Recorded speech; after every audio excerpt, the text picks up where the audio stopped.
What is up, YouTube? It's me, the Artisan MC, and you have now embarked on the hero's journey. Appreciate you coming through today. Like, share, subscribe, support the stream if you feel so inclined. This is how the channel gets bigger, maybe, possibly.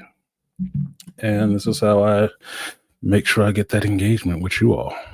Fine people in the chat. What's up to the elite? And by the elite, I mean the people who actually show up here. Shout out to the Malika Me Bane. Still dragging. Shout out to the Malika. I enjoyed that clip and don't feel bad about it, brother. The shop it's not a sensitive thing for me. I just feel some kind of way about it because of how it ended and how it went. I've talked about it on here before. It kind of soured me on geekdom for a while. It did. I mean, I was really pissed off at a particular type of geek. Right. And it's a funny thing when something is part of your identity and who you are as a person. You can't lose it completely, but when some of that identity is stripped away, it is a tough process to realign yourself in the world.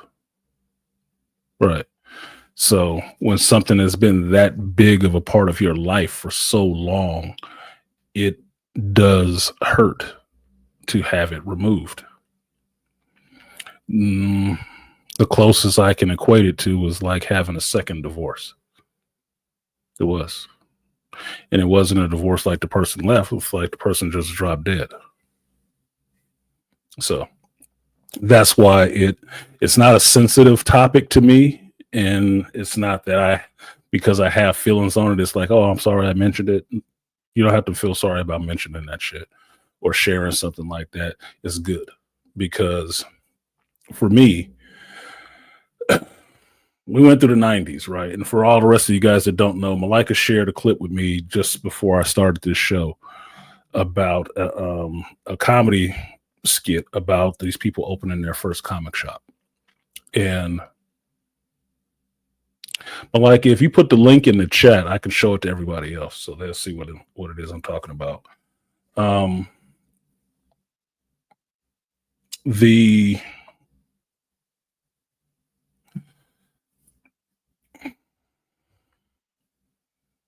The clip was about a comic shop and a free comic book day. And watching the clip, it reminded me purely of the shop and it reminded me of some of the streams I did from the shop, one of which was that free comic book day, which is all on Facebook and stuff like that. And I could feel like, man, they pulled that shit right from my streams. Wow, that's awesome. So it did bring up some feelings of some sadness, but what I've learned is that pain means you cared. Pain means you cared. If you could walk away from something with no pain, you never really cared. You never cared. If it doesn't cause you a little bit of pain when you think about it and how it was, then you didn't care. I know I cared. I know I was pouring a lot of myself into that place to try to keep it up and running. So it is a pain point for me, and I don't shudder away from it because it's painful. I'm not a female. I'm not running from pain. Men live in pain. That is your life. You have to learn how to adapt and move through pain. Like my favorite clip from Batman in Batman Gotham Knight, I work through pain. That's what I do. So yes, it's kind of painful to see how it went, but the majority of the memories are happy ones, are good ones, are ones that I hold on to with reverence in my mind. Because I can tell you this, This place right here in that background, that was magical. That was a dream come true. It just wasn't a dream I could live long enough. I was woken up from it way too soon. But that's what makes it such a lasting impression, because seeing a shop that big full of comics and racks and back issue bins and cards and patrons and stuff like that is a beautiful thing, because something like that that's in the background is what's going away. That's what's going away. With all these movies and all these geek channels and shit like that, there are a few of us, and I know of only two. Well, I know of three. Me, Nerdrotic, Gary, and what is it, Black Rabbit, I think it is, in Milpitas. Comic book stores that actually have a presence on YouTube. Only three. Everybody else just talking about shit. Those are the only three I know of. If there's some other ones, y'all let me know. I'll go look at their channel. But for me, we're the only ones I know who have experience working in running a comic book store, who, to my knowledge, are stomped down geeks. It wasn't just something we picked up on one day and left the next day. We never put it down. And we're old enough to remember when modern millennial geeks try to use this shit when it wasn't cool. You don't know when it wasn't cool, you fuck. You know how you don't know when it wasn't cool? Because you grew up in fucking cartoons. You don't remember when it wasn't cool. You weren't alive when it wasn't cool.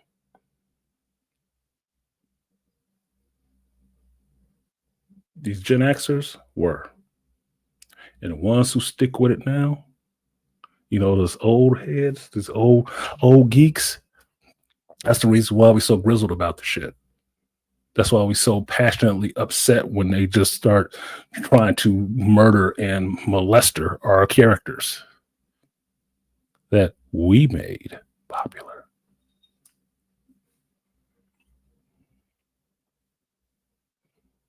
Deadpool ain't a triumph for millennials, it's a triumph for Gen Xers. You know why? Look at the guy who created Rob Liefeld. Do streams every day. You may not like the way he draw hands and feet, but that motherfucker created characters. He created something. He put something out there into the world. And you love his character while you shit on him for the way he draws. Who gives a fuck? Can you draw? Are you putting something out there for people to see and consume and turn their nose up at and make tweets and shit about and complain? I have to draw style kind of sucks. He's been a popular artist for damn near 30-something years. What the fuck you been doing? Sucking or not. Being able to draw a hand or not. You put more characters out to the world to yo bitching ass. That is not a millennial triumph. That is a Gen X triumph. Go find your own. Because you millennial creators are the ones giving you I'm Not Starfire, the She-Hulk show. You know, shit like that. Acolyte. These are you guys. That's what you're giving us. Not being well received would be an understatement. So when I looked at that video, Malika, it brought back memories. It reminded me of the shop specifically. It made me a little sad, but it was pretty accurate. It was pretty accurate.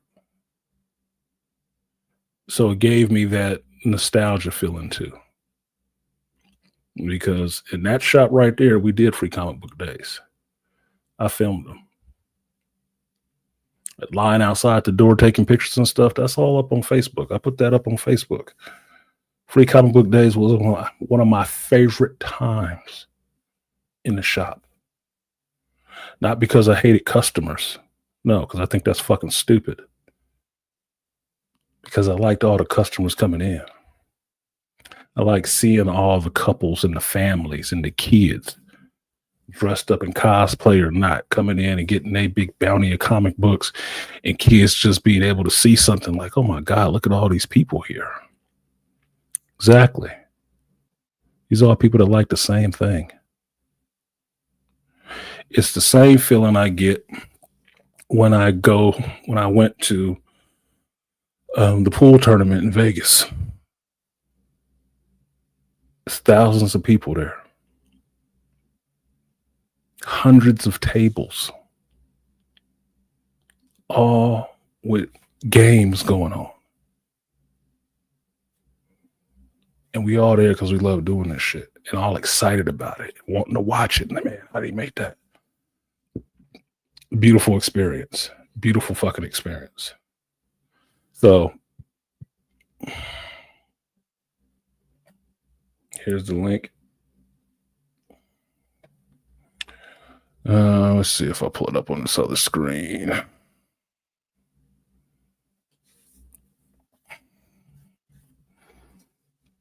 So I have my phone hooked into the computer, so I can't pull that shit over, but maybe this way.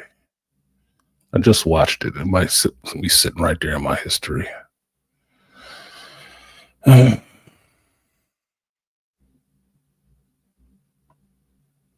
it is.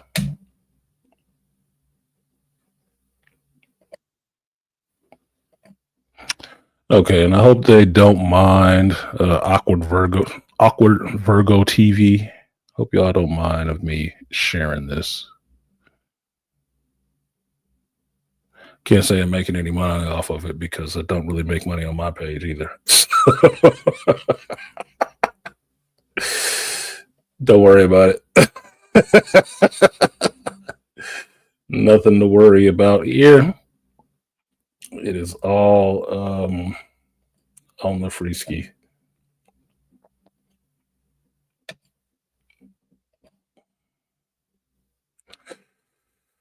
All right, this is the video, fair use, and I'll play some of this.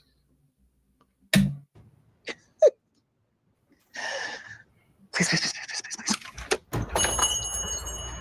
Oh, Jesus, yes! Welcome to OMG Comics. That looks like a video I took outside of our comic shop on Free Comic Book Day. When I was just working there, that's what the line looked like. Welcome to OMG Comics. Welcome to OMG Comics. Well, oh my goodness. The hair, the pink. You are ready for festivities today. Someone's a fan. You don't know my life. I'm Stephanie OKK, and I am one of the founders of OMG Comics. Oh, doesn't that sound crazy? I've always had two dreams: to open up my own comic book shop and to publish my own comic. But I guess the shop came first, obviously. We've only been open for a few months, so, we're still getting the hang of things. But I think we're adjusting. It looks like a real comic shop. It doesn't look like a set. It looks like somebody's real shop that they're filming in. Now,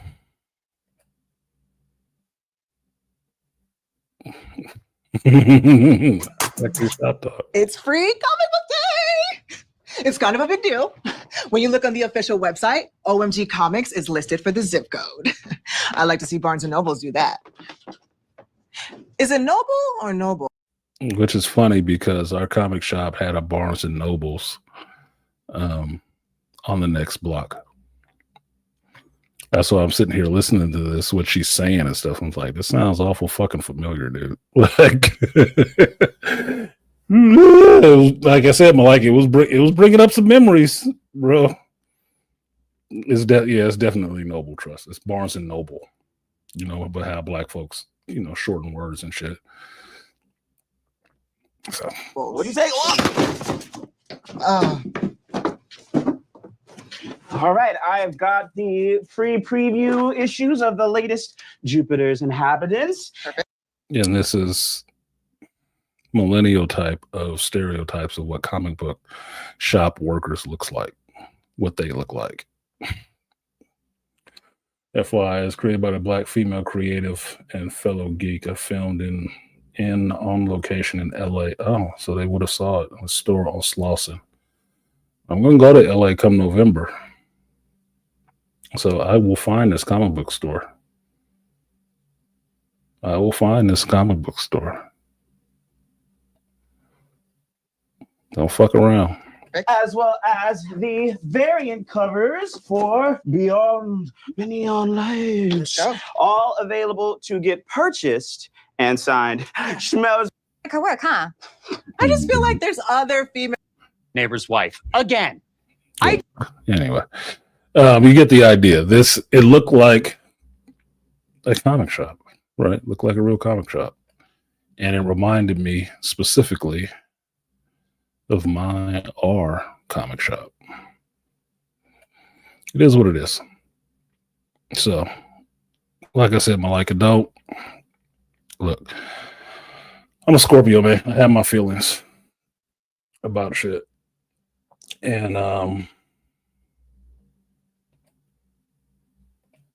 don't run from feelings because I don't have a problem with it. It's just dealing with them. That's all it is. So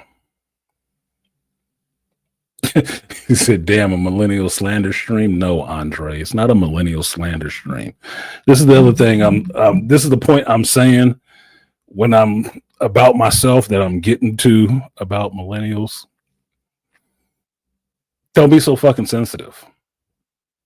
There's a lot of things that can be said and that you can learn from if you're not so damn sensitive when it's specific to you.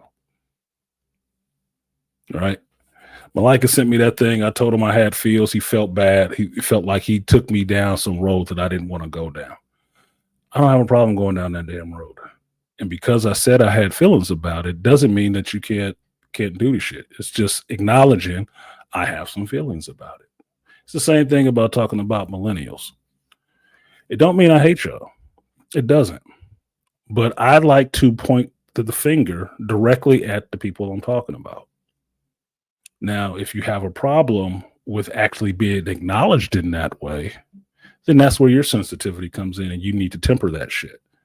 Because if I can't talk directly to you, why would I talk about you? I want it to be specific. I'm a very specific person. There's some stuff that I say that's generalized, like commentary on millennials, but when I say a specific shows fucking sucked, I name specific people. They just happen to be in your age group. There's people that suck in the Gen X age group too. All these twerking ass, grown ass women with their daughters and shit like that. Those are Gen Xers. I don't like them. It is what it is. So I like specificity. It keeps the conversation knowing you're hitting what you're talking about. Everything can't be generalized. Some stuff has to be specific. And if you want to have the conversation, don't be so goddamn sensitive when somebody mentions you. Because unless you think your shit don't stink, or in general, the millennial shit does not stink, you ain't gonna have a problem with that shit. But that's just how Gen X grew up. Like, yeah, they fucking up. So maybe we are. Fuck you gonna do about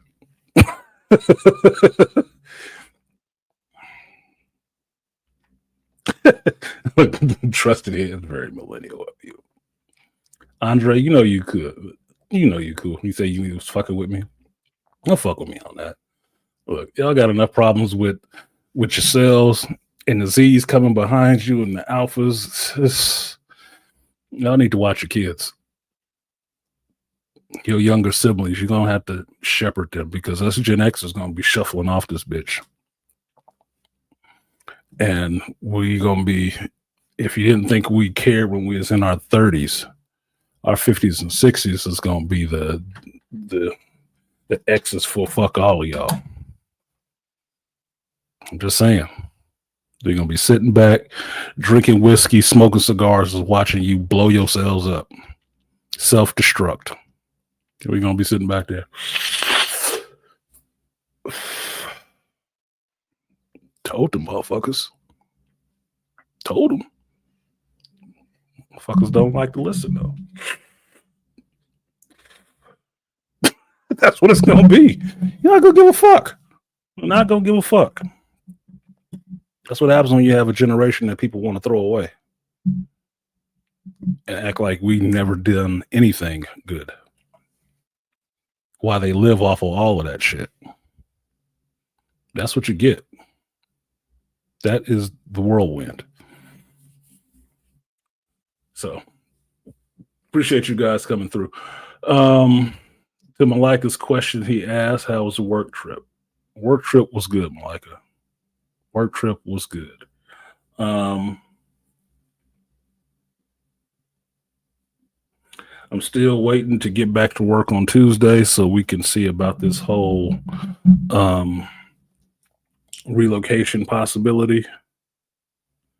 But for me, I know what the hard rule is on it. And they would have to offer me what I get paid here. And lodgings. Because at this place, employees can stay there. I would need one of those New Gundam houses, New Ganem houses. Not that Wilson Acres shit.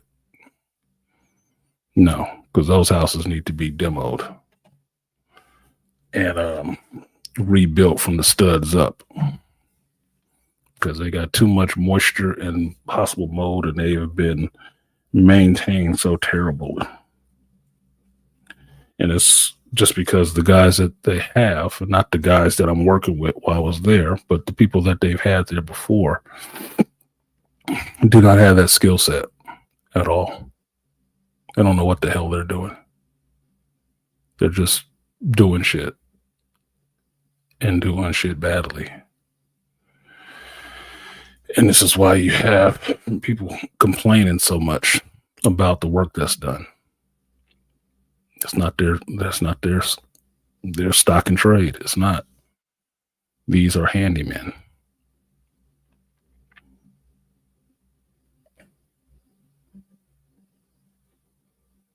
Trust, our generation doesn't respond well to critique without a side of coddling.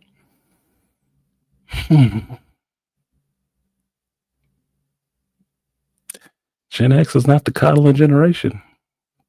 There's a portion of us in there, because mind you, I have millennials, right? My son is a millennial. My daughter is on the cusp of Millennial Z, right?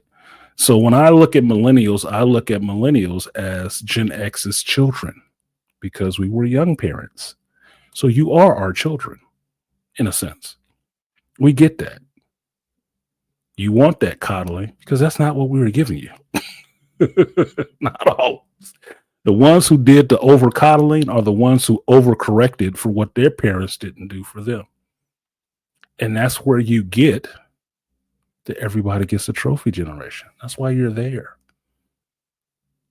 Because that comes from Gen X parents thinking, no, we really needed all of that. We really need to really understand and helicopter and coddle you, let you know that you're loved, because it was traumatizing for me to understand that I wasn't loved. My parents didn't give a fuck about me. That's where that comes from. It's a part of the Gen X group, Andre, who overcorrected the other way. Not a major part of it, but the loud, whiny ones. You know, the ones who never understood why they got their ass whooped for setting their brother's hair on fire. I didn't deserve that. That was abuse. That was us. That was that small group of Gen Xers who was out there crying really loud, and the rest of us look like, man, shut your bitch ass up. I got abused too. You don't see me crying about the shit? Like, fuck you. Some of us was hard, and some of us are really fucking soft. And the really soft ones are usually the really loud ones. because they doing all the fucking crying. The rest of us moved on. Them crybaby ones got into politics and shit and start making all these rules and stuff like that y'all motherfuckers grew up with. That's why everybody gets a trophy. Because right in the generation before that, if you didn't perform, you didn't get shit. You got to stand up on the stage and look sad. Thought you was on the team. You didn't get a trophy too? No. Why not? Because I missed all my layups. Oh, you sucked then, huh? That hurts my feelings. I don't give a fuck. You sucked. You the person that sucks on the team, huh? Oh, shit. You better get better before they cut your ass. That was us. That was the Gen Xers. The Gen Xers brought that shit. It's an overcorrection. That's why you can see these same ones are the ones now that you millennials deal with or you Zs deal with, where you out there with your grandmama on the floor twerking and fucking the same dude. These are Gen Xers because they never wanted to grow up. Never. They never wanted to grow up. Some of us did. A lot of us didn't. Same group. Same group. See, Andre, this is what not being sensitive can do. I can big up my group and talk shit about them at the same time because it's true. And the truth, as I told you guys before, the truth doesn't care about your fucking feelings. Doesn't. If it's coddling your feelings, it ain't the fucking truth. It's not. The truth is blunt. It doesn't care. Because the truth is emotionless. The truth doesn't make you feel all warm and fuzzy. It doesn't. That's not its job. The truth is there to be a brick wall to let you know this is what it is. Period. The end. I'm off to hit somebody else in the head.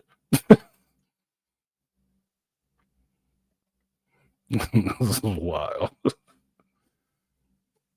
It's the truth. It's just what it is. So a lot of you millennials and you Zs, the reason why you so backwards in some ways, it's not because it was the boomers necessarily who were raising you. It wasn't raising all of y'all. So it's us Xers who's having these children young. Yeah, it was some of the boomers. Yeah, it was some of the Xers too.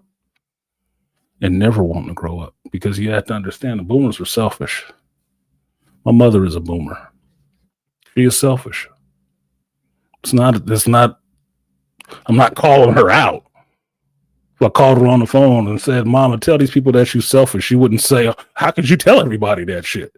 No, she knows.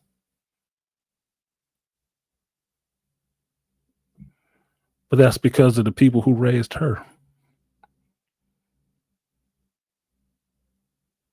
She's selfish. It was all about her. I'm an Xer. That's why most of the shit I do is independent of everybody else. Because I was left independent of everybody else. You got to do it your fucking self because grown folks out trying to have their own life.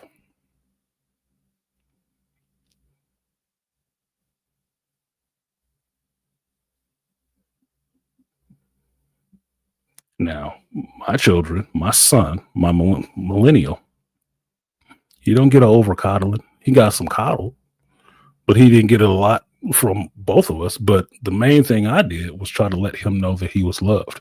Why? Because that's the one thing from boomers they never told Xers. You never knew that shit. You never knew what the fuck was going on. You was having to figure out everything for yourself. So with my children, I made sure I let them know that there was love, what I felt about them, what I wanted them to do in life. Even though it was all open for them, I let them know that. So it wasn't a mystery. It wasn't a question. And no, I wasn't sitting around getting high and getting drunk with them. I have drank with my son, but he was 21 when we were in fucking Vegas for his birthday. Yes, we're going to drink. We're going to sit at the bar. What you want, son? Let's get it. Toast to your health. Happy birthday. Beautiful.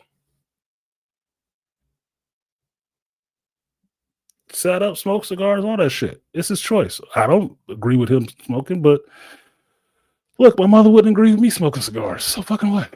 I'm a grown up. Do what the fuck I want to. But that was how I did it. But I never tried to break the line that I'm not his parent. Yeah, we cool. Cool as shit. But I'm still his parent. I ain't trying to outdo him. Great on y'all, but y'all Xers and older call that coddling. Yes. Yes. But this is when we have these generational conversations. One of the things I always try to bring in there is that you have to understand the progression of what each generational group had and didn't have. That way you can understand the correction or overcorrection in the next group and what that group brings forward into the next group, because we're all raising each other. It's basically it. We are the children of one other group, right? So bringing that to bear on that situation, understanding what somebody else's group was dealing with, helps you have that conversation with them so it's not so adversarial.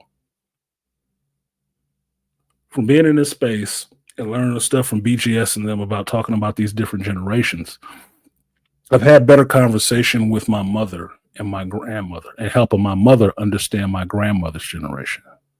Because my mother and my grandmother, that boomer and that probably greatest generation, they have a lot of angst with each other. A lot of angry angst up to this age still.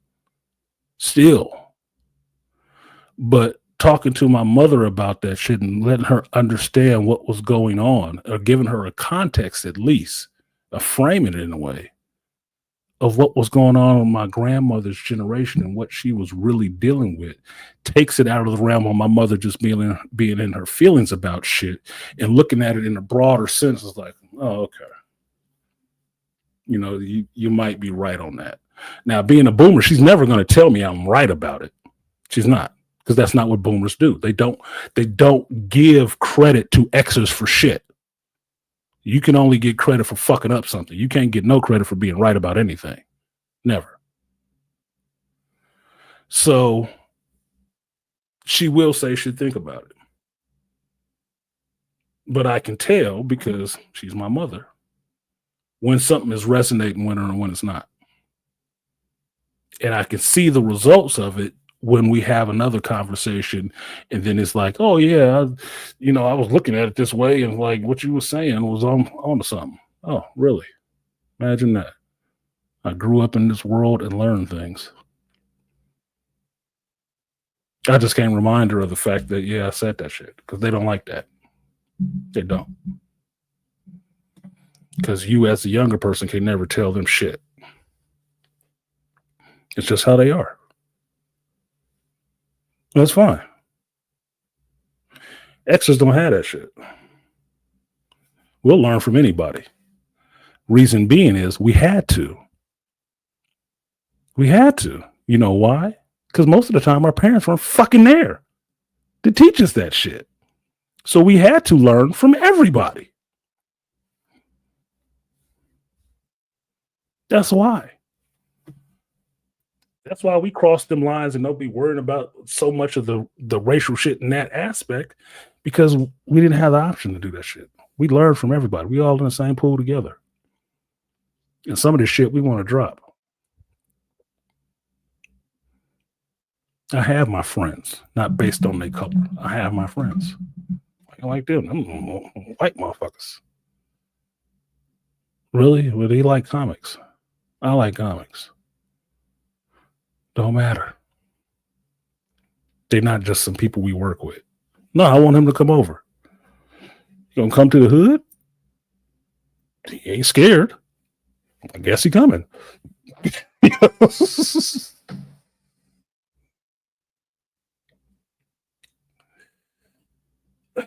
I had to do that with my nephew, made him know I love him. We ain't friends. Show me respect without me asking. My daughter, I never told her, never had to tell her anything. She just knows. Tell her anyway. Thinking about It is more than what I got. Little my mom just brought me shit. Yeah. Tell them anyway. I tell my kids anyway because I never want them to question. For me, in my mind, I never want there to be a doubt in their mind that I love the hell out of them. I just came back from a flight. I hadn't talked to my son and my daughter. Right. The whole time I was gone. But when I was coming back and I was getting on that plane, I was letting them know, hey, Pop's getting on the plane, coming back to Cali. Love y'all to death. Because I always tell them that shit. And I say always that in the sense that every time I talk to them, I tell them. Why? Because I don't want them to ever think otherwise. There's never a day that I don't love the hell out of them kids. Never.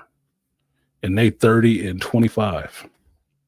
One in their 30s, one 25, approaching 30. There's never a day I don't love the fuck out of them.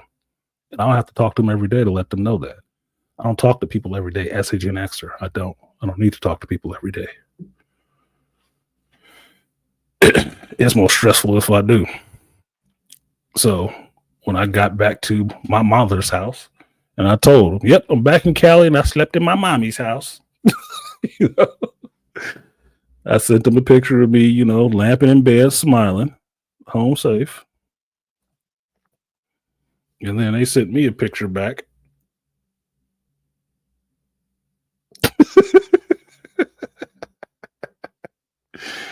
They each sent me pictures back.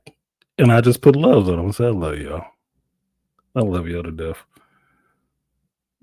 Just don't know. Y'all, you're funny. They make me smile. My seeds. My millennial, my cusp baby. My millennial Z. That's who they are. So that's why I look at it in that sense. I didn't want to turn the whole stream into that, but that's why I look at it that way. So our progression. We all need to be a little less sensitive about talking about shit and figure out what we can learn from the older generations and the younger generations. Because this little chick right here, this little millennial Z, like I was telling you guys earlier, she's telling me some shit about AI that I was just blown away by that she actually knew. But this is commonplace for her at her age. It's commonplace. It's new with me and I don't like it. Every time I hear AI, I think kill it. I'm serious. Every time I hear AI, I think kill it. But that's just coming from my framework as a Gen Xer. Like one of our favorite movies was War Games with Matthew Broderick back in the day. But what was the problem with that computer? It was becoming a little bit self-aware, right?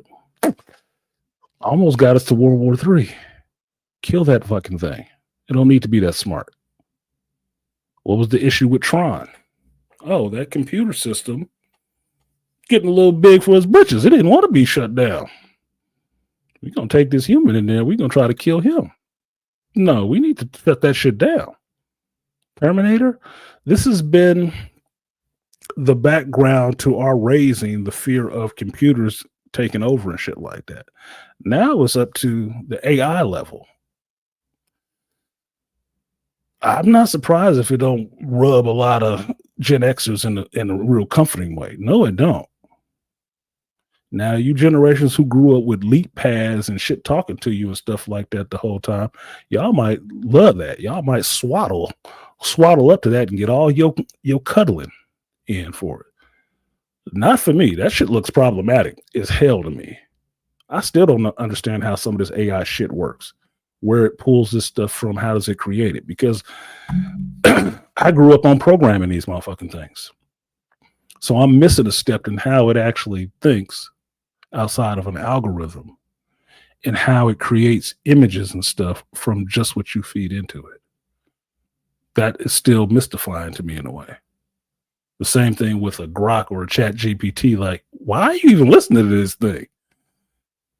Is it really thinking? Or is it just pulling this shit from everywhere? Which means it's not thinking. It's just blendering you up an answer. I'm not that on board with that shit. I'm not, because when I hear it and think of, oh yeah, we could just use AI for that shit. I'm like, I think we're gonna have to kill this shit later, right? I'm not gonna get too cozy with this fucking thing because I'm going to have to kill it later. This is something I'll be fighting for my human life for, right? No, it don't need to be that smart. It doesn't need to be that smart, bro. Nope. I'll trust the human beings to be smarter. I don't need a computer to be that damn smart. You meant in terms of what I said about your mom and the parenting. I tell my daughter I love her all the time, and I recently switched. Oh, I didn't turn on the comments. There we go. Comments on the screen. Switch to hugs for my nephew instead of dapping him up. Yeah, give him a hug. Show him some love. It's okay. Y'all, man.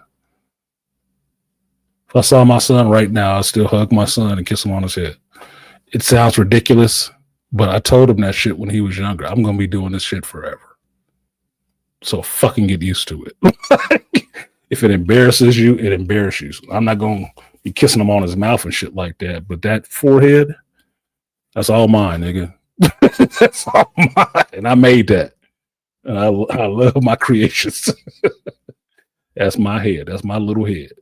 I will cup him by the back of his fucking shit and pull him close and kiss him on his forehead. Love that boy. Loves that boy. Still kiss my mama on her cheek. It's just what it is, man. That's my kid. I successfully reproduced myself. Holy shit. By the way, I got 20 minutes left on Lean on Me. Once again, thanks for the recommendation. Oh, you're welcome, Andre. I'm glad you watched it. I went back and watched it after I told you about it. I went back and watched that shit. I said, man, that's some powerful scenes in that shit. I kicked that shit to Dr. T. It's like, Dr. T, I think we need a Black Masculinist review of Lean on Me. If you want to go back in time, I think we need one of those. Because you, as a Black teacher, educator, it'd be a lot of stuff in there. And really, you about finished with it, Andre. Where that movie ends is just part of the story. Later on, they tore that motherfucking black man down. They ripped him out of that goddamn school. They tore him the fuck down. Because I didn't think about it until watching it now. And this is why it's good to go back and watch stuff, decades later that was older, especially if it's coming up in contemporary times with you, because I remember the real Joe Clark when that stuff was going on, right? What the speech that he gave in that movie to those parents and shit like that was the precursor to Bill Cosby giving his pound cake speech. It was the same kind of speech, the same kind of shit. And Bill Cosby got the same kind of shit that Joe Clark got. Because later they brought Joe Clark ass down for some bullshit at a talent show. Or somehow some male strippers was at the talent show and somebody was there were filming that shit. I'm like, what? They tore that motherfucker's legacy down. This is a common trait in this society of tearing down masculine black men who actually make changes to improve. They do that shit. Every time you stand up and speak about this shit like that, they make sure they rip your ass down. Bill Cosby was fine until he said something about the women giving them kids something to do and getting them off of welfare and shit like that. Then it was like, who the fuck daddy you think you is? They was coming for his ass from that day on and hadn't stopped. Ain't my daddy. Those are pissy ass Gen Xers who didn't grow up with a father. Boomers or Gen Xers. They didn't grow up with a father. That's why they feel that way. That's why they so angst-ridden about that shit like that.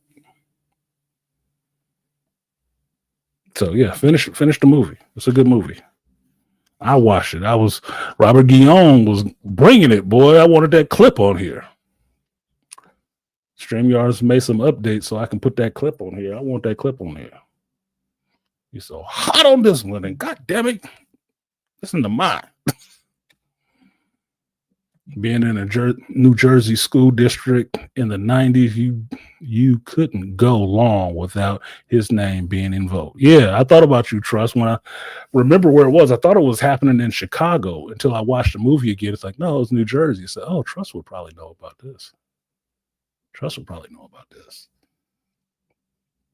Mm-hmm. All them black dudes that did good. This is when they really started driving black males out of education because they was actually doing shit. Short amount of time, quick fashion. You watching the movie? Who's the main antagonist of Joe Clark cleaning up that shitty ass fucking school, or the school that got that damn shitty? Who's the main antagonist? A black woman. Ouch. Why? Because her kid got threw out? Which one was her kid? Can you tell me that? Which one was her kid? I always put my money that her kid was the one dealing drugs in the school. You know, the one that beat up Kid Ray? That was her son. Talking that shit. Main instigator, agitator. She wanted his balls because he was telling somebody to get off of fucking welfare. Here's a tip: get off of fucking welfare. The country is telling you that shit now.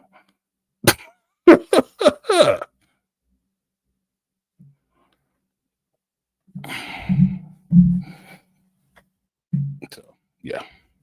Anyway, moving on to other things. Don't be sensitive, and we can all learn from each other. And as much as I can, I try to learn from people a little younger than me. Not because I know it all, because I never thought I knew it all. I know a lot, but I don't know everything, and that's fine.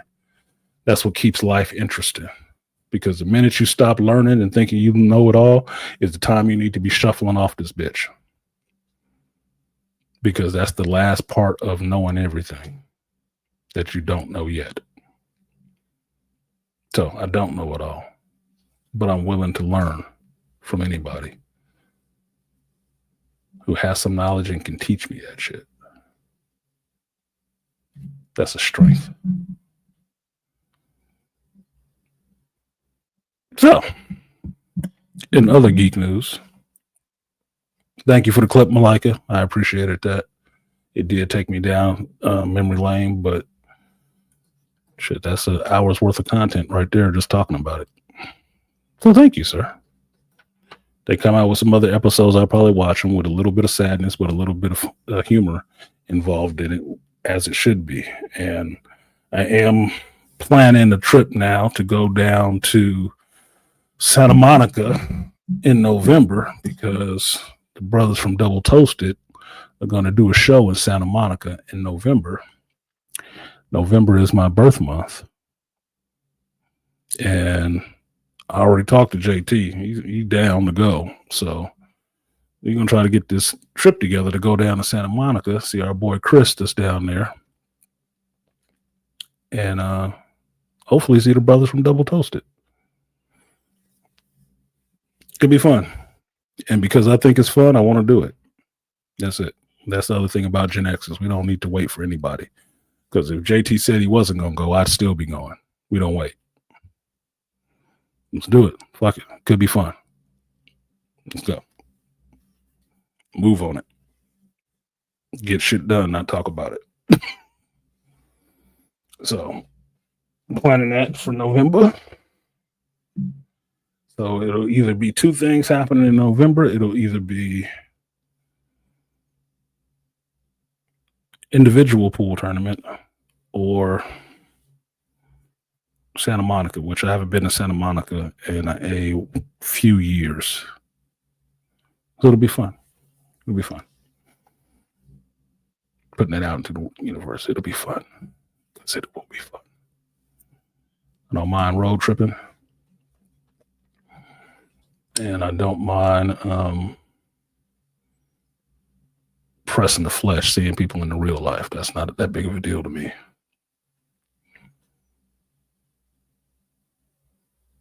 Mm-hmm. So what else? The work trip. The rest of the work trip was good, Malika. Yeah, we got to talk some turkey when I get to work on Tuesday to see what can really be done. But I can say this. The project that I'm working on, the little special project I'm working on, it's nice to see that your words carry some weight, that your ideas are listened to and valued. And this is what I mean by this, and this will work for geekdom as well as the work world. You guys know about the project I've been working on a little bit, right? Because I can't say everything. In our last big meeting, it was a 5v1 trying to convince me. These higher regional vice presidents were trying to convince me that this idea that they proposed was a good idea. I did not agree. When I said I did not agree, a couple of people chimed in about why it was a good idea. Now, the people who chimed in ended up being regional vice presidents or VPs over certain areas. I am the second form or lower life in this food chain, being the technician, the person that's actually out there doing the fucking work, right? And they made a suggestion that our internal processes to double check them and make sure they're good get moved to an outside company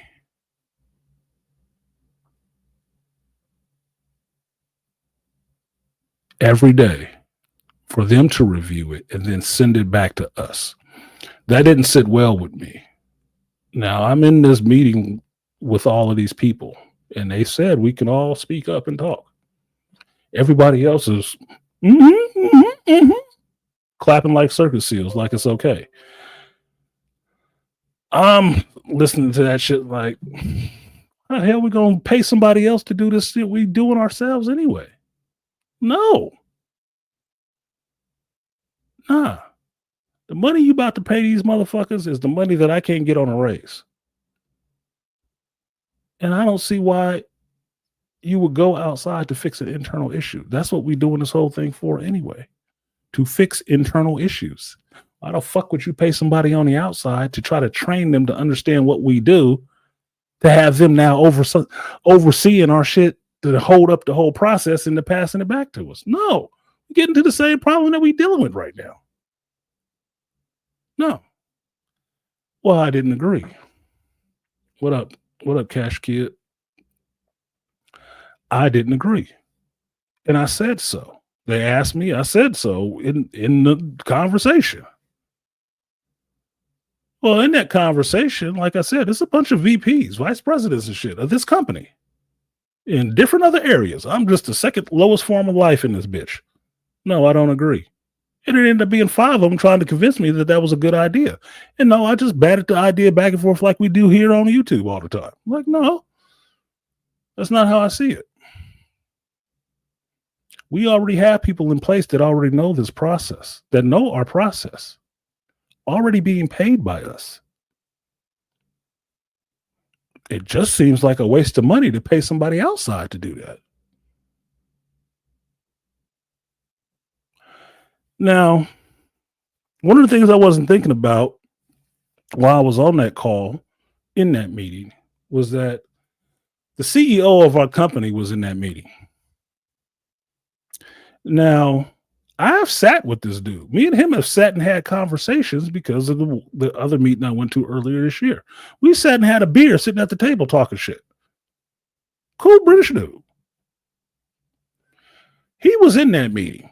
I forgot about that shit. He called it out and called me out by name. Artisan, that was a really good point on that. And don't think that's not going to be listened to. It's like, oh shit, I forgot he was here.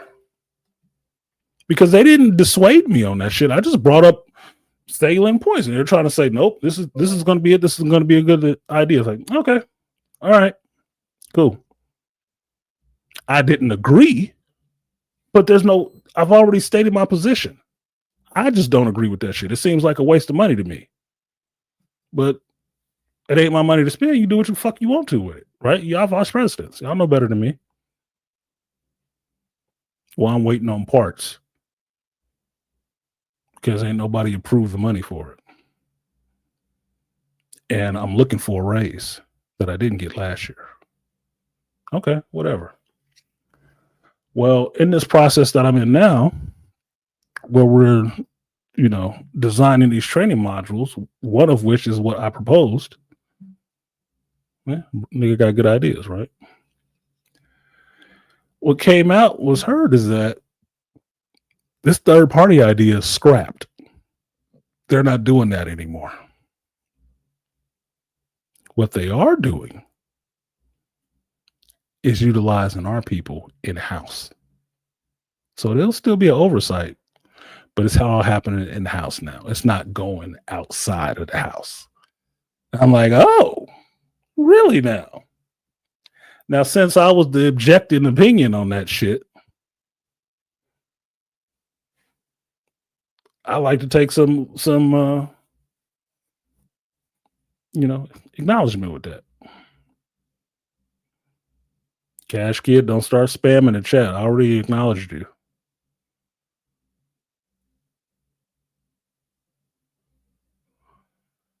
So I'm not a big enough channel for you to get any notoriety on this shit.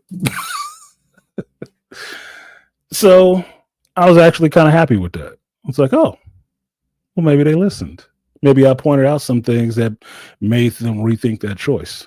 And maybe them batting it around between their own little VP group actually hit on some of the same wisdom that's coming from somebody lower in the company. It's like, that's a waste of money. Because I told them that flat out. It just seems like a waste of money. Because that's exactly what it will be. Hiring, training. Now you have to pay out. We already paying people to do this shit. Why the fuck are you throwing that money outside the wall to get somebody else to do the same goddamn thing?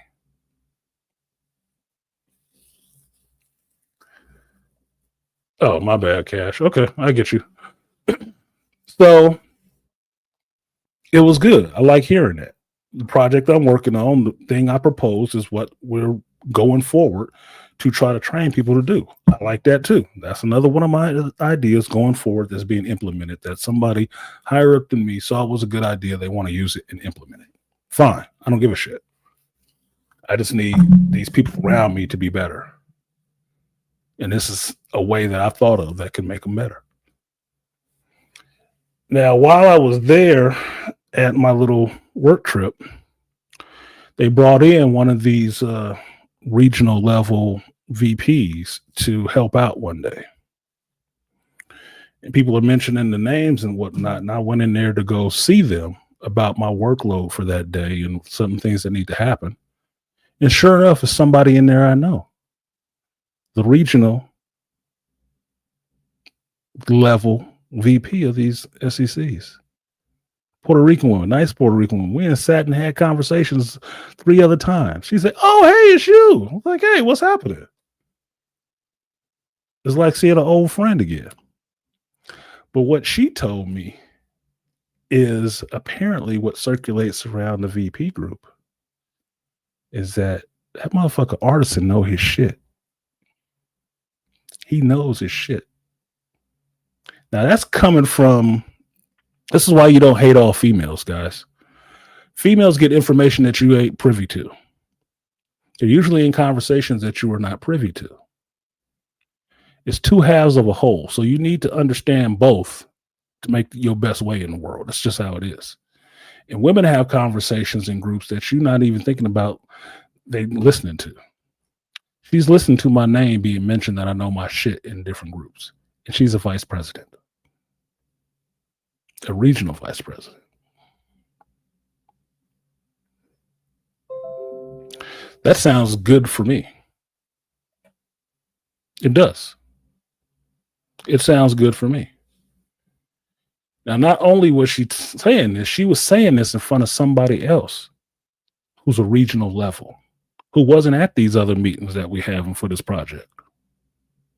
She's telling her, no, he really knows his shit. You're right, I do. Now, you could say it's wrong for validation to seek validation. I wasn't seeking validation.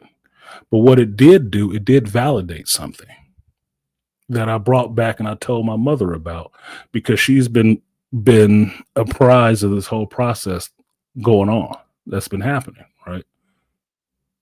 It feels good to be acknowledged for what you put out.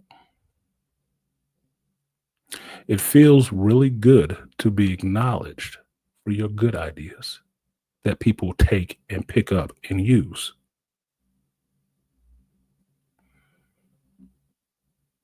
To me, people who can't acknowledge that kind of shit are lower life. They are. Because it took nothing for that woman to acknowledge that, to tell me that shit. Because she ain't the first one. That's the second woman that told me, no, you got some really good ideas. I think you should bring some of this other stuff up. Because they're in those conversations with those other vice presidents and had those conversations. Like I said, I'm the second lowest form of life in this company. The only thing lower than me is a SCC or a groundskeeper who they don't even count. I'm just the tech. The person who fixes shit. That has a knowledge base that can fix stuff. And think out of a pre-described box to say, this is how we solve this problem. Or at least be creative about thinking about it. So, to have my name circulated in those circles as being somebody who knows his job, has a skill set, has good ideas. Cool. I may not have been doing it for that at all. I'm not. I'm just being myself. And if shit don't make sense, it don't fucking make sense. I don't give a shit who's up there to say that shit. Look, it just doesn't make sense, dude. It just doesn't. You want to have a real conversation? We all people. Like I told my facility director before, all this title shit is just titles. That shit works between certain hours, 8 to 5. After 5 o'clock, you are no longer this. And that title doesn't work anymore. We're just people. So if you say something foul, you can get your ass whooped. Between the hours of 8 and 5, you say something foul, we have to go about whooping your ass in a different way. That's all it is. But it's the same shit. You're just people doing a job. Just like me. And if what you're telling me doesn't make any fucking sense, I'm not going to tell you it does when it doesn't. To me, it doesn't make any sense. It don't matter how many of you stand up there telling me, no, it's going to be perfect. No, it's not. Because of this, and this logically, common sense wise, these things don't work together because it will slow up this process in here. How am I the one who knows the process better than you? Because I'm the one who has to work in it. So it was a nice little thing to learn. That is not over the course of this year. It's like the third or fourth time I've heard that shit. The place that I went to, and I was telling you guys this last week, they want me to come there. They would love to have me come there. Why? Because I talk a lot? Because I'm shitty at work? No, because knowledge is valuable. And somebody who can teach that knowledge is even more valuable. Because you can't just pick that shit up from Googling it. You have to have some experience. And experience is accumulated over time. You don't get it instantaneously. Yeah, you can get an answer from Grok or whatever right on the spot, but you don't get the knowledge or the experience that comes with why you got to that answer. You can't show your work. Shout out to Kevin. Can't show your work. You can't backtrack it or break it down simply so you can teach it to anybody either. I can.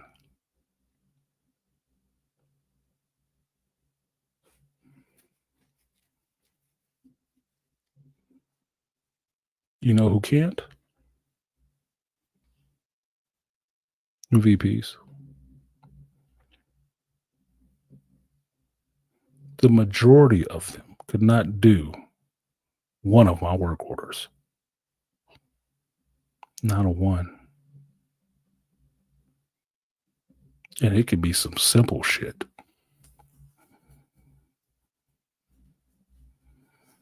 Like, I don't know, figuring out why your dishwasher won't drain. Couldn't. Would be lost if they showed up and you gave them a bag of fucking tools and grok to AI an answer for them. Okay, it tells me this is probably what's wrong. Where is that? Okay, there it is. How do you take it out?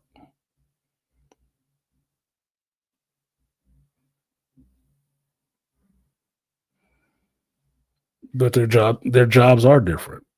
Here's the thing, though, Cash. But you have the courage to speak. I don't even see it as really courage. It's just, I don't know. I've had the special search at many of metal detectors, so it must just be in the balls. Must just be. So maybe it is courage. I don't fucking know. It's just common sense. If we having an open conversation, we can have this open conversation. Nobody gonna get offended. Good. This is what it is. That's just it. This is just what it is. Yeah, but their jobs are different. Yes, but here's the thing. I could do their job.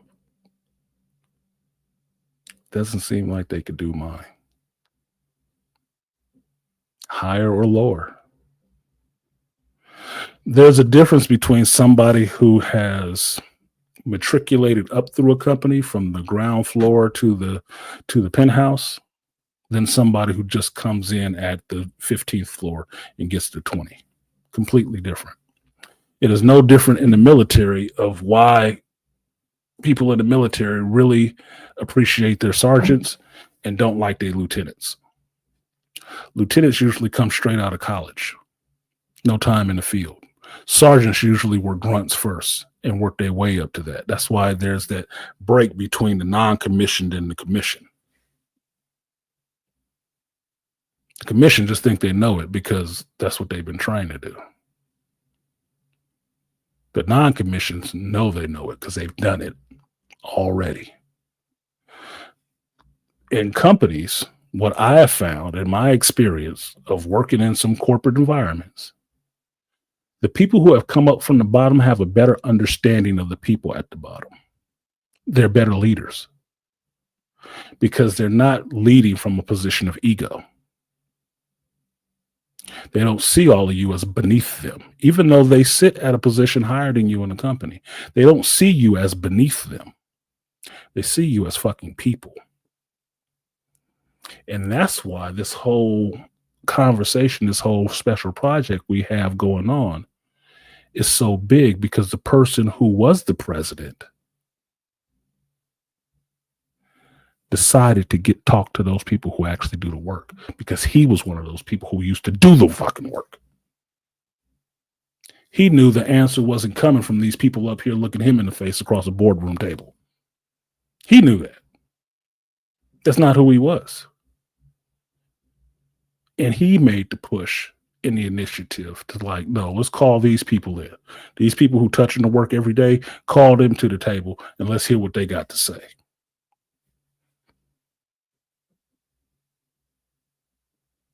That was the president of the company for North America. That was another dude I was sitting down talking to, relating to, like, man, we really get the shit. Yeah, we do. because he was a trade dude. He worked in the trade. You know what it means to do this shit for a living and not just something you was fucking around with on the weekend.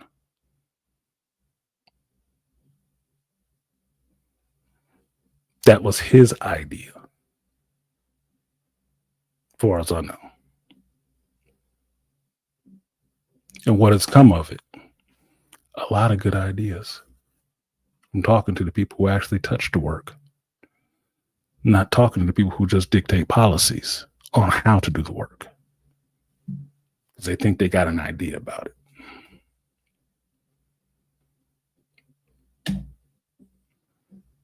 All right, so most people don't want a problem solver. They just want people or a person to pick up the pieces. Problem solvers force people to show their work, be accountable, and stop being lazy. Exactly. You know what's the best piece that's coming out of this, Malika? The last two lines you said there, to be accountable and stop being lazy. One of the parts that they push from this whole initiative that's coming out of us on this project, fucking accountability. And not just accountability for the people below you. No, not just the text. Managers. Holding fucking managers accountable. For what? For being shitty managers. Because that's the one thing that hasn't changed. You can have awesome workers, but with shitty management, you'll turn them into shitty workers. You got to hold their feet to the fire too. If you're not going to get no success out of it. I told you guys, when I got out of college, I'm a psych major. The part of psychology I wanted to go into was industrial organizational psychology. That's understanding how your system, your corporation works. How to make it work more efficiently for the workers and the higher ups so you can get more productivity out of them. But not just by dangling money in their fucking face, but actually letting them know that what they're doing is valuable and why it's valuable. To treating them not as parts in the machine that are easily replaceable, but value members of this shit that have a voice and are the engines that make any changes happen. Any of it. Policy at your job can change tomorrow. Whatever job you do, they can have a policy that come down tomorrow. If you don't understand why the fuck you doing it and it doesn't make any damn sense to you and your coworkers, like, this don't even make no goddamn sense. Y'all gonna do it and you're gonna fuck up doing it most of the time. Because it doesn't make any sense to you why you're doing it. You have no investment in it whatsoever. You won't. Well, yeah, whatever the fuck. This is just what we do because this is what we have to do. And it'll fail. In 6 months to 12 months time, you'll be having a new policy to change that old one again. To try something else because it's a top-down view and not a bottom-up view. If something goes wrong with your car underneath, do you just look at it from the top of it, from the hood, and say, "Yep, that's what's going on under there"? Or do you take it to a mechanic who has to get under that bitch and tell you, "Nope, you got a ruptured fuel line right here, and some of these other things are broken"? That's a bottom-up view, not a top-down view. That's the difference. People who see the work know the work. What happens most of the time is those people don't get to move up to those positions higher up to give you the top-down view. It's like, yeah, I know what's going on underneath there because I've done that job underneath there. That's the problem. They don't have that base of knowledge. They only know it from looking top down.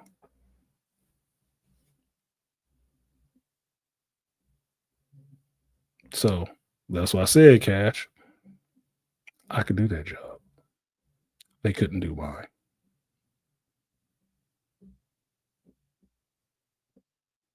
Just saying.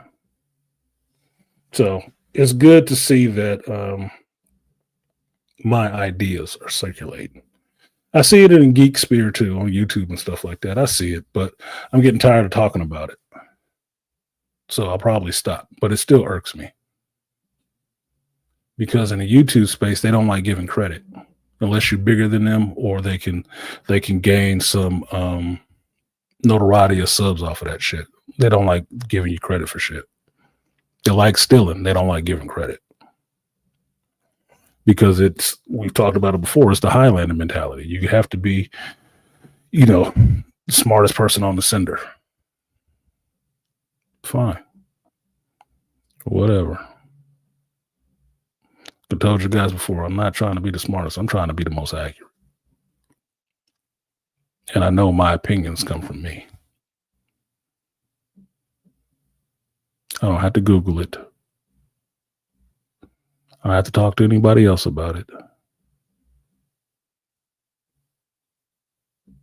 I know it because that experience you can't download. That's why none of this is new to me. None of it.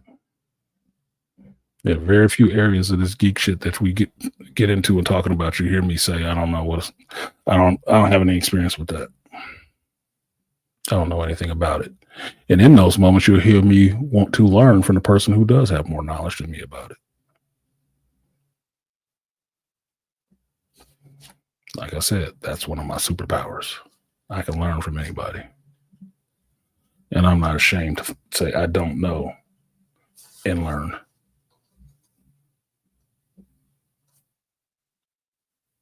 Sorry, I thought this was Amazon dropping off my package. Nope, it's my daughter liking my food from yesterday.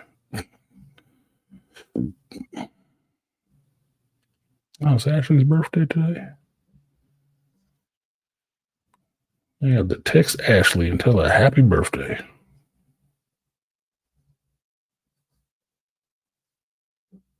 She must be 40 today. Damn. Young ass motherfuckers. This is one of my supervisors I used to work with at my other pseudo corporate company. And I think she turned 40 today. Awesome. So, like, share, subscribe, support stream if you feel so inclined. Let's get into some actual geek shit. So, let's see. What do you guys want to hear about? Because I have some thoughts on all of this stuff. Alien Earth Episode 4. Please don't make me. Peacemaker Episode 2. Please don't make me. There is a review. The review is done. Just hasn't been posted. It has been posted on YouTube. It should be up on Patreon already. The boy problem that Marvel is having, that they put out in a Variety article, which is just like, did we need this? Who is this article for? Must not be for us that know. Must be for all these people that don't pay attention to the shit at all. Blood boiling. I downloaded on my flight back from Georgia. I downloaded Terminal List Dark Wolf, but I didn't get to watch it. I didn't watch it. One, because my 45-minute layover in Dallas ended up being 4 fucking hours. So I was playing Pokemon Go instead, trying to assuage my anger and get something to eat. But I haven't watched it yet. I saw it. I wasn't sure exactly what it was, but it looked like it was kind of a prequel to the Terminal List. So I'm all over that. Don't you asking for it? It'll show up. It'll show up. Trust me. It'll show up. It's already downloaded onto my tablet. I just put it over on the Prime and watch it on Prime because I'm home now. Excuse me. But yeah, that's on the list. So don't even worry about it. Now, I actually write down who wanted me to talk about it, because I am getting older.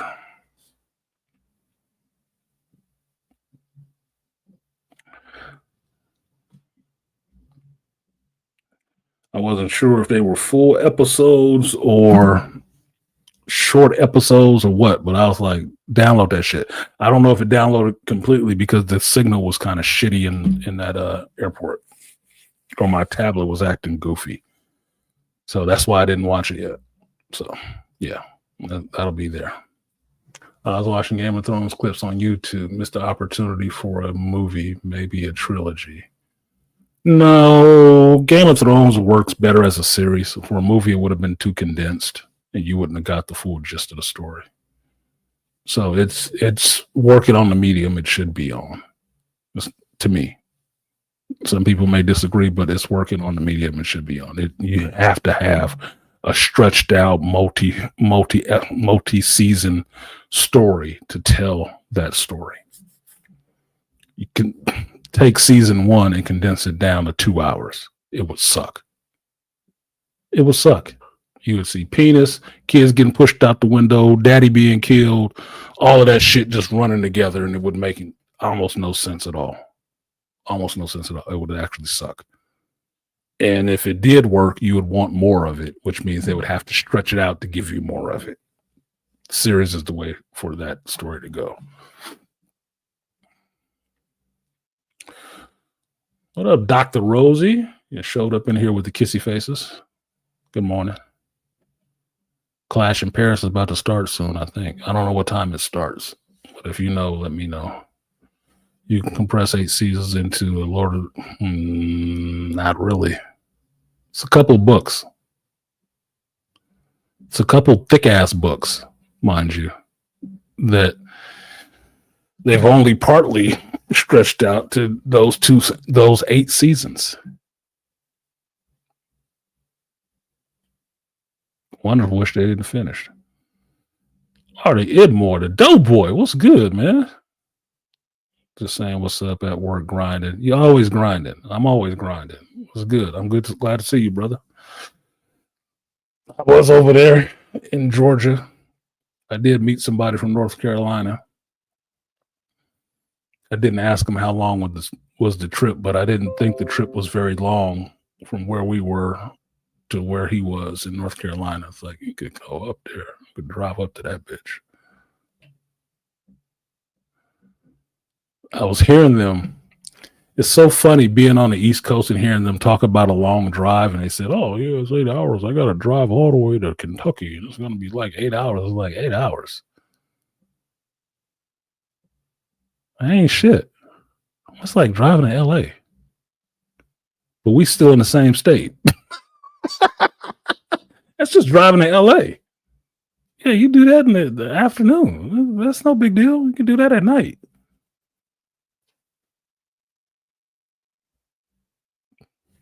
It's a 2-hour drive. Oh. 6 hours? That ain't shit. It's half a day. It's not even a work day. It's not even a work. Look, man. Like I said, everything is relative. You spend 8 hours sitting in one spot a day. 6 hours driving on the road ain't shit. Goes by really quickly. Like I just said, I spent 4 hours sitting in a fucking airport. Wasn't thinking about it. It went by pretty quick. Played my Pokemon Go. I had me a good pulled pork quesadilla. I looked at a lot of pretty women in the airport. It's just what the fuck it is. 4 hours went by kind of quick. I was just tired. So Cash, let me see. What do you think about DCU so far in the future? Good question. And did you see BTS in the audition clips of Corner Sweat? BTS.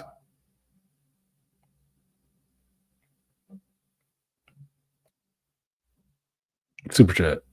It'd be nice. A lot of questions. And thank you, Rose. You said 9 a.m. That means the shit is on right now. It means the shit is on right now. Fucking Peacock, dude. I'm gonna have to catch up. No spoilers. No, I didn't see Corn Sweat's audition tapes. I don't need to. I've seen audition tapes before. It's not that big of a deal to me.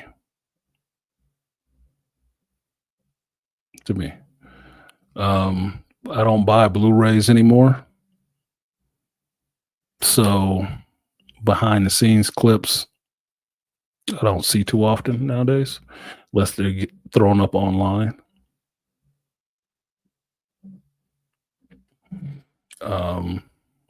Corn Sweat is a better actor than the role credited him. I know that from watching the movie Dr. Tiasan recommended, The Affairs of State. The motherfucker was acting. He's a pretty decent actor. You would know it from that movie. The future of the DCEU or DCU.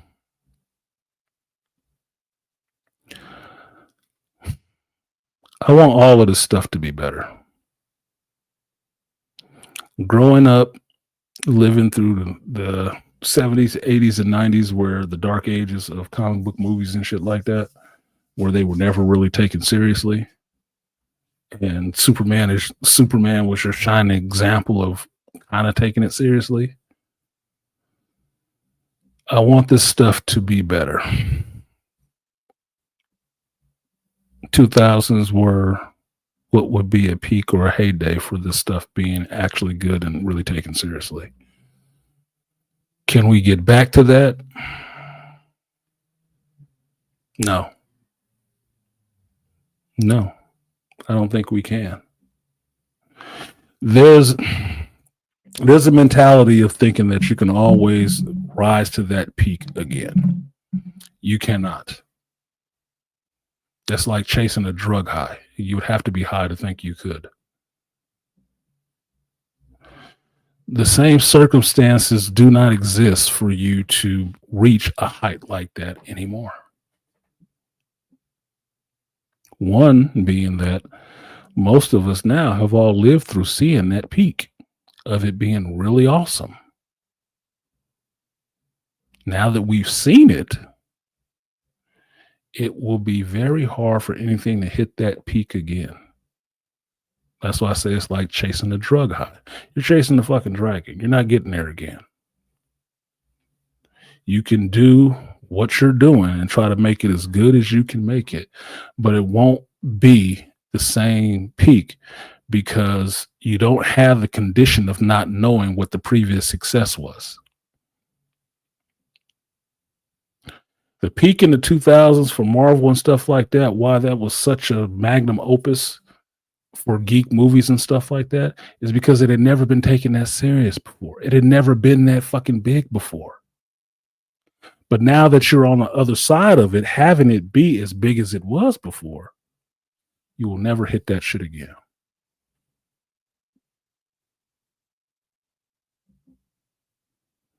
Can't. You know why? Because people are too fucking cynical. If they see you trying to reach that peak, they'll be tearing it down. Oh, you can't make that. No, can't do that again. It'll never be like it once was. You're only saying that because you had it that way once. Before that, you never knew it could hit that peak.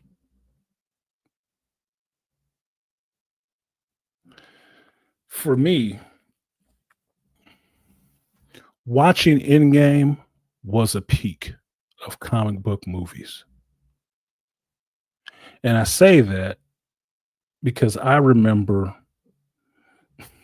you'll laugh when you hear this one, David Hasselhoff, Nick Fury, 1990s Captain America, 1980s, 1970s shitty-ass Doctor Strange. These are things that I watched at the day, which was amazing. To see where it gets to now, that is a peak. And it's not just a sharp jump. It took a lot of time to get there. And I'm happy that I lived to see it get to that point. I'm a little disappointed to see it fall down the backside of that mountain to where it is now, to thinking it's going to get to the heights of Everest again. Maybe not in my lifetime. Because definitely not with the crop of writers you got. That's why. Writers, creatives, there are chocolate chip writers and directors, scattered around the cookie that are really good. But I was laughing about this talking with my mother coming from the airport. Most of that shit, though, is crap. Why? Because you have so many fucking outlets for this stuff. Because you have so many streaming services and outlets for this stuff to come out, there's a lot of shitty ass writers that get a lot of work. Because they're not all awesome writers. The awesome writers are on the shows that we know are awesome. The shitty ones are in everything else that we know sucks. So it's more content, but it's more content of lesser quality.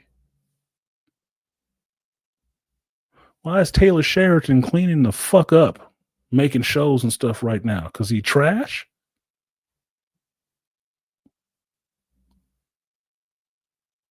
Or is it because everybody else in this peer group who write stuff like that are trash?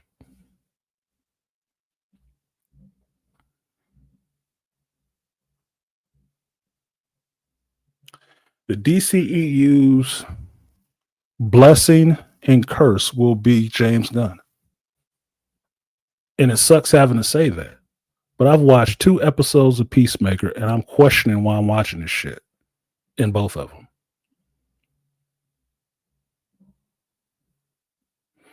The orgy in episode 1, I didn't think we needed that shit. But this is who has the keys to do whatever the fuck you want to in this shit. That's what the hell you get.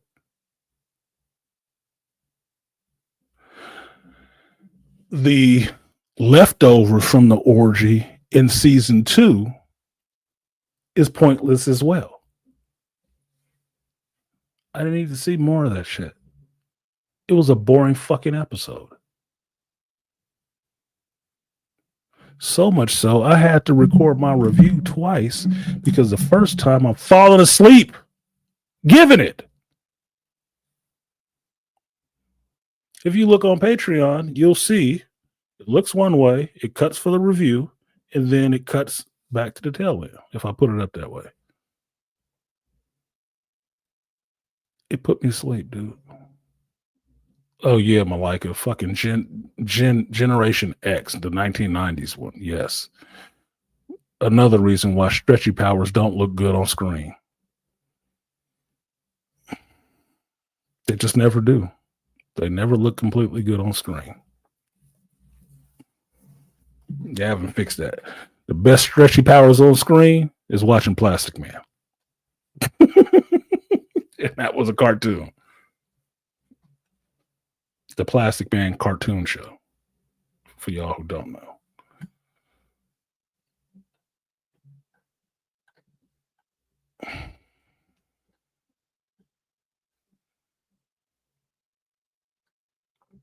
So the future of the DCU is they will make movies. And the movies that they will make to I think this is Gary's point, Nerdrotic's point. They won't be about heroism. Not necessarily. Not traditional heroism, at least. They will be heroism by tragically flawed people who are not necessarily heroes. They wear the garb of heroes. They are in the position of being heroes, but they will do shit that does not necessarily work to call them heroes. Millie Alcott, she's cute.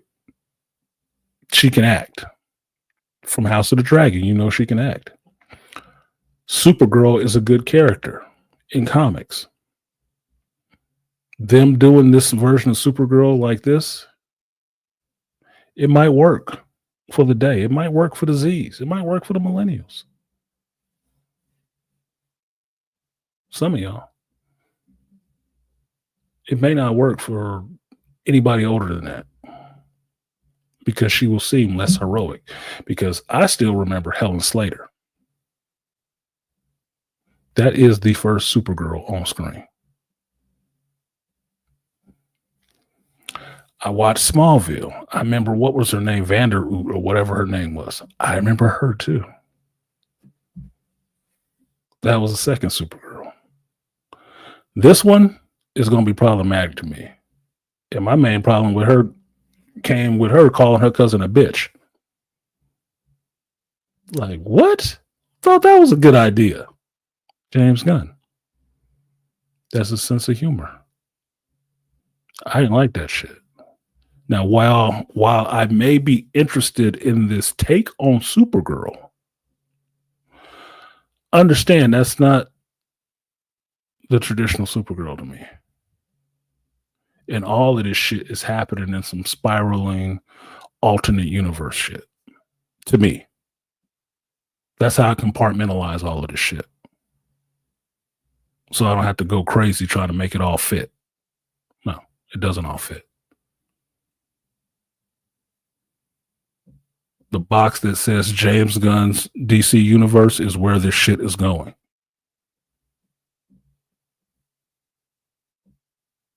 So you have a universe in DC presided over in the vision of James Gunn. So you can look for flawed heroes, completely flawed heroes. And if it's happening on HBO Max, you know how much sex you're going to see in it. And if it's happening on the big screen, you know how much references to sex you're going to see in it.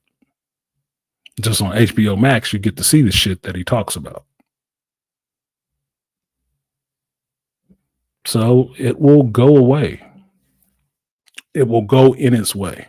And people will like it or dislike it based on who James Gunn is as a person. What he gives them in the movies. So I could see it playing to a lower group of people. The younger ones, they'll need that titillation. I can't see the stories being really gripping and compelling. Because they haven't been.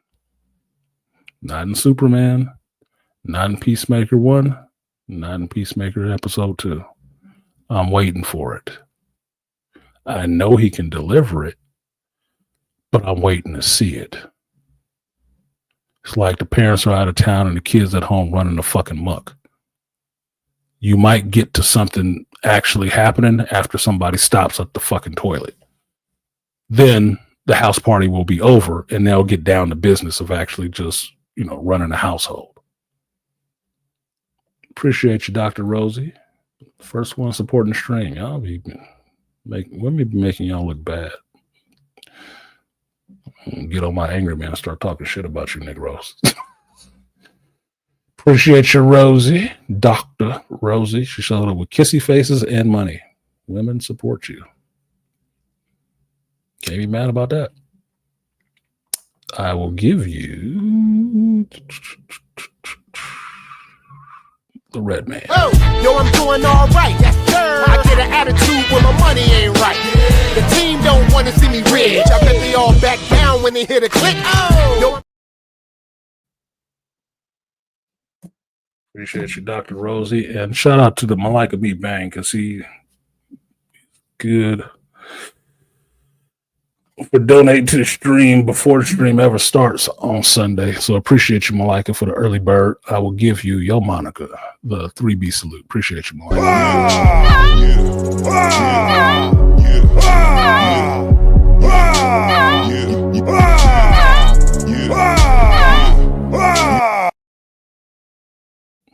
Remind you, I don't do it like Kevin, that I make y'all pay to ask questions, but remember that the Cash App goes to YouTube first. Super Chats go to YouTube first. Cash App goes to the content creators.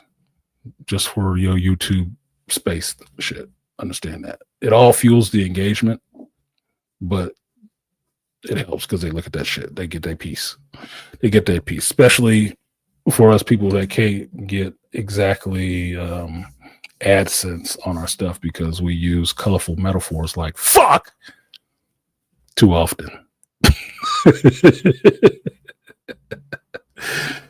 Oh, she donated again and said no kissy faces.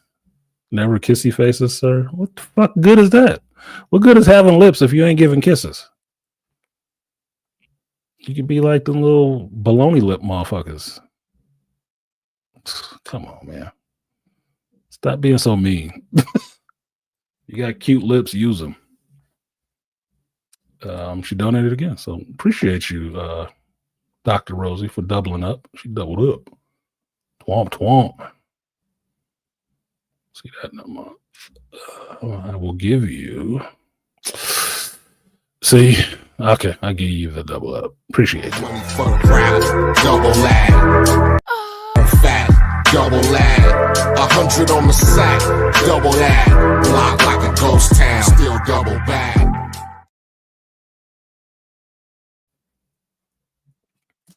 All right. Elongo, what's good with you?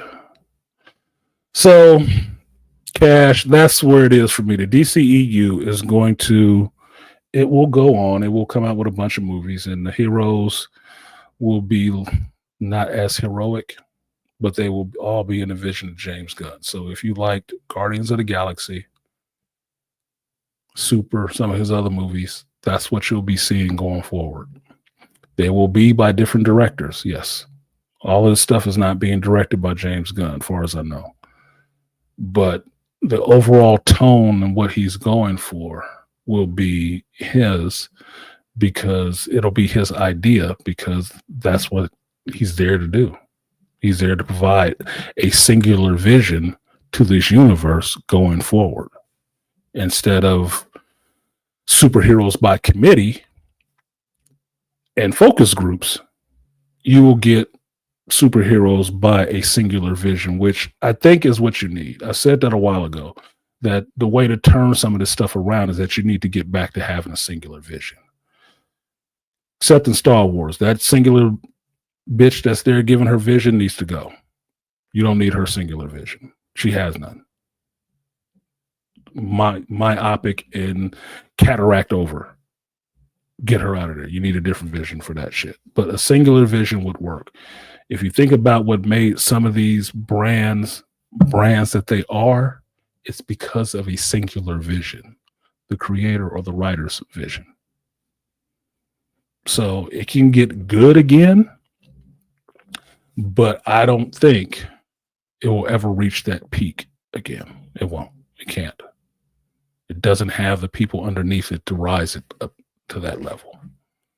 And I can say that just being an ex-comic book store owner is that you don't have enough people that actually love comics and read comics to actually support it like that.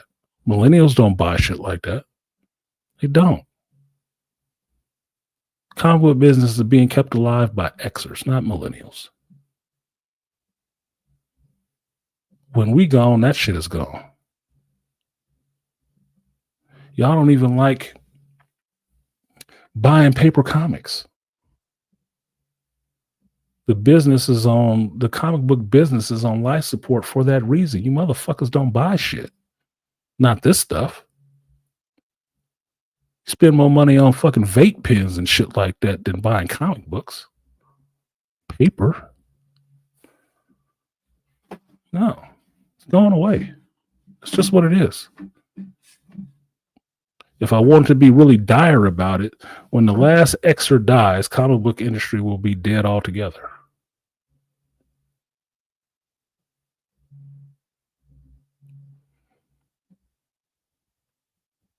You should be digital. It won't be paper books. There won't be a collector's market unless you really still trade in paper and still have it around. There won't be any really good stories because they'll all be AI generated stories.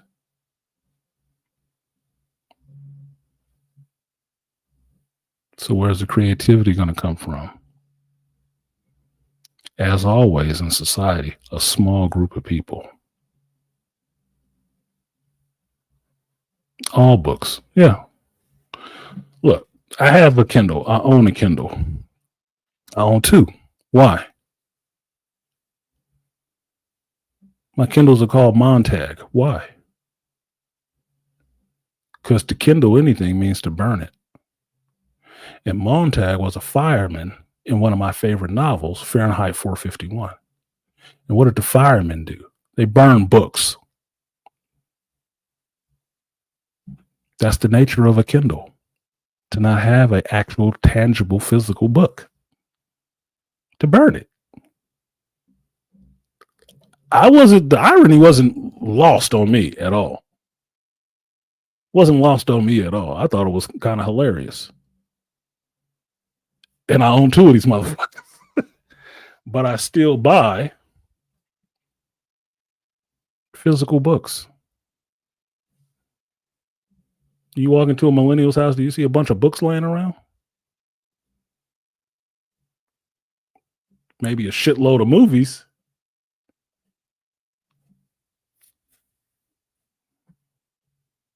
We're that generation that grew up with these things. That was our escape. That was our free time. That was our adventure. That was our exploring the world. I can't tell you how many National Geographics I've read. Almanacs, encyclopedias, all this kind of paper medium shit that you guys give over to technology. So it's not surprising that the comic book business or industry is closing up shop and brick and mortar comic book stores are fucking closing. It's not surprising. It is the way of things.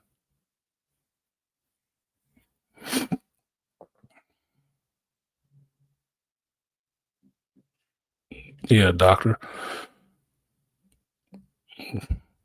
Yeah, I need physical books. I need physical books. I need both. I like both. Digital is good for traveling. A Kindle is good to travel with. It is. That's why I take it. Because I can read my books on a plane, on a beach, near some water, without having to lug 5 books around all at the same time. It's good for that. But if I'm home, if I'm at home base, I want that tangible medium. I want to smell that fucking paper. I want to feel that paper under my fingertips. I'm very tactile. And that's what comic books are, a tactile medium.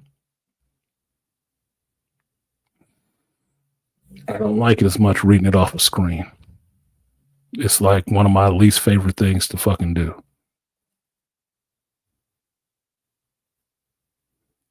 But to pick up a comic, have it in your hand and feel it, smell that waxy plastic or paper, it's an experience. And it's an experience you can't get back and replicate with AI. But if your whole world is touch screens but never touching anything, you have no need for books and comics.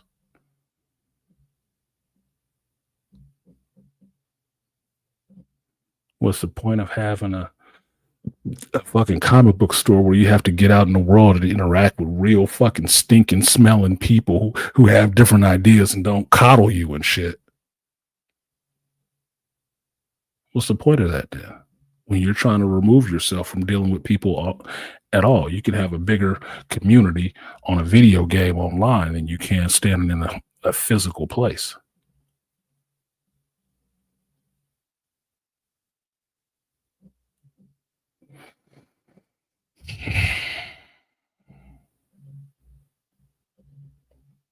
I know you, Dr. Rosie. You love you some fucking books.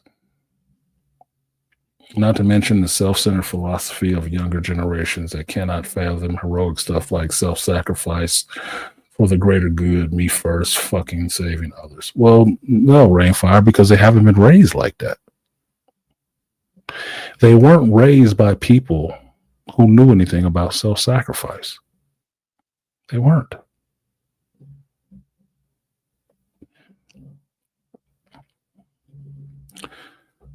It's just what it is. You can't You can't fault people for not knowing what they weren't taught, never been exposed to. Not really.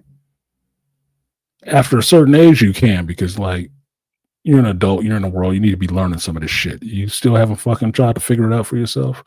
Well, shit, poo-poo on you. But as a child, you never were exposed to that. That's kind of your parents' job, to expose you and prepare you for the world outside of their doors, outside of the bubble wrap zone. That's their fucking job. Give you a small example of that. You ever know a kid or an adult who said they don't like certain things, like, oh, I don't like tomatoes, I don't like vegetables, I don't like this shit and that. You know what that tells me when I hear that shit coming out of a grown-up's mouth? Their parents never made them eat vegetables. They have no experience with it because their parents never gave them any experience with it. I eat sushi now, not because I just was 25 and I've posed up to the sushi shop. Give me some of this shit. I want some of this raw fish. No. I eat sushi now because my mother took us to a sushi restaurant, because my mother worked corporate for a lot of years. And we went to Ebisu in San Francisco, and we had sushi. Learned how to have it, what's the art of it, all of that shit. And loved it. So much so, I eat it to this day, and I fed the shit to my kids because I gave them that experience too. So there ain't a lot of stuff that you can put on the plate that I won't eat, because I don't have no fucking food allergies and I don't like this and I don't like that. Bullshit. I have experience. I like a lot of goddamn different foods. A lot. And the things I don't eat, it's not because I was a kid and never had it fed to me. There's specific reasons why I don't like that shit. From experience as well.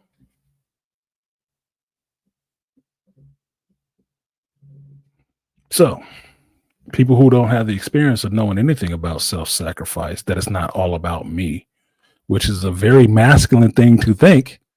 If you understand you're in a feminist society, that's why these kids don't know shit about self-sacrifice and the greater good, because there is no greater good outside of just me and my wants and my needs in a feminist world. Get it?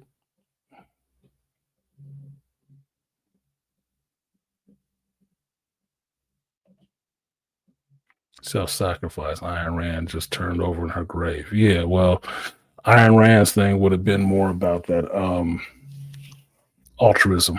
No true sense of altruism and self-sacrifice. But you understand her worldview when you talk about her, where she's coming from, what lens she's looking at the world through. She don't have to believe the shit.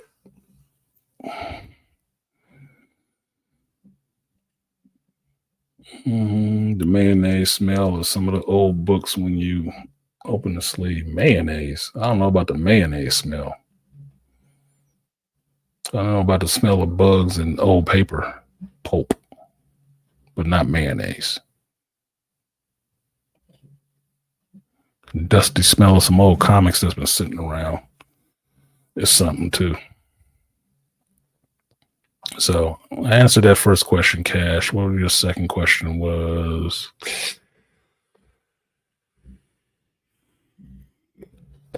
Did I miss one?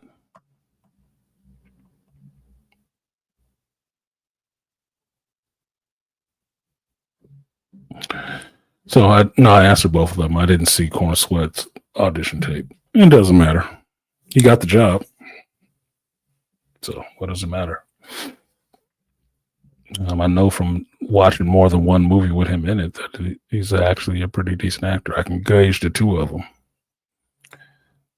Compare and contrast, and Affairs of State seems like a much better movie than Superman. Just saying. So what's the next part we can get into?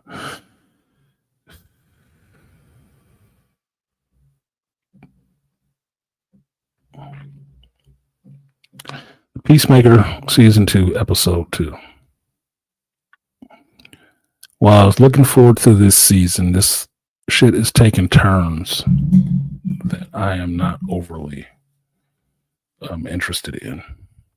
And I'm not understanding exactly where it's going. I understand what the overall point of it is going towards.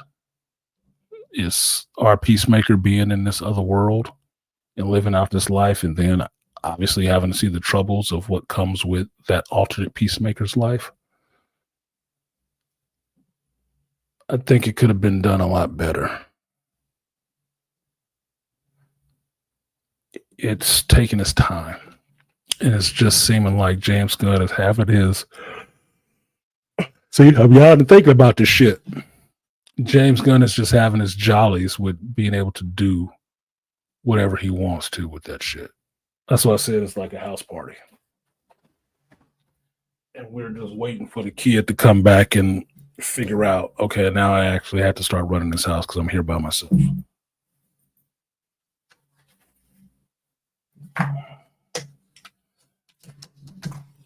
Excuse me, because I still haven't eaten anything yet today. So I will do what they say in YouTube you're not supposed to do, which is eat on the stream. And I think it's because they don't want to see you choking to death on the screen or chomping your fucking food like an animal. But I need to put some calories in my body. So if my breakfast arrived late.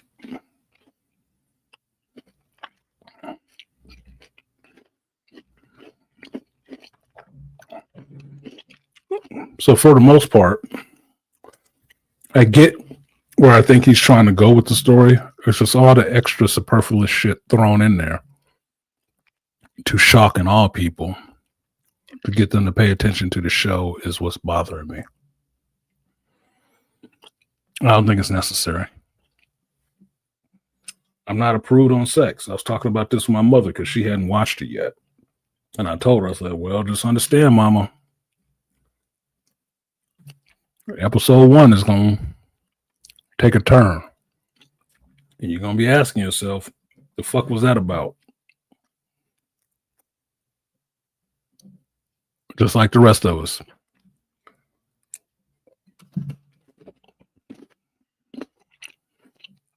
The fact that it just couldn't be over in that episode and he had to drag it into the next episode too. It's like, oh, fuck me.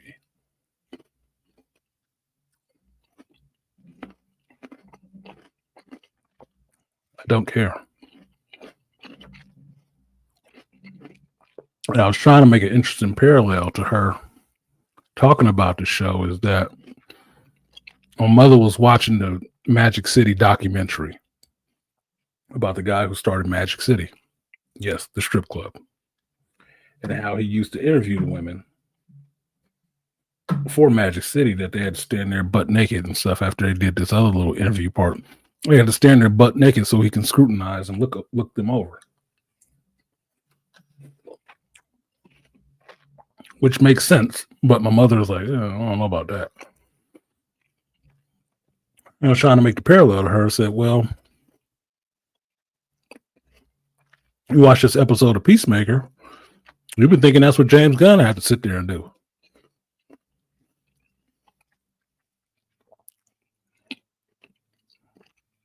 He had to sit there and look over all these naked people and decide which ones were good enough to be in his scene and which ones were going to be shown on camera. You know, full bush, twig and berries and everything. Actually, it's fucking weird to me.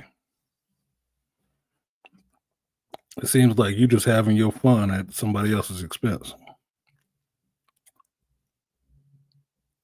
Today's. Put those right there. So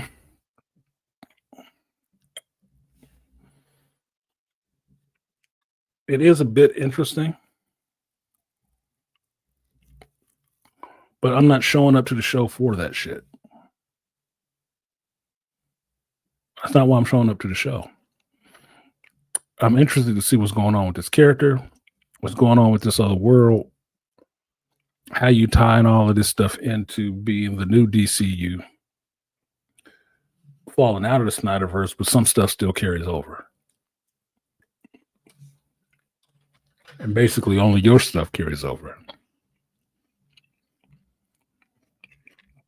Somebody else said it on another show, which makes the most fucking sense, that it would have made more sense to have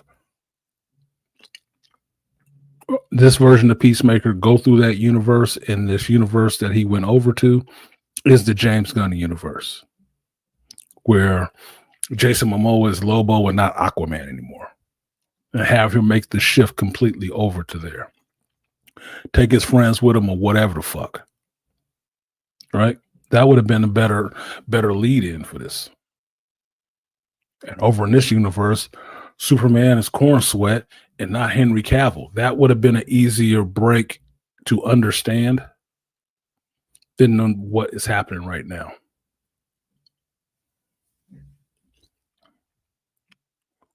So the Peacemaker show is not grabbing me, and watching two shows at the same time that is not grabbing me, Alien Earth and Peacemaker, is bothersome.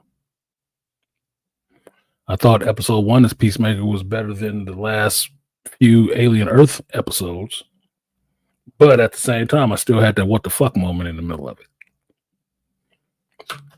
That took me out of it. Like, why is this here?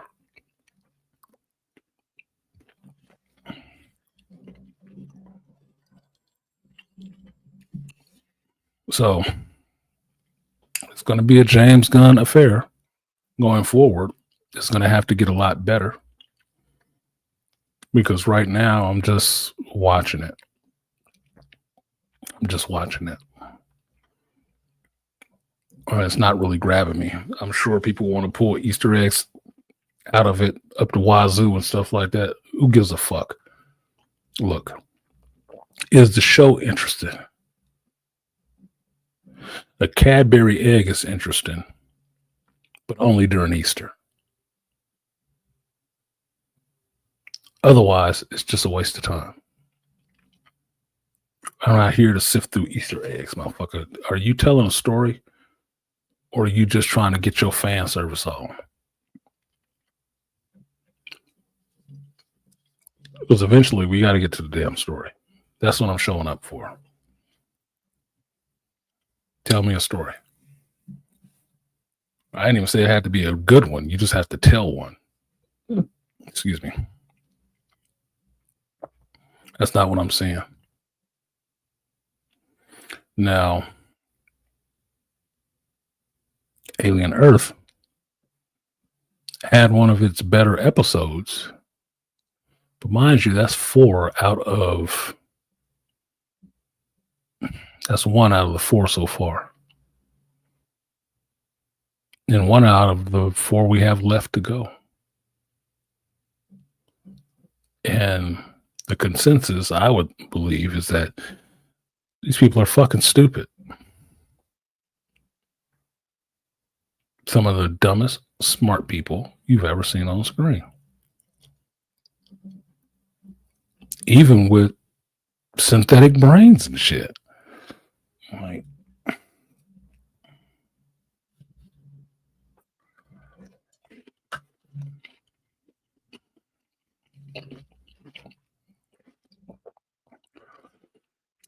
I'm really watching shows like this is what makes me think that comic book movies will never climb out of the gutter that they're in right now. They won't get out the basement. They'll be down there with the witch getting their life force sucked. Check out Weapons if you haven't.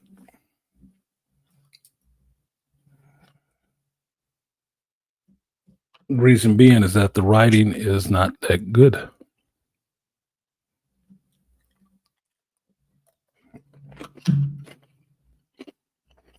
Someone thought it was good enough to put it on screen.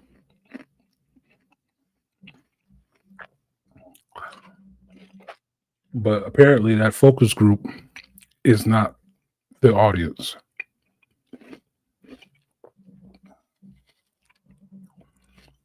So they are not understanding that this is not flying for the normal people. There are some interesting ideas here. Some stuff that we want to see more so. But overall,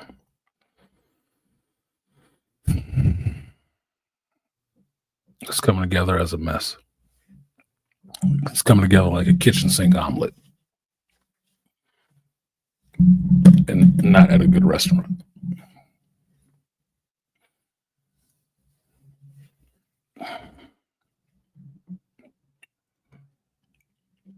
Now, what is this in favor of?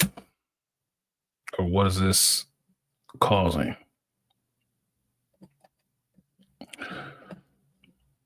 Well, it's causing the downfall of all of this stuff. Now, Alien Earth is new, so it doesn't. Alien Earth and Peacemaker are fairly new, so we can't blame any of this part on them. But this genre right now, as it stands,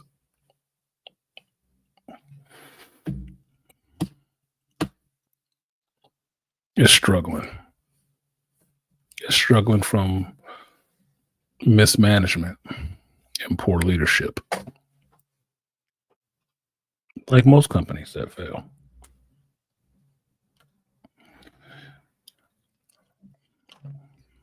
It's no secret why DC had to do what it did with making the radical move of putting James Gunn in charge of it.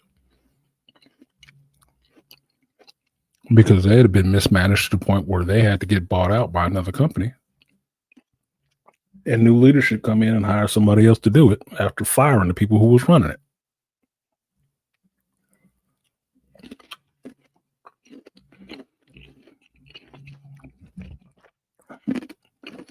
Marvel is going through its own version of it, where people letting everybody know that the Emperor has no clothes. And Kevin Feige may not be the smart guy that we thought he was at Marvel. He wasn't the recipe for success. Because he hasn't been in the last, 10 years?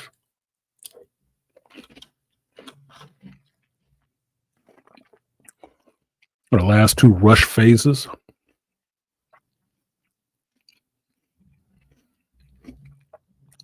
Hasn't done it. And Victoria Alonso is gone. So it ain't her. Not to say she didn't play a part, but this ain't her.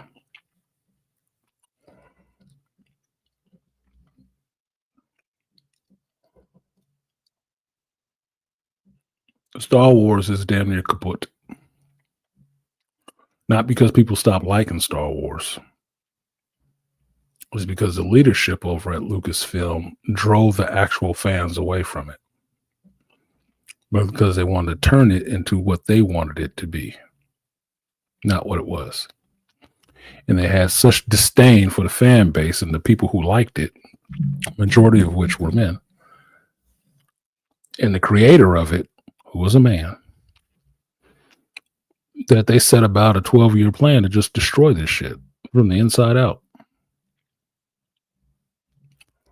While saying it was your fault.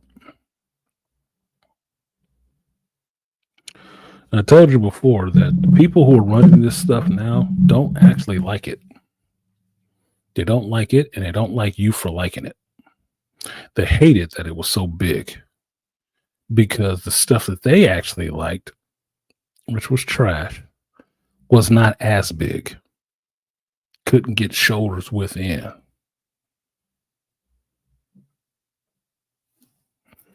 Look, the fan base is the fan base. You build up a fan base by producing stuff that they like. I do not have a 20,000 sub channel, which could be said that I don't produce shit that people like. Not a majority of people, anyway. It just could be said for that. And I understand that. But I'm not bitching about it to saying it's all their fault because they don't listen. It's choices.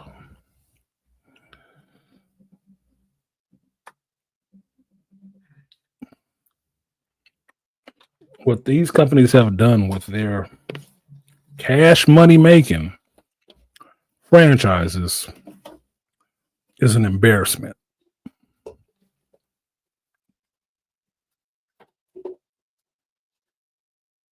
Almost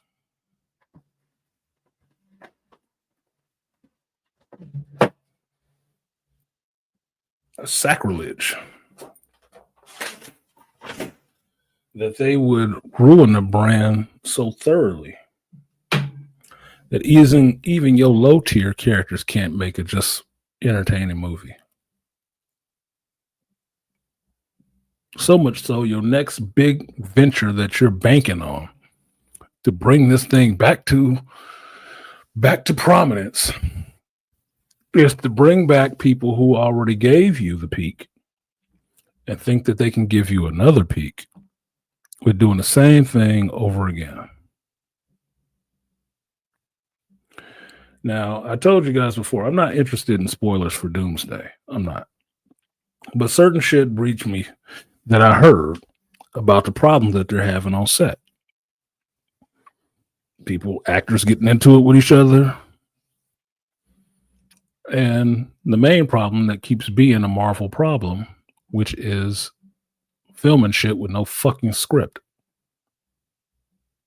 Or a shitty script.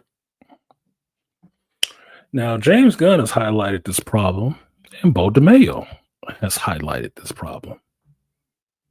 This is a problem in Marvel of how they make their shows with not having a locked script before you start filming anything. You're wasting money. This movie in and of itself is costing too much. To hear this latest report that they possibly, or the rumor that they possibly have to go back and rewrite a script. What fucking script? What script? I didn't think you had one finished to begin with. And the fact that it's sucking is not a surprise. It's not a surprise. Now, on the heels of this, I heard another thing that's supposed to get the fan base so whooped up and excited about.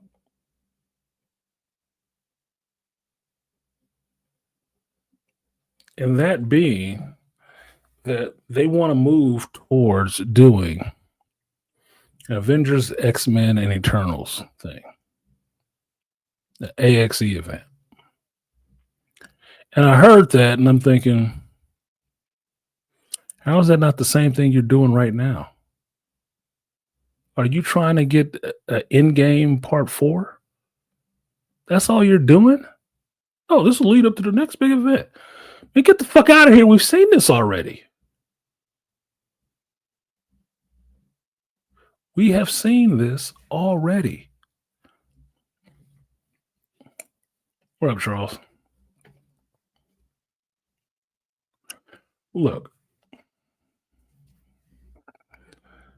Infinity War and Endgame were two good movies because it did something that you had never seen before in comic book movies.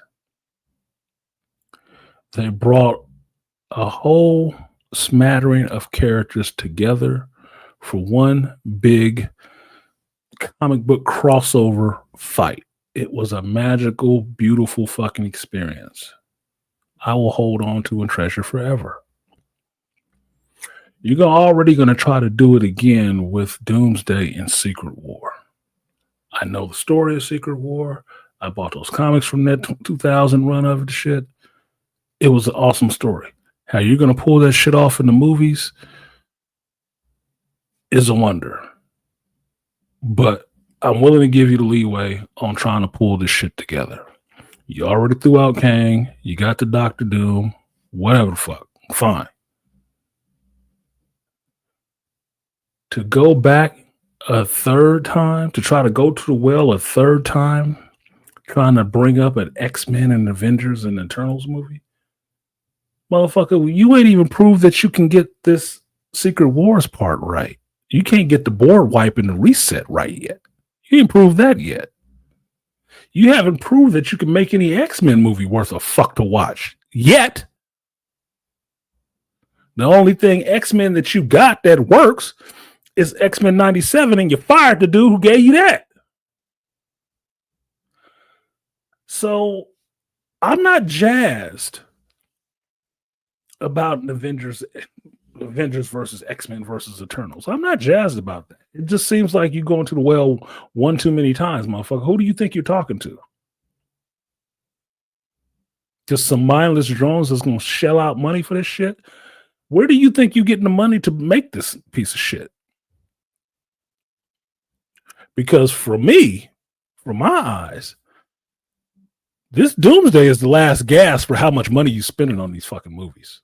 Because you're not reading the room. And you're not balancing the checkbook right. You're spending way too much goddamn money on this. And it hasn't proved to be anything yet.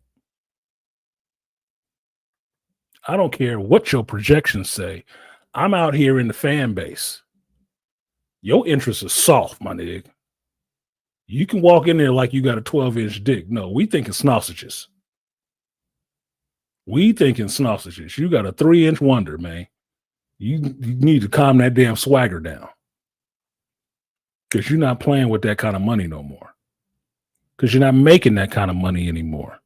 It'd be different if you had a movie in the last fucking, I don't know how many years that actually hit $1 billion, but you haven't. Well, Deadpool and Wolverine hit $1 billion, but that's not really your movie. It's not. You can't take the credit for that. The biggest movies you got, you cannot take full credit for those. The ones you can take full credit for are the fucking losers. Bomb. Your budgets are too fucking high. Your return on investment is too low. You do not need to keep scaling up to get bigger and bigger. We're going to have more characters in this one, and it's going to be X-Men and Avengers. I don't give a fuck. I like all of those characters, even the Eternals. I don't give a fuck about you making a movie out of that. Prove to me you can get this Doomsday and Secret Wars right. Because I'm not convinced. You can't get a fucking Blade movie right. So, color me unimpressed. Whatever. It's a good rumor. Who cares? I need to see something from these companies that proves one of a few things. Number one, that they actually respect their fan base.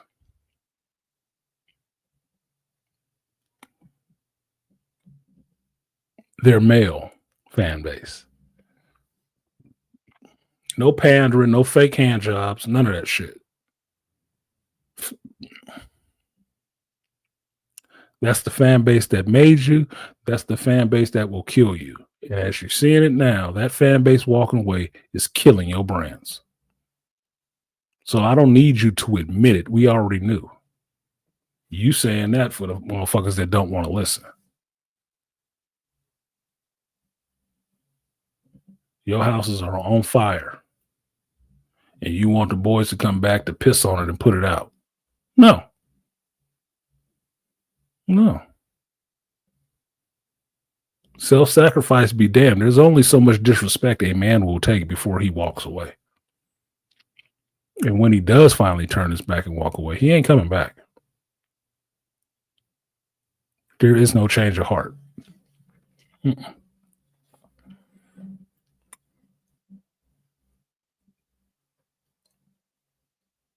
Yeah, that's exactly what it is like, Rayfire. They're trying to adopt a crossover method.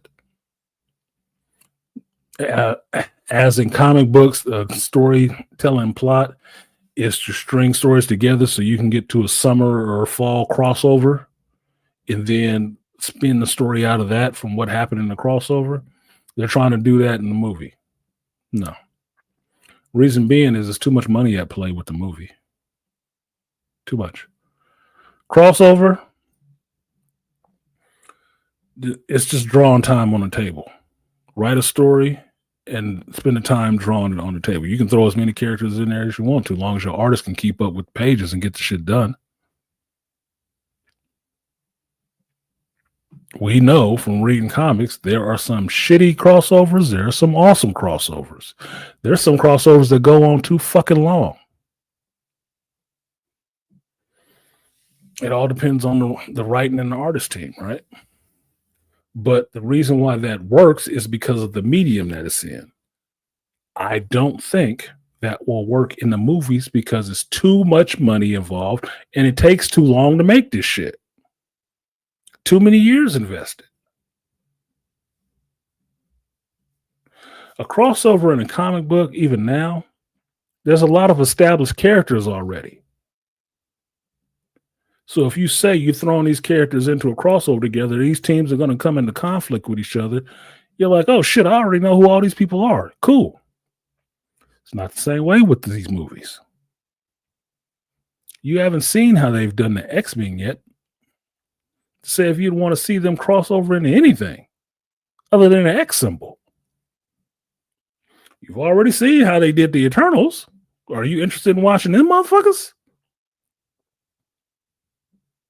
And why would you care about the Avengers? You don't know who's on the Avengers team right now, right? Because apparently there's two of them. So you don't know how it shakes out. A lot of these characters are not established. So what would you be throwing? Oh, we're going to do a movie like this for. So what? I'd be more apt to watch a movie of you having the inversions of the shitty Axis books, where you just inverted all of these characters, which would be interesting for a movie or so. You do 2 movies and you turn them back afterwards. I'd be more interested in that than to get these massive 3 separate teams coming together in one movie bullshit. That's too much. It's too much. You know what it sounds like to me that I'm getting tired of? It sounds like a lot of fucking CG. It seems like a lot of damn CGI.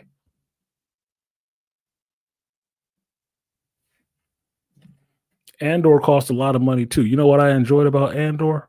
Practical sets. Practical. That's why it cost a lot. Because they were actually out in the world. I don't see how technology is more expensive than filming out in the world, and all you give me is more fake shit.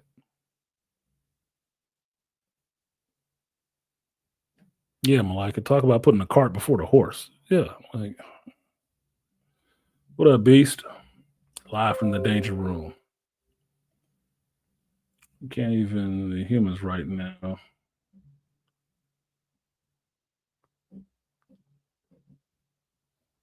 They're talking about the Eternals. They ain't even talking about the Inhumans yet.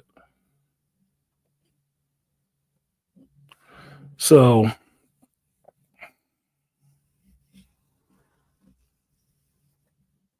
well, that's Rainfire. I told you before, the ultimate line of comic books were the characters that they're trying to bring into movies. That's what the ultimate line was for. Contemporary times, so you can bring those characters into a movie really easily. The Avengers you like is the Ultimate Avengers. The X-Men that you'll probably get the Ultimate X-Men. That's the easiest way to do it.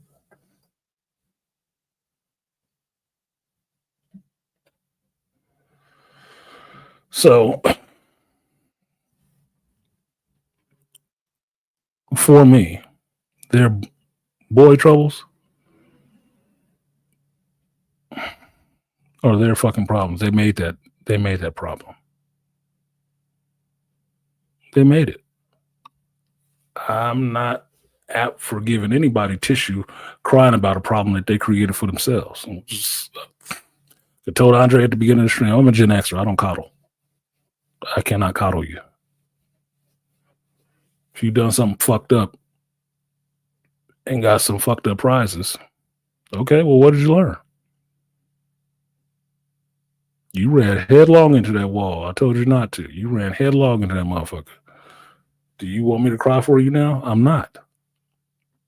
I am incapable of crying for you for this shit. I'm not even sympathetic to you but crying about it because I know you don't mean the shit you're saying. You too far down the road to start backtracking and saying, I'm sorry. You ain't said none of that shit. So why do I care? Why? I can sit here and keep watching your slow descent, Titanic. I can sit here and float my boat and watch you keep slipping below the waves. Like, you should have turned, motherfucker. You should have turned. You had every indication that you needed to turn. You told us, shut up, we didn't know what the fuck we was talking about. Like some entitled bitches. And now you sitting there drowning, wanting a man to save you. Go fuck yourself. Why don't you float on your fun bags? I'm sorry, you don't like women with big boobies.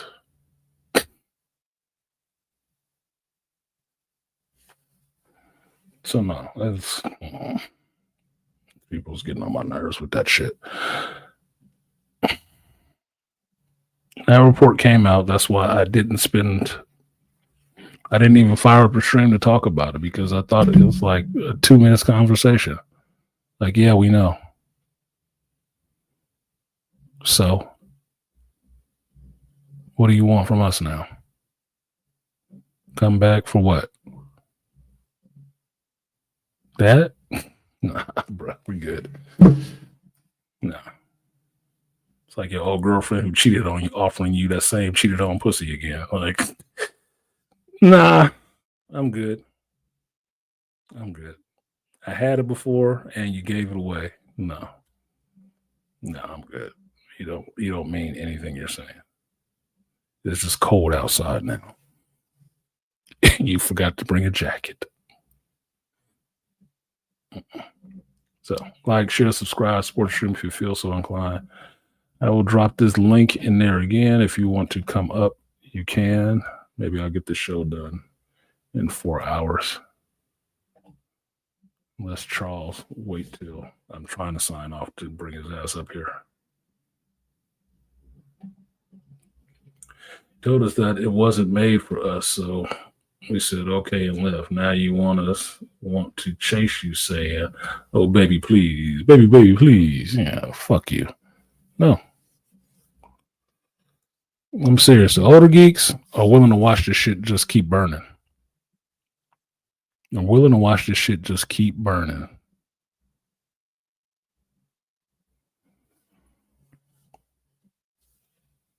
Now, it was interesting that the article didn't mention the older geeks at all.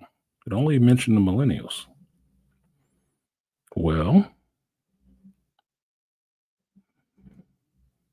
that group don't even really care about this shit. They damn sure don't pay for it. So why are you trying to appeal to them in that condescending ass way? What up, Detroit?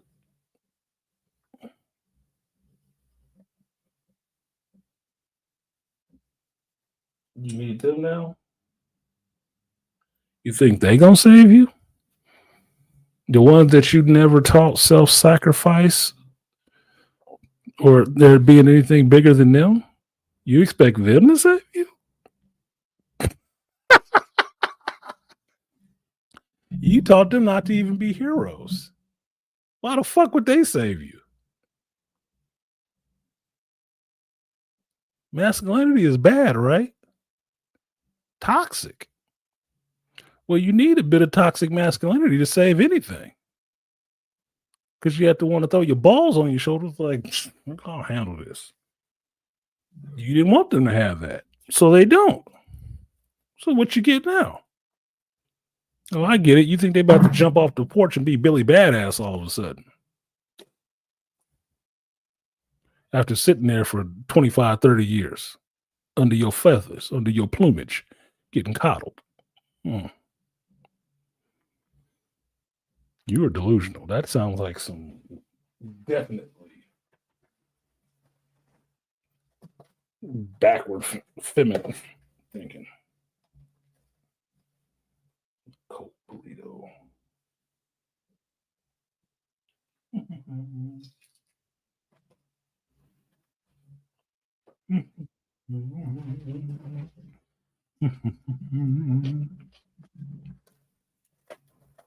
What's good, Beast? Not much. Just sitting here cooking breakfast for the young one. Man, it's damn near 12 o'clock. What you talking about cooking breakfast in the afternoon? Everybody got up late. Yeah, no shit. I can tell. I had breakfast at 2 p.m. yesterday. I was being told, yeah, it's time for lunch. Well, that's not what I'm having. I'm having breakfast. Some eggs, man. I'm having lunch for breakfast. Meanwhile, she's watching the one thing that's kicking your ass on Netflix right now, and now in the theaters, K-pop Demon Hunters, repeatedly. I haven't even watched that shit. I watched it. I watched it before them. I was like, pretty decent movie. I don't know what it's about. I haven't watched it at all. Rainfire said you would think they would figure it out. No. Hell Okay. no. This is the word that's the sticking point right now. That you would think, they don't think, they feel. You would think they would figure it out. No. Because common sense would have told you that shit a long time ago. Logic would have told you that a long time ago if you were using the thinking part of your brain, not the feeling part. The same fan base excited about Snow White and the Little Mermaid may not be the same ones excited about Star Wars and superheroes. No, that's about 2% of them. The gay guys that are excited about the Little Mermaid and Snow White might like Star Wars and superheroes. They might. Because Princess Leia in it. Mm-hmm. Oh, and artisan, they didn't say millennials. They skipped us. They said Gen Z, an even harder generation to get. Yeah. I said completely harder generation to get this disconnected and don't like this shit. Like, yeah, whatever. Because at least with the older millennials like us, we still watch some of the shit. Now, when you start getting on down to the cats in like past 96, they fuck them. Nope. I ain't bought into that shit like that. It's part of the culture, which means it can be ignored very easily. Mm-hmm. Means it can be ignored very easily. Appreciate you, Rainfire. I will give you the guts and butts. Appreciate it. Double up, 3 or 4 times. I ain't telling no lie, I just run it up. Never let a hard time on the once.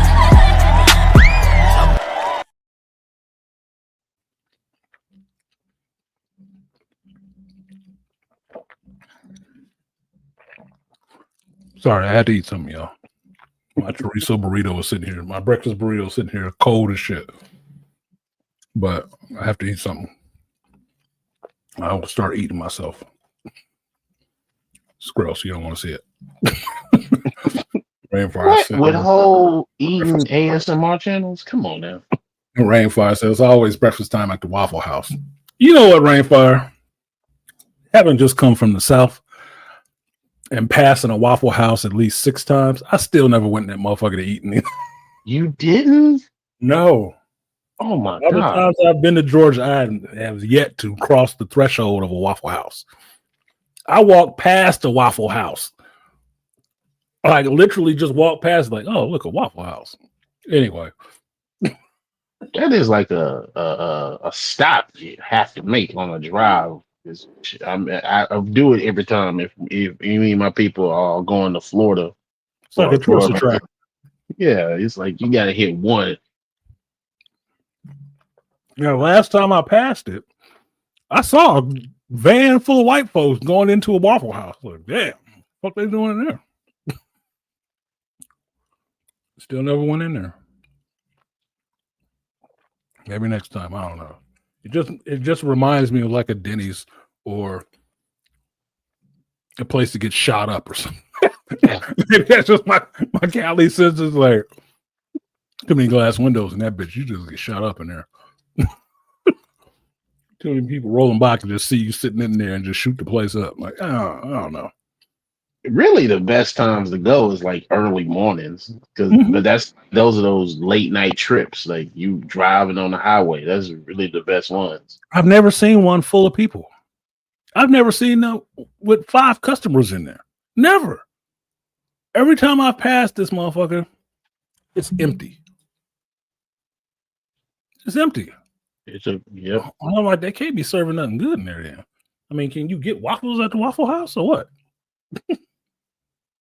It's like it's one of them places. That's why what shocked me was all them damn videos where everybody acting the fool and Waffle. I said, hey, Waffle House used to be like a pretty fucking chill place. You can sit at the table or the bar and just eat your food, and they fix it right there relatively quick. And you sit down, eat, and and carry on about your business, or get it to go.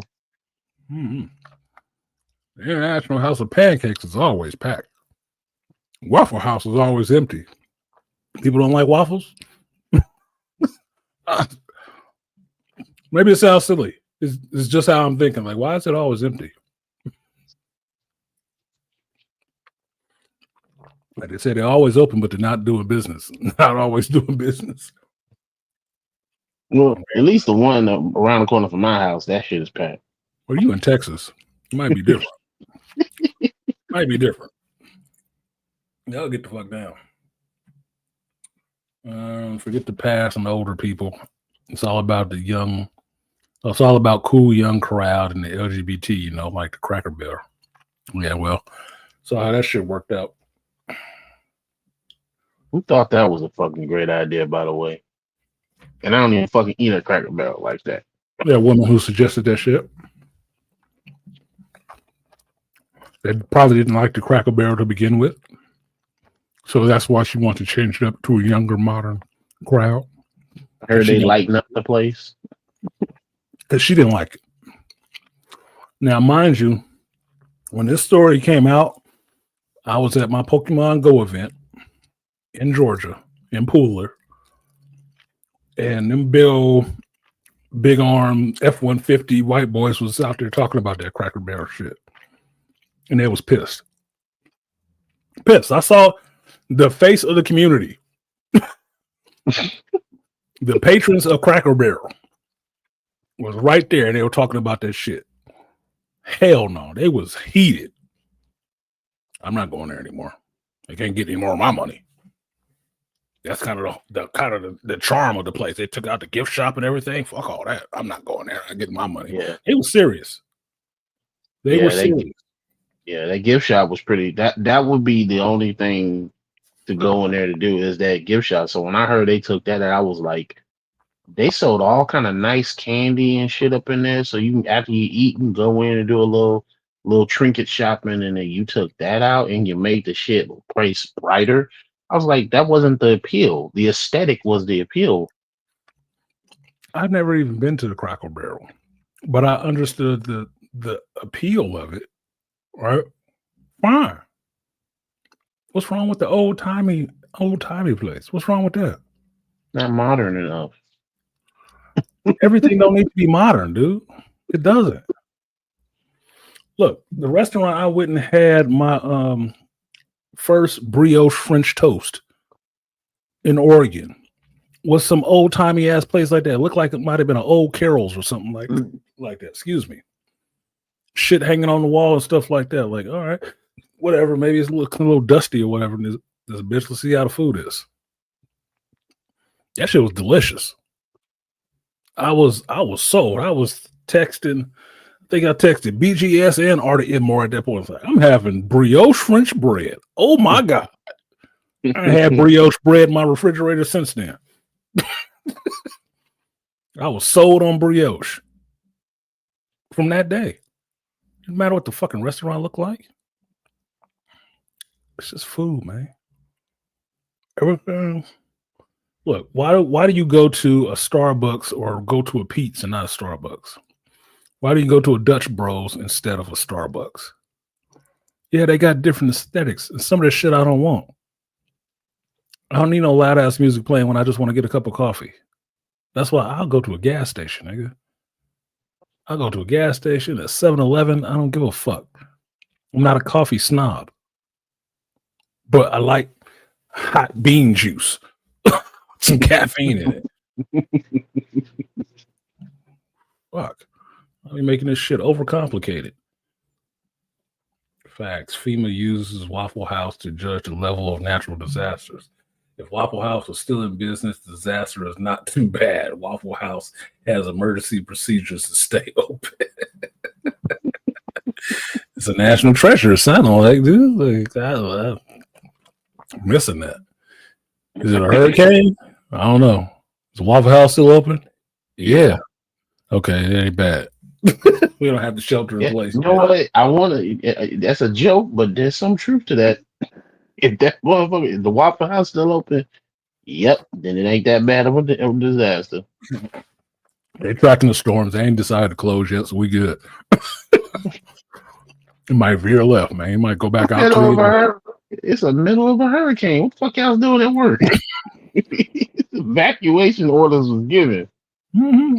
Nah, it ain't coming this way. It's only F2. We got our Doppler up in Waffle House HQ. We good. I don't live too far. I don't live too far from a flood zone. Evacuate. When that evacuation go out, it's time to go. What y'all still doing here? It ain't time to go yet. It's gonna veer off, man. We know things. Shit, I know the company I used to work for. I used to work for Home Depot. They track that shit like that, and they tracking it so they know where to send material. Like, oh, that storm is going to hit. We need to send them more lumber and shit like that because they're going to be rebuilding. They got to board up these windows. Send that shit tonight. Tonight, man. we need it down there in that zone so they can get them screws, them nails, that plywood. They need all that shit. Send it. Send it right Basically, now. When they heard the news say storm, they heard dollar signs. Cha-ching. I told you it must be raining money. It sounds fucked up. But if your business, if you in the trades and stuff like that, you watch them disasters. You watch disasters. Like, damn, that's look fucked up. Man, I ain't burnt up all that shit. It's underwater. Baby, pack up the truck. There's some work happening over here.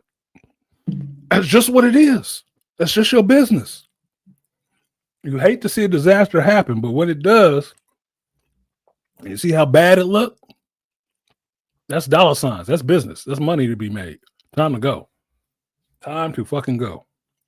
Oh, that's just like they had to put the kibosh on the cats that would be buying up all the generators, but when the hurricane hit, down here, that's some shady shit. That's the shady part. Yeah, right. They're trying to start a generator business. No, that's bullshit. That's like a ticket scalper. No, fuck you. That they need to stop motherfuckers like that. But if you want to go there and actually help out or help with the rebuilding and stuff like that, demo and the stuff, getting it out of here, getting it cleaned up, you got a bunch of excavation equipment and shit like that, hell yeah, get your money. You look for shit like that. Just what it is. Like you say, a carpenter earthquake country. But if everything is built earthquake safe and you never have an earthquake, you never have to use that shit. If you having a shaker every year, you get to rebuild a house every year or so in hurricane country, then that's just what the fuck I do. I'm a home builder. That's what the fuck I do. I rebuild homes. And y'all need me every year. En masse. So we waiting. We waiting for the next hurricane. Like, what is this? I'll be watching the Doppler too. Like, what is this motherfucker up to? 3 or 4? Hurricane season. Money season. Man, make sure the bills is paid up at Home Depot and Lowe's so we can get there for that contractors. We don't need that. Why don't we go stock some plies, some 2x4s, and get a shitload of the metal studs and shit too. Let's get that because these motherfuckers about to get hit. Tornado Alley. Yep, I need to get in there and get to work.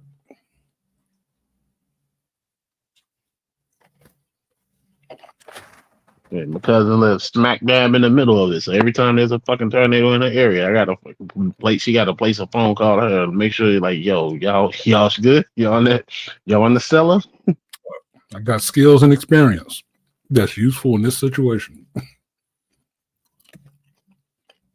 And I'll be talking to your insurance company to rebuild you a better house. I was being serious. They have procedures for every disaster. So cars drive through the building. They're back open in 3 hours. If the Waffle House is shut down, it is a wash for that town. Yeah. They ain't got nothing but glass windows anyway. So a car drove through there. Yeah, you just replaced the panel. Place that glass, get that shit in there. But I believe it. A lot of people do. Especially if they're self-insured. Yeah. They have to be. You just have to be smart about business. You have to be smart about business. There's things you watch. And if your business is tied to the weather, you watch shit like that. You be watching weather reports all week like you a goddamn meteorologist. So what you got on this bullshit? Oh my God. Because Cash had a good question. About the direction of the DCU. I saw somebody, and they took everything. It was on Facebook. I'm sorry, so I didn't go in it. I didn't argue with nobody, but it was a content creator. You ain't got a tailor for me. I know you was in there arguing. I know I didn't because I came up with the argument in my head. I was just reading the comments and like because the guy basically was reading somebody else's comment saying about how they didn't like the James Gunn's first introduction of Supergirl. They said and he was reading the comments saying that if you like this character, you don't really like Supergirl because of X, Y, and Z. And the guy proceeded to make a point that, oh, well, because it's coming from the Woman of Tomorrow comic, that's why you should. I was like, but my thing was like, but not many people like that adaptation of Supergirl. So you can't necessarily say just because it's in the comics. I said by that logic, we should all be celebrating the Fantastic Four because female Silver Surfer was in the comics. That's the thing. Is like they heard and they didn't hear, right? For a while with Marvel, they were getting slammed for stuff not being in the comics, and the outcry from the geeks online was that it didn't happen in the comics. It's not really canon, right? Mm-hmm. Well, they started listening to that, and they just start pulling more obscure shit from comic books. Yeah, it might have happened in the comic, but it didn't happen in the mainline comic, right? But since it happened in the comic book, then you could justify and say, well, it did happen in the comic book, so there you go. Well, the problem with that is you understand at a point, movies stop being the tail on the dog, but start wagging the dog. The movies start tailoring the comics to reflect the movies. When you have Kevin Feige coming in and taking control of Marvel Comics and the movies, there's a lot of shit that gets thrown in the comics just so they can put it into a movie now. Now, Shia LaBeouf wasn't one of those things. But yeah, she existed at one point, but it wasn't in no mainline shit. It wasn't. One shot. Yeah, so yeah, it happened in the comic. Big fucking deal. It didn't go forward. It didn't. So it's a half-hearted truth in that sense. Yes, it did happen in the comic, but the other part of it is that it didn't happen in that mainline continuity. It was a one shot. So that can count and not count. If that was the case, then Wolverine got a daughter with Elektra. Mm-hmm. Where's Wild Thing? Why can't I get Wild Thing? It happened in the comic. Yeah, one shot. Well, why can't I get that? So it's funny. You would have to know that to be able to counter somebody on some shit like that. But now they know that they can use what happened in the comic. Well, yeah, a lot of things happen in the comic. but it's not main continuity. So fuck it. Shit. So it's just them listening a little bit. And I've always said this about Marvel. Marvel is a little better than DC. Definitely a lot better than Star Wars. They actually listen to YouTubers and people online. They actually listen to the people online and listen to hear what you're saying, not to actually respond to what you're saying, but they listen to hear what the fervor is out there. And so they pick up little things that you can see them changing. That sounds like, man, we were talking about that shit. Yeah, you were. That's why they heard it. But they ain't acknowledging you for that shit. And they did it their way. Which is like, fuck. They only heard part of it. So that's why, you hear me do please to Kevin Feige and stuff like that sometimes, because they listen to this shit. They do. They prove that they listen to this shit. Because some of the moves that they make are directly reflective of what you talked about in spaces like this. So speak to them. They listen. They'll hear it. They won't acknowledge you, but they hear it. So quit doing that shit, Kevin. Fuck, dude. For real. Stop it. We want to root for you, but damn. Dude, I want to root for you. I'm a Marvel fan. I'd love to root for you. And DC. If Image Comics was going to start making movies, I'd be rooting for them. Because I'm a comic book fan. But this shit got to get better, bro. And it's not going to get better the way you've been doing it. You got to flip the script, or they're going to fire your bitch ass. Like, for real. Like I hate Bob Iger, he can still fire your bitch ass. No matter what dirty deals y'all did together, he can still get rid of you. You ain't like Kathleen Kennedy. You don't got a secret sex tape for the boss. I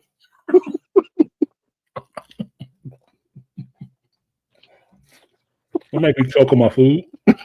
That's why you're not supposed to eat on stream.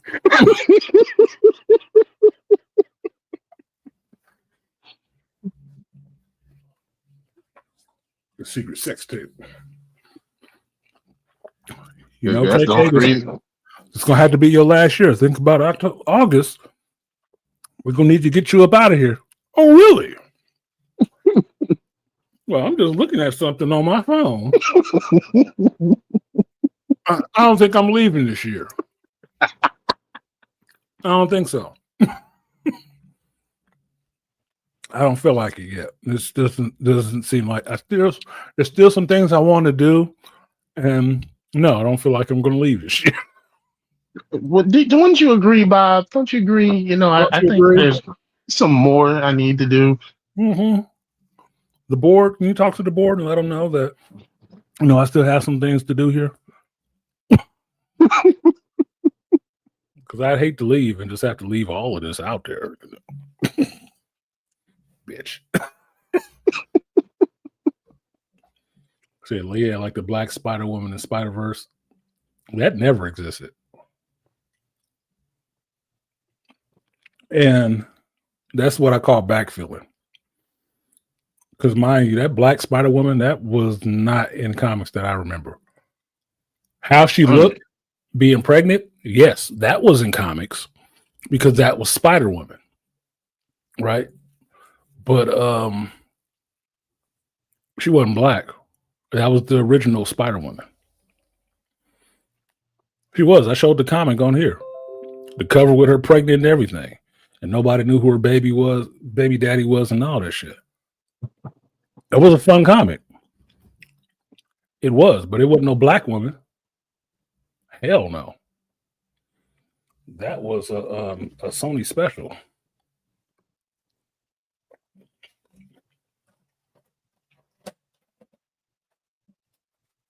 Yeah, but Alien Earth, that, oh my god. Oh my god. I haven't even finished episode 4 yet. I'm halfway through. I'm like, you said it, I was thinking about you. I said, Artisan did say the dumbest smart people. I'm like, this is the dumbest shit.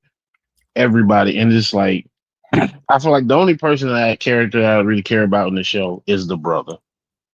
I don't care about him. I said he's the only one that seemed like he got the most sense out of everybody. I said they could have just made the show about him. I don't give a damn about these childlike androids because they getting on my damn nerves with all the little kitty shit. I'm like, oh, bro, you couldn't have just put actual adults into the robots. We couldn't have did that. And like when you said I was the adult would show up in the room that you said last time. I saw that scene. I was like, you know what? This must have been the scene Artisan was talking about because the way they handled this damn alien eyeball pissed me off. I was like, oh god. Yeah, get the adult. Can I get the adults in the room? Oh god, this is a chore. And you're talking to somebody that, like I tell you, to the Disney, you're talking to somebody. This is somebody who's talking who's a fan of this shit and is not really liking this. You got a new video game coming out that I'm more interested in playing than this shit. Because at least that looked like that's telling a decent story, and it's a first-person shooter. Here's the funny part about this shit. The stuff is already done, so they already recorded and everything else. But apparently, they wasn't talking to the fan base when they got the sign off on it. Look, you're gonna do a season 2 of this alien shit. I know it. Yep, it's coming. Take this critique right now and put that into whatever the fuck you filming right now and fix it. Because we're gonna suffer through this first season because that shit is already done.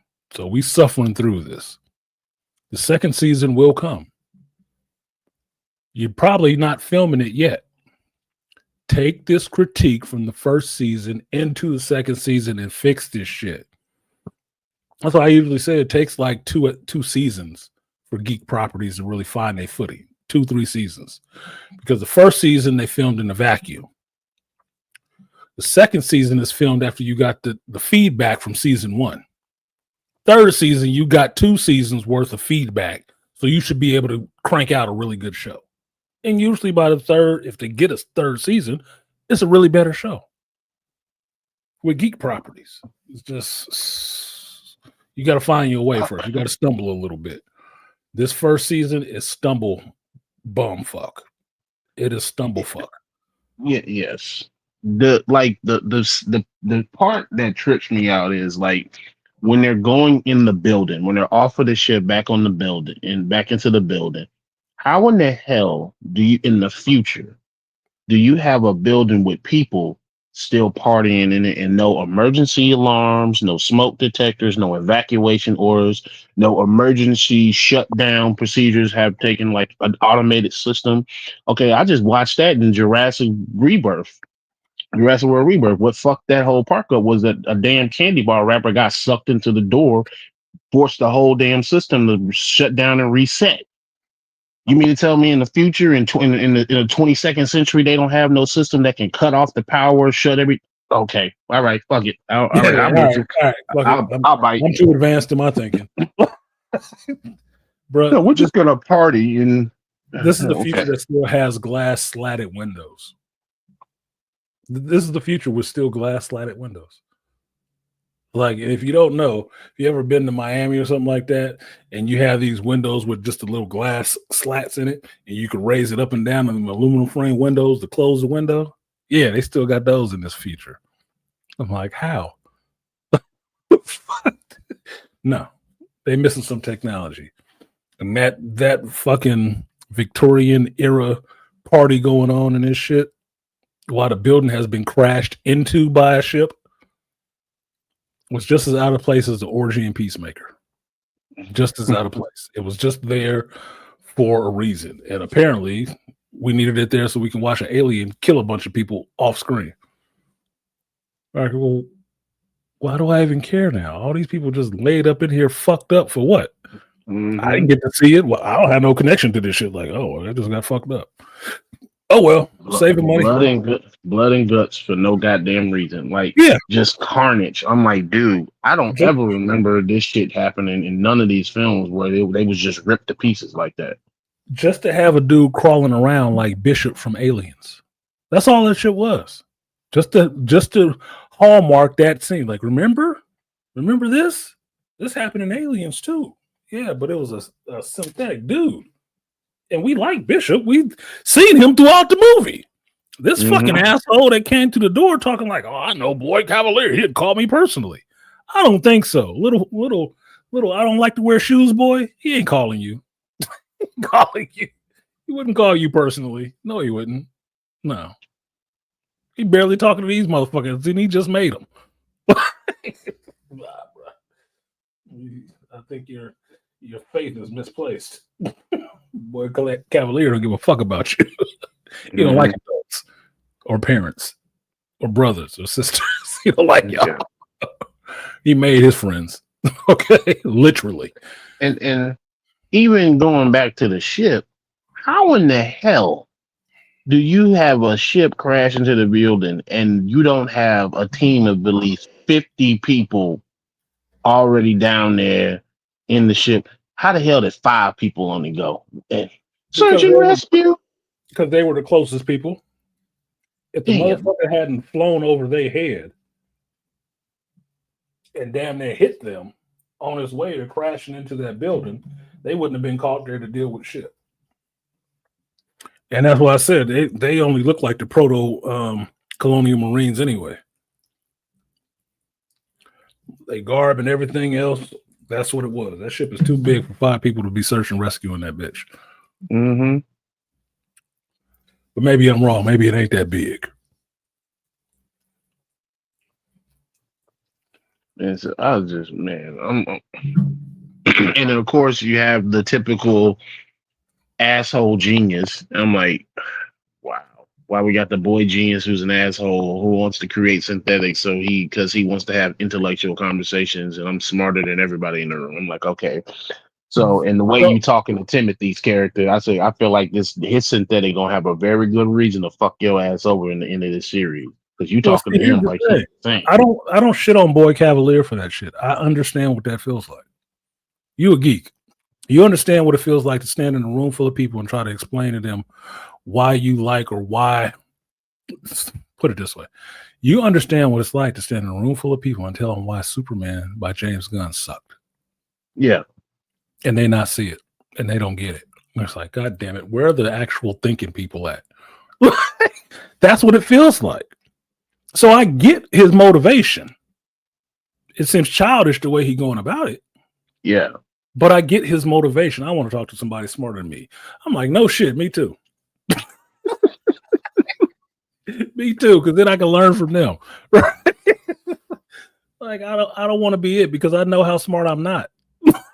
So this can't be it. This can't be all of it. Well, it's the way that they're going about it. It's the classic way that they think of that. The smartest guy in the room is the asshole. I'm like, why do we have to?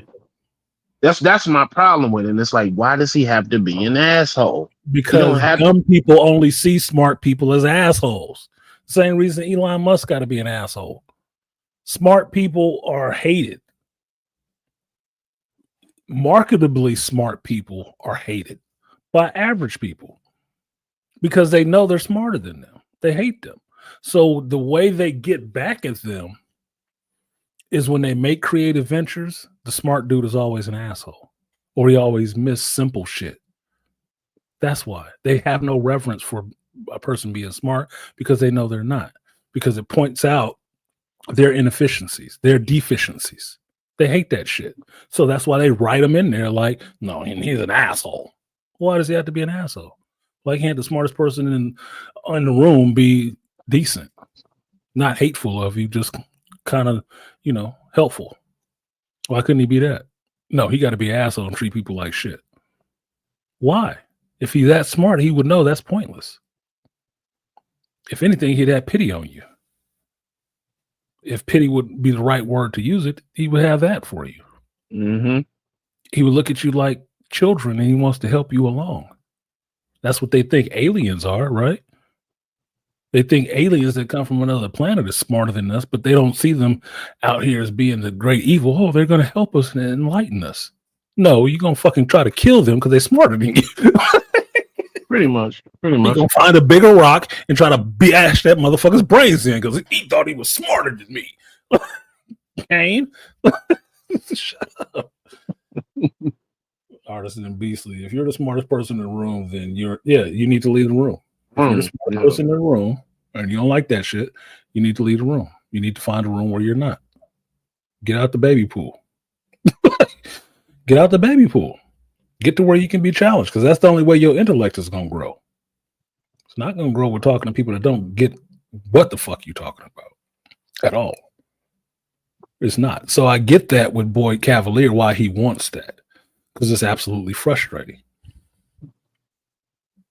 I've been the smartest dude in the room in some places. It's frustrating. And it's disappointing to me, because I like to learn. I can't learn any more than I already know that. And then at that point, I want to find somebody that I can talk to who knows more than me about whatever the fuck it is, so I can learn and increase my knowledge. But that will put you at different points as being you're the sharpest person in the room at this point in time. Aish. Deal with it for a little while. You don't want to live there. And then, like, another problem that I have, I don't know if they're probably aware. It seems like Timothy might be kind of aware. How do you not know when your technology is bugged? Well, that's the same shit I said on my Patreon thing. It's like, how do they not know that somebody's sending a signal out of their base? I think you would pick up on that, since it's supposed to be secret and all. And you spent a lot of damn money to make them. You should know. Now, Kirsch figured it out, but Kirsch might break bad on Boyd Cavalier, but the only reason people think he'll break bad on Boyd Cavalier is if Kirsch has emotions. You get that, right? Mm-hmm. If Kirsch is a full synthetic, he can't have emotions to be mad at Boyd Cavalier in any way. He won't, because he won't have emotions. The only way he would actually go against Boyd Cavalier is if he sees what Boyd Cavalier is doing is not logical, not based on emotion, not logical, or wanting to just see how this shit plays out. Like, maybe I want one of these things to jump out and grab on somebody's face so I can see what that looks like for the experience of it, you know. Like David and Prometheus. Exactly, because that's exactly what I was thinking about when he was sitting there rubbing an egg and shit. I said, this motherfucker about to break David. He about to break David on this. Like, I might want to see this happen. He's gonna be experimenting. Like, look, they haven't done anything in this show but take from other Alien movies, so why wouldn't that be in there? Because that was when I saw Covenant, bro, that was the fucked up part about that shit. Not enough on the outside that the actress wouldn't do the role again or whatever, so they killed her character off in the shit. But they had David experimenting on him, like, oh, that's far. Like, that's fucked up. Mm-hmm. He let the shit happen so he could track it and make some data off of it. Ooh, that's dark. That's pretty damn dark, bro. Like, yeah. But why the fuck would David care? He is a synthetic being. Emotions is not part of his programming. I'm like, at this point, I'm like, man, just bring in the goddamn Yautras and just have them show up and start killing everybody. Yeah, you better call a predator. Yeah, you better call a predator, because I ain't getting rid of these motherfuckers. They get loose. Because they burned back it was like 4 or 5 eggs, and then they cut one open and put I'm like, yeah, this is gonna be a problem. They brought an egg back for damn near every member of the Lost Boys. And I guess we're gonna find out if a synthetic can get impregnated, because I don't see why it would be any different. Personally, they may not be attracted to synthetics because there's not organic parts, right? But lungs is lungs, nigga. I don't know. A face is a face.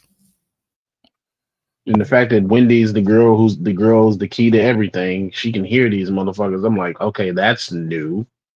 No, it's not. Yeah, it's new like in something old. Like, that was Warren Weaver. Yeah, that was Resurrection. Yeah, that was Resurrection. I said that shit. That was Resurrection. I saw that movie already. Okay. We got a bunch of these synthetic half human acting people running around and say, okay, that's Crow from Resurrection too. Okay, big deal. Where's the new material? Don't sound like Disney got any new material. They just like to, remix your old shit into something new for them. You could have. I mean, your camera's not connected in the back. Your camera's not connected, so it's not. Maybe it's maybe you are now.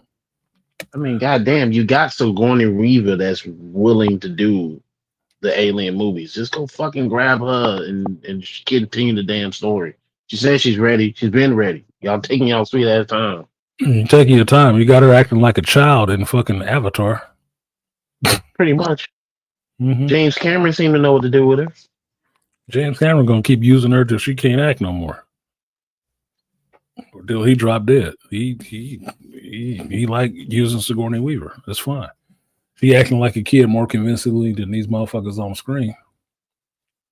Yeah, like I'm more excited to see that movie this year than anything else coming. Yeah, Rainfire did sound like some Dark Beast stuff, didn't it?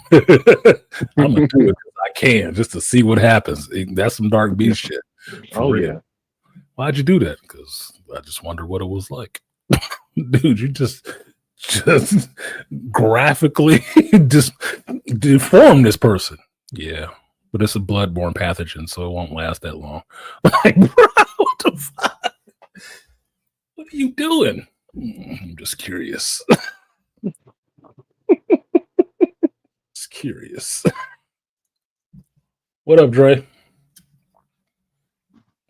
If that's your real name. Yeah, that's me. What's good? Oh, what's good with you? Long time no see, man. Who scared you away? No, I moved across the country, so yeah. You said you came to America, huh? No, I moved back to my hometown. I'm back in Toronto. Oh, okay. Well, that's different. Yeah. Had enough of that West Coast Canada life, huh? I mean, the West Coast wants to be part of America, so there's a lot of amongst other things. Them terrorists is fucking me up, bro. You getting the terrorists? Yeah, like if you're in the trades, because if you're in the trades, like any construction site, they need steel, man.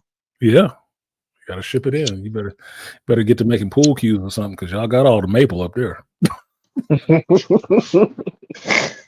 Y'all got all the maple up there. You can start your furniture company. No tariffs. You can go ship it the other way. Well, that's good. You're not closer to your daughter now. Like my daughter, like her mom, she lives back in my daughter's mom lives in Toronto, so she's probably gonna move back when she sees that I'm down here. She's gonna move back. Don't chase your ass, huh? Yeah, like I was the only reason. She literally told me I was the only reason why she stayed over there. You know. Oh well, yeah, she'll chase you.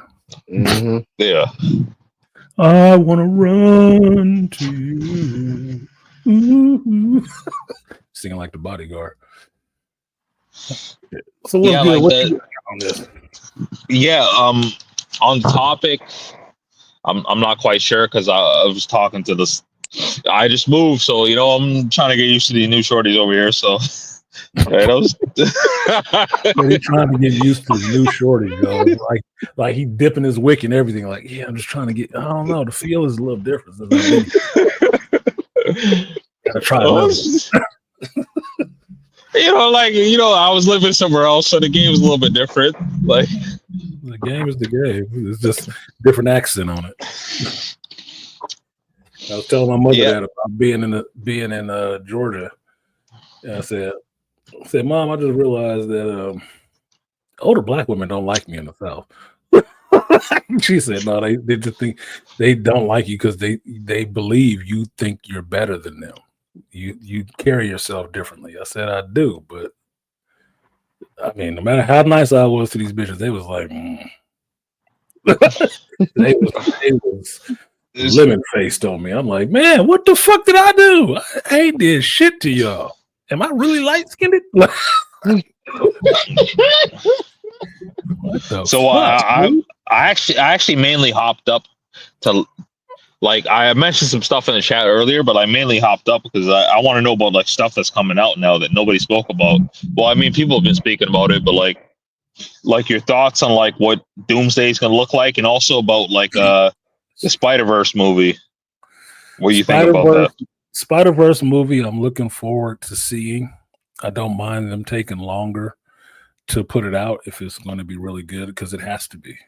I mean, Sony has put themselves into a position, or at least the Sony animation side has put themselves into a position that they made two really good bangers of a damn movie that is really setting a standard for Spider-Man, right? In a sense, using Miles Morales, mind you.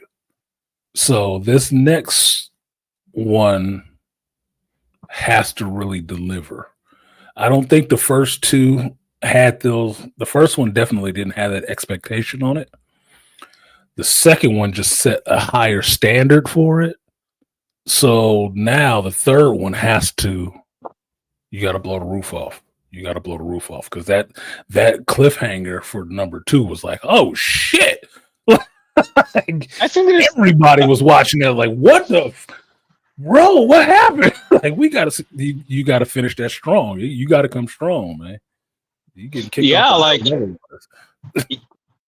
the part 2 of the Spider-Verse, like I think it definitely has to come across strong, because like even like Dr. T was reviewing that, like I know you reviewed it before, Dr. T, but like I'm just saying in general, it's like, you know, like we're actually taking this shit seriously. Like you can't like slack on this. Like no slacking, no half stepping, none of that shit.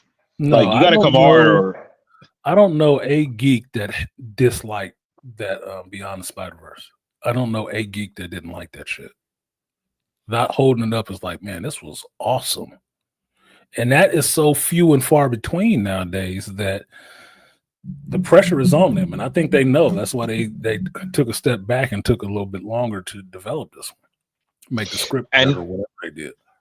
And like what I really like about this, like the Spider-Verse movies, is that like even though he's not like he's not like to me he's black, but like some people say that, like, you know, he's not black, he's half Hispanic or whatever, but like, yeah, you know, to me he's black. Brown enough. Brown enough to get, exactly. Brown enough to get arrested, man. He's brown enough to be in New York. He's brown enough to stop. You can catch the stop.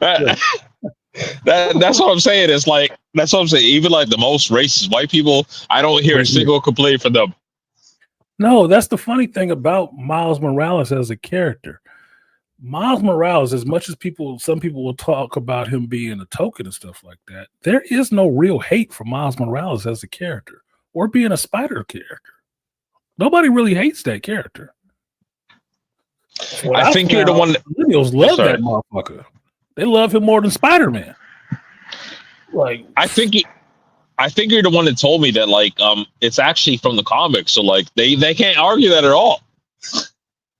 No, he had a long history in the comics, taking over for Peter Parker in the Ultimate comic book run, and they liked him. Ford is a millennial, right? Ford loves Miles Morales. And when I talk about people liking Miles Morales more than Peter Parker, that's Ford. Now, him saying that might sound like sacrilege to his father, who's my age, right? Like, what? You hate Peter? Ford don't give a fuck about Peter like that. He likes Peter, but he would love to see Miles given his due. That's a white boy. The fuck do we care about Miles Morales, Puerto Rican black ass? It's a better character to him. He likes it more. Cool, do that. He mixed. He got the best of both worlds. All the benefits, no drawbacks. Right. So the third movie has to build not so much on his ethnic identity, but the story level has to be bigger. And if this is going to be the third one, there's a lot of balls they got to juggle with that shit, because people that didn't know anything about him really end up liking or being curious about Spider-Man 2099 and this shit. I think it was crazy the way they ended that movie too. It's like is that the Miles Morales in that universe or in that like multiverse, he was evil. He's the Prowler. Like- Yeah, he's the Prowler. That's going to be something to deal with because that's going to be, if the second movie was him coming of age, he got to grow up in this third one. He's going to be fighting himself. And I would say a more adult version of himself being the Prowler Miles Morales. Like the one who embraces his Latino heritage. Like, bro, he gonna be fucking you up. We might see some. No punches will be pulled. No punches will be pulled. That's the thing. Like a lot of people sleep on Spider-Man, but they don't understand that. Like he's strong as fuck. He's strong as shit. Peter Parker's strong as shit. He don't even know his own upper limits. Miles is strong as shit. People with them spider powers are strong as fuck, dude. You just don't see it all the time. You see it in different ways. You don't know what their upper ceiling actually is.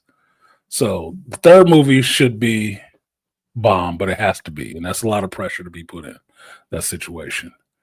It's almost as much pressure as having to deliver a Superman movie after you got rid of the Superman actor that people liked. Almost as much pressure, but you made two bangers, man. You got to crank out this last one, and it's going to be a tough act to follow. It's going to be a tough act to follow. It's not even just cranking out the last one. It's like this is a part 2 to the part 2. Huh. Yeah, part 2 to the part 2, but it's actually a part 3. Yeah. This is gonna be tough because they did a lot of stuff in the second one that was like them having fun, showing their ass, and now they have to follow that shit up artistically. That's pressure. Yeah, the game and Spider-Verse dropping Rose Miles' profile a lot. All we need now is a live action. Yeah, and they halfway teased live action. BGS clouded. BGS Big J Triple X. I don't do emotional labor.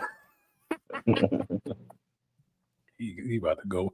I don't know why Big J love getting his ass kicked by BGS.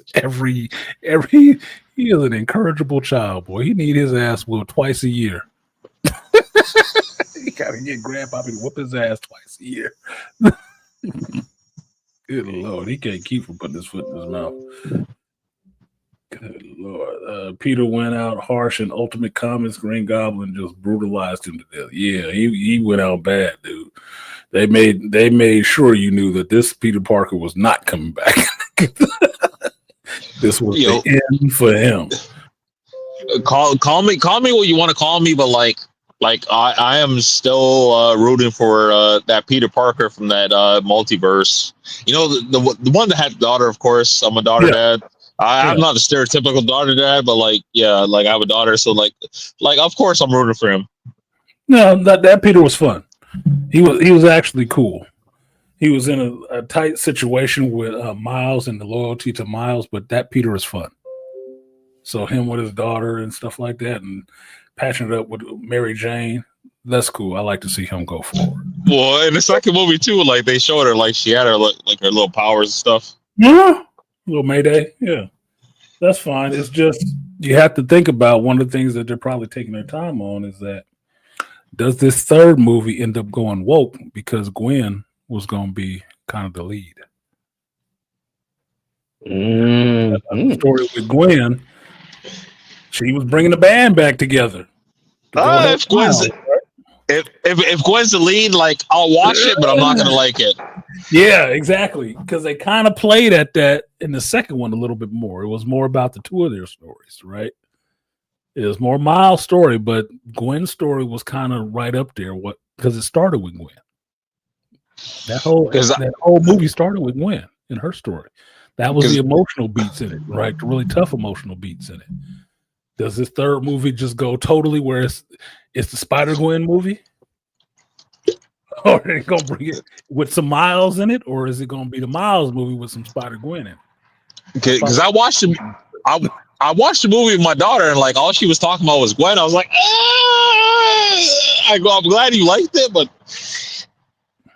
it kind of burns my heart a little bit. I like the Spider-Gwen character. I do like the Spider-Gwen character. Her world, Yeah, she's reading it in cool. the comics was interesting and fun because it was a little different, right? But where it intersects with Miles is they might try to overshadow Miles a little bit with Gwen to boost her up off of that because black, brown, or whatever can't be in front of no white woman, and Gwen is blonde hair and blue eyed. Like, come on, they got a hard time putting the brother in front of her. Okay. Mm-hmm. Okay. It's always a hard sledding that way. They don't want to do that, especially women. So that could be the problem. They're having some troubles with the script too, because the first script turned in, as you've seen, most of this other shit is gone. It has been all about women. When you hear about the leak, about the doomsday shit, the problem they having with the script, what was the rumor? That it was all about the women characters. Like, that's why who's showing us that shit. Like, that's why they said Robert Downey was upset with him. Apparently. Yeah, what? I'm glad. I'm actually glad you brought that up. I was actually wondering about like what happened with the Robert Downey fucking with Ryan Reynolds situation. Yeah, they say it's still rumors. They're saying it was Ryan Reynolds. I don't know. That would have been an interesting fight to have because, Ryan Reynolds, he's not a control freak, but he likes to control what he's working in to make it good. And you can't really argue with him because his movie made $1 billion. Yep. Can't really argue with him. He ain't gone to bat against Disney and Marvel to do the movie that he wanted to do, and he put out the movie that he wanted to do, and that shit made $1 billion. Everything else that Marvel did didn't make close to that shit. Somebody got it, somebody don't. It's just numbers, man. It's just numbers. Somebody know what they're doing. Somebody's still fucking around at it. Okay, so. Well, apparently they said it's not true because they said they haven't even met on set yet. So yeah, exactly. That's why I said it's a rumor. I don't like repeating rumors and that's why I'm not listening to the rumor mill about Doomsday because I want to watch the fucking movie and enjoy it. I don't want it spoiled 7 ways to Sunday before it ever get anywhere close to the damn screen. No, I don't want to hear all these goddamn rumors. Let them go do what the fuck they doing in private. Like, stop. Yeah, I got new piece of information. Shut the fuck up. I don't care. And the rumors piss me off anyway because I feel like from what I'm hearing is like I feel like you're gonna bring these damn X-Men characters back just to fucking kill them all. If anything, fucking Hugh Jackman is the one that should be like. If we're talking about X-Men, like Hugh Jackman, that's the only one I care about. He ain't going nowhere. They're paying him too much damn money. He gonna die. But seeing Famke Jensen and James Marsden and stuff like that, yeah, they're probably gonna die. Why wouldn't they? They can close off that universe or something. You gotta have some spectacle in this shit. Well, Robert Downey Jr. said like he wanted to like leave that character alone. All right, so back the fuck off. Like let Hugh Jackman come back in.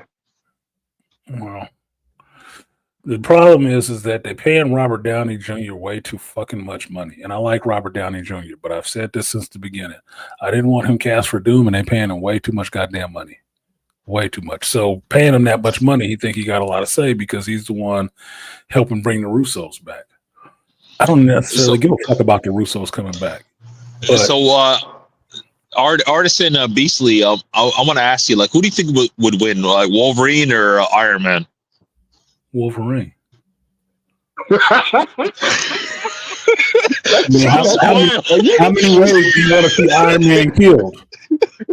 That's a serious question. He's the best he is, and what he does is not pretty. You gonna send the trained assassin, soldier, martial artist, and samurai to fight Iron Man. Okay. Tony Stark can beat Iron Man's ass. What the fuck are we talking about? He ain't popped a claw. Captain America will whoop his ass. Look, Thor has pointed it out many times. You're a man in a can. I like Iron Man, but he is a man in a can with technology on his side. You can get fucked up. you can get fucked up. You wouldn't have to make that many armors if they was all up to snuff, nigga. And the adamantium claws are going right through Hold that up, shit. Andre. Not to mention, did you ever read AVX Avengers versus X-Men? Did you not see how easily Wolverine kicked Captain America's ass? Had Ant-Man not turned giant, grabbed his ass and threw him off the plane, Wolverine was about to fuck Cap up bad. I've never seen that, but Wolverine was always my favorite character because he was just read- like, I don't want to be the hero, but like, I can be. You gotta Yes, read read that panel. Read Read that panel. Read that panel, and he fucks Cap up. If it wasn't for Hank saving him, he would have killed him on that little plane that they was fighting in. Close quarters is the worst place to be fighting fucking Wolverine. I always thought Wolverine was baddest, but like I've been said that like I did hear about like Wolverine lost to Cyclops, and I was like,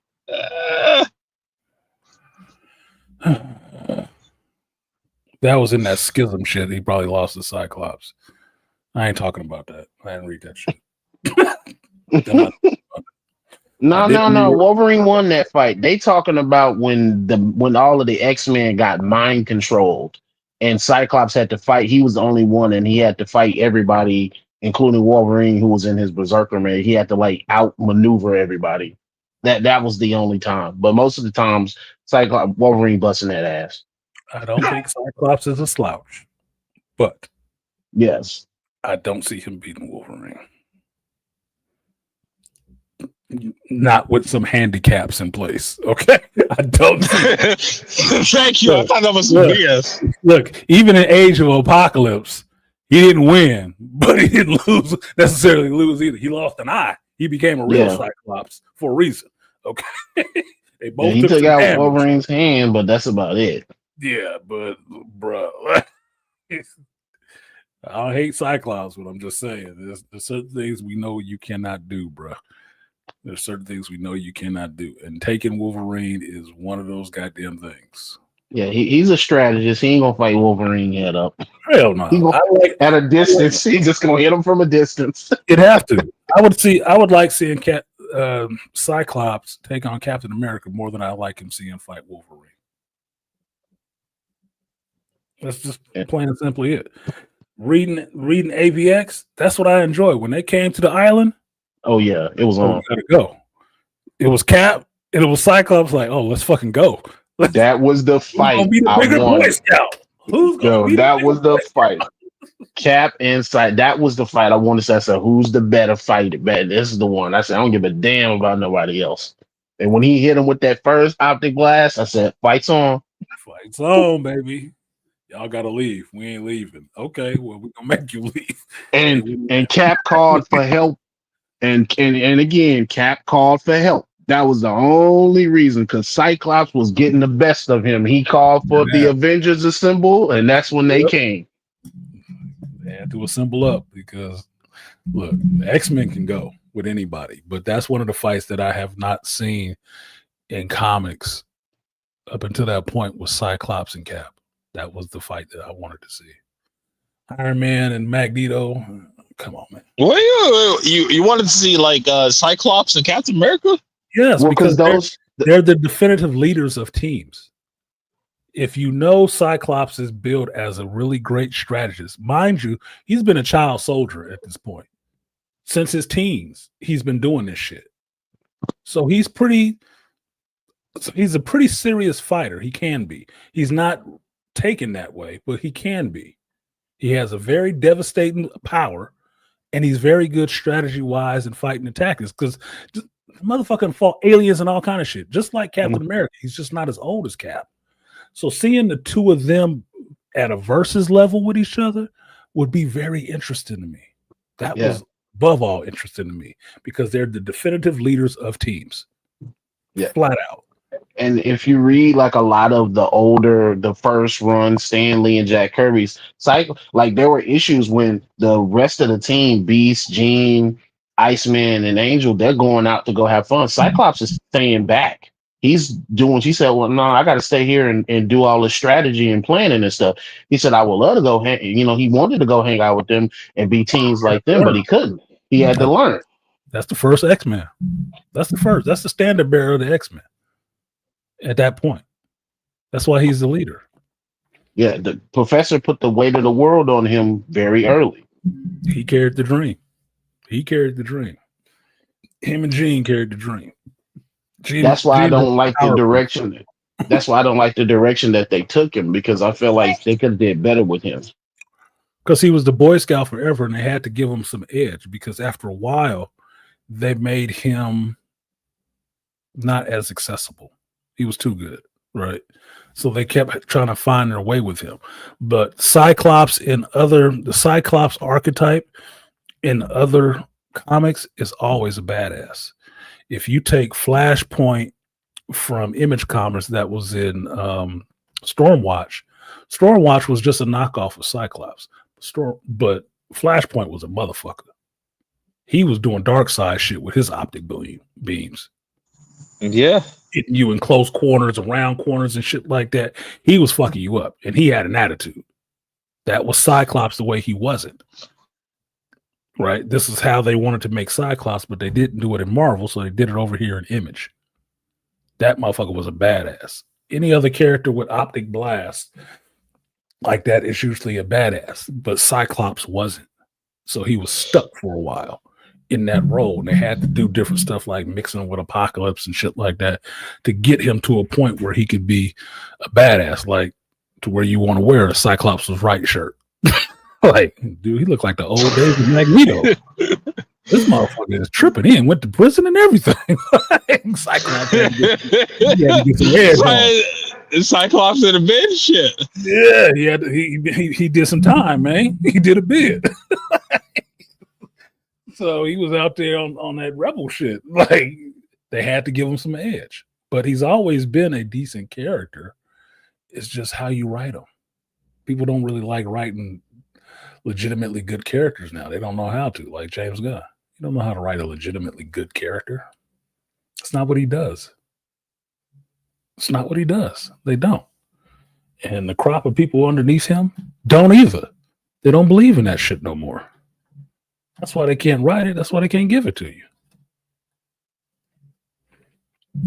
Right from what they know. Flawed human beings. Fixated with their genitals. Technology.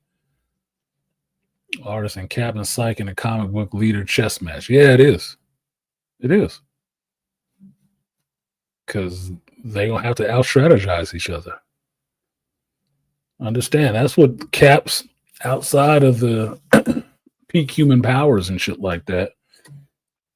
Captain America's biggest strength in this strategy, but it's his strategic mind and tactical mind because he's been alive for so long and been in warfare. So a Cyclops, just not as old. You guys can correct me if I'm wrong, but like I heard of like a comic that Wolverine actually took out Cyclops. He like curved his claws and like Cyclops shot his optic beam and like he reflected it back onto him. Well, that's a common because his beams don't affect adamantium that way, so it's something that can happen. But that's Cyclops and Wolverine fighting. They always figure out ways to get that shit through. Right. To negate the fact that Cyclops has this optic blast that can take down Sentinels and a lot of other people. How would Wolverine, defend against that shit? Reflects off the adamantium. You block the beam. Because one of the things is that the X-Men train all the time, and they mostly train against each other. So your partner's weaknesses. We lost Andre for a minute. What was his other question? See, it's fixated on Wolverine. Glazing. I would pay to see that in the movie. Avengers versus X-Men. A Cyclops and a Captain America. I'd pay to see that. I'm not so hyped on it. Eternals being thrown in there, but whatever the fuck. Give me an AVX. You didn't need to throw any of the Eternals to that mix. You give us an AVX, we'd be happy if we understand the Avengers team that we have in the X team that we have. That would be a bigger sale. Because nobody gives a damn about your Eternals team. Yeah, throwing the Eternals in there ain't doing nothing but bringing the shit down. Because if I remember correctly, we were selling that comic. It wasn't selling that good. It wasn't that good of a story. Just like Iceman wasn't using half of his powers until Emma Frost took over his body. Emma Frost had the freakiest powers to show him what he wasn't doing. Like, you up here throwing snowballs, man. You damn near immortal. Fucking around. You damn near immortal, bitch. Let me show you what to do with this. Yeah, or even Gambit. If you know, Gambit actually has an alternate version where he's an Omega level mutant because he had that piece of his brain taken out by Sinister before they knew who Sinister was. Well, I didn't know Gambit was strong of that. He's strong as shit. It's just like Beasley was talking about, having that portion of his brain taken out, which limits his access to his full abilities. If he had that, he would be what New Sun was. I had that comic because I was reading that shit when it came out and discovering who New Sun was, and Gambit going back to Sinister and getting that piece put back in his brain so he could fight New Sun. That motherfucker was flying and all kind of shit. I was like, God damn, this is the Gambit I wanted to see. Take that back out. I don't need that shit. I was like, oh, bruh, we gonna go back to just throwing cards. I mean, that's cool and all, but I was like, fuck. Because even in that new X-Men 97, Gambit there, that should have been the Gambit. It should have been from the jump. Well, that is him from the jump, but that's just with the powers that he has right now. That's with the portion of his brain taken out. With the piece, he can just look at something and charge it with kinetic energy. He doesn't have to touch it. Yeah, you don't have to touch anything. He can do organic and not just inorganic. The motherfucker is dangerous. I always liked the Gambit character. That's one of my favorite X-Men characters. So reading that comic was good, but that fucking the artist was good. He did motion and kinetic stuff really good. It's just he got a job with Warner Brothers and the Wachowskis doing those damn storyboards for the Matrix movies. So he left the comic. So if you go to the Warner Brothers studio, take their studio tour or whatever, and then you go on that Matrix part, if they still have that part up, you can see those actual storyboards. It's Gambit comic book art. It's that artist, it's Scorcher, whatever, Soroka, whatever his name was. It's that art style, which is cool as fuck. It's like, oh, yeah, it's Neo, but it's moving like Gambit. It's cool. So that killed that book and that killed that storyline about Gambit being that powerful in that way.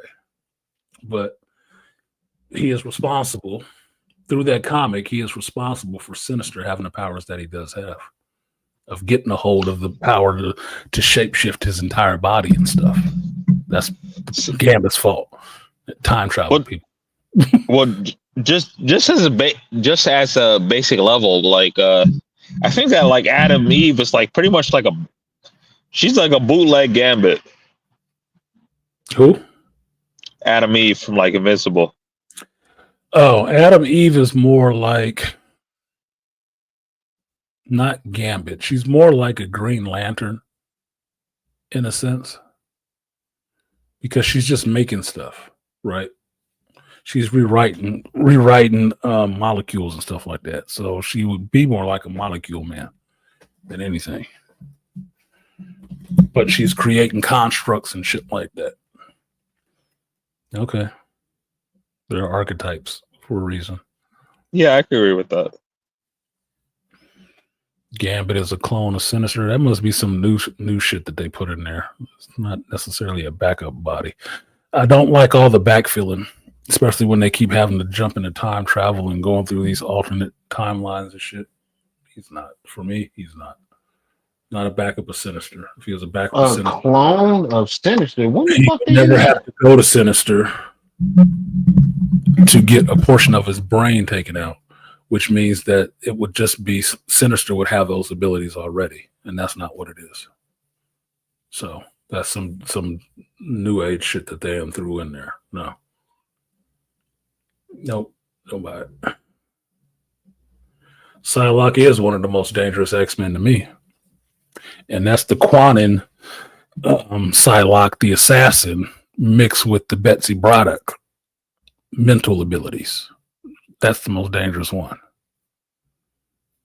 The split Psylocke and Quanin shit I don't like, because Psylocke or Betsy Braddock, before she got merged with Quanin, was not that damn good of a character. She wasn't. That's why they merged her with the little ninja chick anyway, to make the character more interesting, and it worked. I even like her having the Crimson Dawn powers where she can fade in the shadows and shit like that. I love that. Split them up. Look, man, I'm not. I like my old British ladies, but I'm not that damn beholden to having to only like a white chick. No, I'm not that damn beholden to it. I need my Archangel Blue with blonde hair, and I need my Psylocke with mental abilities. Just don't make her like keep taking shit from what's her name. And don't make it Captain Britain again. Yeah. Well, that's the Betsy Braddock thing, because Betsy Braddock is British, because her brother is Brian Braddock, who's Captain Britain, right? Sticking the British woman in the Asian woman's body could have been problematic at the time, but it worked for the time because people like badass Asian chicks with swords. Still works to this day. Separating the two,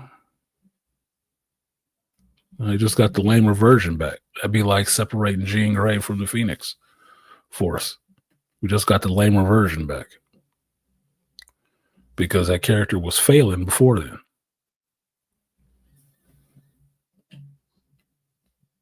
You figured it out?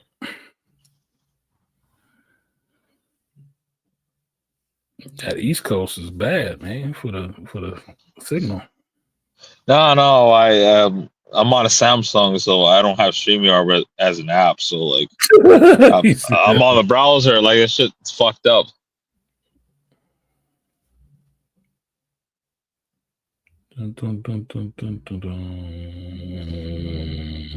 TJ. What's good, TJ? All right, so some of this other shit. So the other thing that's coming up outside of the Spider-Man is so the thing that's coming up outside of Spider-Man. Doomsday is just a bunch of shit. You got another year or two before that shit even hits the screen. So you got another year's worth of spoilers coming out, year and a half worth of spoilers to deal with until they actually produce a film and put it in theaters so we can watch it. At which point, however many times the script was rewritten or anything won't even matter, because you can only judge it on the one version that you saw. That's it. You can only judge it for what they put on the screen. Don't matter if they rewrote the shit 6 fucking times. You only know what you saw on the screen. And you wouldn't know about the 6 rewrites if you wasn't having that shit spoiled for you. In terms of Avengers Doomsday, I think that, like, say whatever you want to say, but like not including Jonathan Majors in that, and like using him as like he's you know, like the black guy that has to like die first. That's what's gonna happen. We're noticed, like, in some way he's gonna die, but like people are gonna be mad about that. They have to have a pivot from Kang to Doctor Doom. It's easy enough to say it, but being that they had already spent so much time developing Kang as the new big bad in the MCU, they have to have a legit pivot from that to Doctor Doom to understand why Doctor Doom is actually a threat. But it's not even just just the general movie going audience who don't read comic books at all. They just go to movies. Yeah, I feel you. Yeah, that's what it's for. It's not for the comic book readers. It's for the people who don't read fucking comic books. Well, even just like people that watch the movies and they're actually interested is like, because like I have like looked in multiple places, and people have been complaining about like they don't like the way that they treated him. So No, it's gonna kind of be like, like you're finding a way to kill him off, which we all know is gonna happen. I don't think they were gonna do it properly. I don't think that. no, I don't like it either because to me, Jonathan Majors didn't get convicted of shit by putting a bitch back in a car. That's what he was convicted of. They want to say harassment and some other shit. It's like, since when is harassment actually a convictable crime that you need to be having DV charges on you for? You didn't call her. He left her. It's fucked up. And she got away with immunity for actual wrongdoing. The way they did Jonathan Majors was fucked up, but it's not the first time that Disney has done something fucked up to actors. They just lost a case for doing something fucked up to an actor. Shout out to Gina Carano. Or excuse me, they settled a case. Jonathan Majors is the same thing. They jumped off too soon. That's a Disney play. Asked them how them Pirates of the Caribbean movies is working without Johnny Depp, and how much of his ass Johnny Depp told you could kiss to come back. That's why. Reactionary, emotional reactions like that fuck up your whole deal. You got to take a longer view of this shit. Because we're going to see Tim Squerte as the man who would not love Namor, and he actually had a case that I believe he was found guilty of. They just ain't reporting that shit in Mexico. So I don't want to hear that shit. I can look at that case and see how much bullshit it was, even if you watched it on TV. So they're going to pivot off of Kane. They have to let you know Dr. Doom is a threat. And it's going to be what it is. It works better with Dr. Doom anyway. You can't have this Secret War shit without Dr. Doom being involved in it because he is a central character in it. So they were going to have to do that anyway. They had to.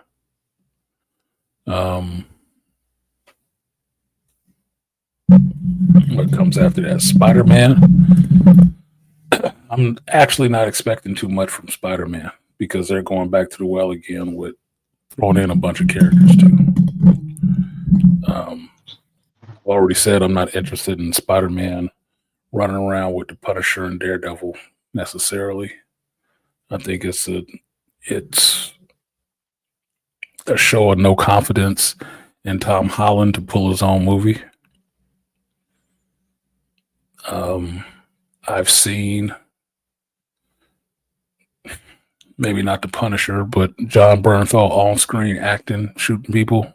I've seen that already. I've seen Charlie Cox on screen kicking people's ass. I've seen that on screen too. I don't think we need him in this shit, but whatever. It is what it's going to be. What else is coming up? New Starfighter movie with Ryan Gosling. It's not the first name I think of when I think Star Wars. He would look like a good replacement for Luke Skywalker. But I don't know what the Star Wars Starfighter movie is going to be necessarily. I thought I had a trailer and it was a fake trailer not showing anything, a teaser, which told me nothing about the movie. So I was pissed off. I didn't put that shit out. I deleted it. But at least it's happening further down the timeline because apparently they listen to online people. And one of the things I've been saying for a while is stop fucking around in the past and just go forward. Because you ruining canon fucking around in the past. Just go forward. Just Go further down that way and tell your fucking story. Yes, continuity errors are a real thing for you writers in Hollywood. They don't like the continuity and they don't read it. So that's all they could do is fuck it up. X-Men the end, but they're saying it wasn't. The end, anything that says the end is an alternate timeline. It's like a one shot. Like in Hulk, the Incredible Hulk, the end, it was just him and the cockroaches. And Bruce Banner tried to kill himself, and the Hulk wouldn't let him. Change to Hulk. And it's just a miserable way to go. So, Artisan, what do you think about like I've been said this from the jump. Like, obviously, I don't have like no platform or nothing like that, but like I've been said this from the jump. It's like the whole Lightyear thing that's going on now. The Lightyear thing? Yeah, like the Buzz Lightyear thing. The Snoop Dogg situation. Yeah, like the Snoop Dogg situation about the Buzz Lightyear movie. I didn't listen to that, so I don't know what that's about. So you had to educate me on that. So basically, like when the movie was coming out, like I look up every movie and every show before I watch it, right? So like I seen there was like some like LGBTQ whatever in that movie. So I refused to take my daughter to see it for that reason, you know, because there was some stuff going on in there. I know. So what did Snoop Dogg say that got people all riled up about it? So Snoop Dogg took his grandkid over there to see the movie, and his grandkid was like, if it's two women, like, how do they have a child? And Snoop Dogg was like, why do I have to explain this to to my grandkid? It doesn't make any sense. Yep. So people got mad at him for that shit. Yep. Yeah, that's what's going around right now. It's like a really big thing. No, it's not. No, that is the question. Why do I need to explain this to my grandchild? Because the activists within Disney that made that shit decided that's what you needed to tell your kids about. So much so they're going to put it in a kid's property and make you have to talk about it. You're going to get on board with what we want, or we're just going to infect your children with it.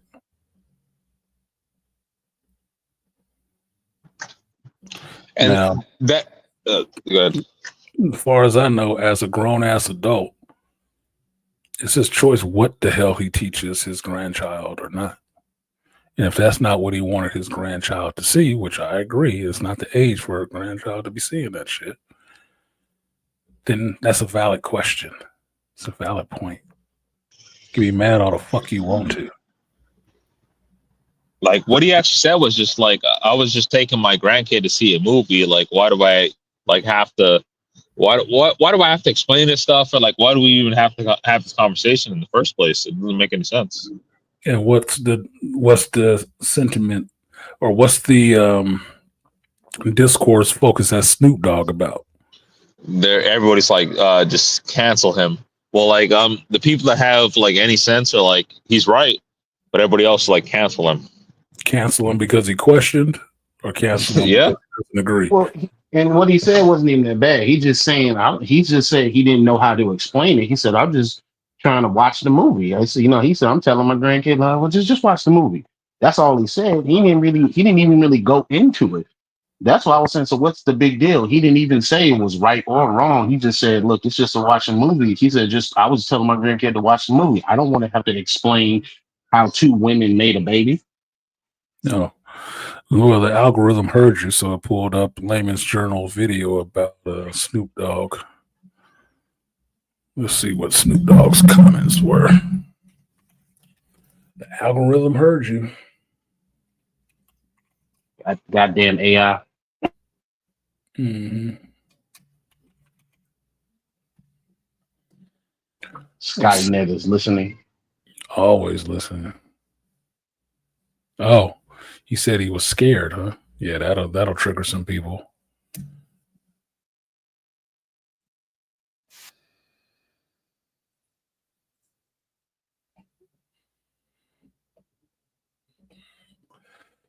Okay. Let us share this from Shiloh the Hunter. Hope you don't mind. This is just a teachable moment, so I'm just trying to see what the gist of it is. I took my grandson to see what was the movie with Buzz Light? Toy Story? Not that one, but the new Buzz. The Lightyear. I think it's called with Lightyear. Kiki Palmer is in that movie. Okay. She plays like the daughter. So we watching it, and the lady, which is Kiki's mama. So y'all saw what I did? I liked the video. It's a short, and I liked it. It ain't even finished yet. Routine. Liked the video. They move on into the space years. They move down the line. They're like, man, she had a baby with a woman. Well, my grandson in the middle of the movie, like, Papa Snoop, how she have a baby with a woman? She a woman. Oh shit! I didn't come in for this shit. I just came to watch the goddamn movie. Hey man, watch the movie. They just said she had a baby. They both women. How did she have a baby? Shh. The movie ain't over with. So it's like, it's fuck me. I'm scared to go to the movies now. Like, y'all throwing me in the middle of shit that I don't have an answer for. I'll take my grandson. Hey, right. And that's all he said. He didn't say nothing that was problematic. I was like, that he's right, but He did say something problematic. He did say something problematic. Did say something problematic. You know what problematic he said? I'm scared. His grandson has a stupid idea that only babies come from men and women. That something is wrong with the fact that women had a baby and don't understand how the fuck that happened. And the kid's like, you gotta explain this to me. That shit don't work like that. That's what was problematic. That they looking at that shit, that little boy needs to be educated. He needs to be re-educated. That shit was funny. Papa Snoop. That's what kids is good for, man. Kids don't have no filter on no shit like that. The brutal honesty. Look, if it don't track, it don't fucking track. What the hell is going on here? How that work? Because that kid knows he got a mother and a father, and that's how he got into the world. You throwing some shit at him that kind of contradicts that. He got questions. He want to know how that shit work. And it puts adults in tough positions to have conversations with kids that they ain't ready to have those conversations with. They're done. Just not. It's never really about the kids not being ready. It's the adults not being ready to have it, not having an answer. I went through this with my ex about her son. Son is in his teens. He's like a senior now or something. There's still some conversation she ain't ready to have with him. I'm like, when do you think you're going to be ready to have that shit? When he's 30? You got to have those conversations early and repetitively. It's not about your comfort. It's about theirs. If they old enough to ask the question, they old enough to get a real answer about it. And that has been my motto with my kids the whole fucking time. So if at 5, my kid was asking me a question like that, you want to answer, son? Yeah, okay. Well, here's the answer. I'm telling him because apparently, conceptually, he's ready to hear that. Killing Wonderland. Holy shit. That wasn't even bad. But I can understand that kind of look, I got a granddaughter. You think I'm running to take her to the movies to see some shit? No. But I'm sensitive to that. That's why when I watch movies and television shows nowadays, if I recommend it to you, I tell you the certain things that might be okay for younger people to watch. Like, yeah, you can watch this. There's none of these messages in it. Yeah. This is going to put you in an uncomfortable position. Talking about shit you ain't ready to even delve into. These motherfuckers just throwing it all in front of your kid like you asked them for this shit. This is a person out on the street, you'd be beating their fucking ass for throwing shit like that in their face. Like, what the fuck is you doing? This is a child, man. No, they're trying to educate your youth for you. The funny thing is like my kid's mom, she actually was like on the other team. You know, like when I met her, and like I told her about that same movie, This was like that movie's been out for like 2 years or some Yeah, shit. that movie's old. That was the flat why it bombed so badly. Yeah, That's why it bombed. It's old, and I told her I was like I wanted to take her to see that because I like the Toy Story movies, right? And like Buzz Lightyear and all that shit. But like, once I heard like, not I heard like I like actually read up on like anything I'm gonna watch because I don't want to waste my time. It's gonna be trash, right? So I read up that was in there, and I told her about it, and she was like, "Yeah, like."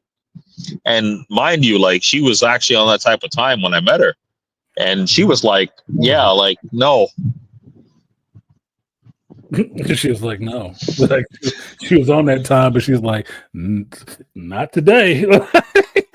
We gonna skip over. Well, that and also the movie didn't have Tim Allen voicing it. You had Chris Evans, and it was nothing like what we expected. You as a see, when fan they of talk those about stories. it, when they talk about it, they usually forget that part because that was Chris Evans' role after Captain America.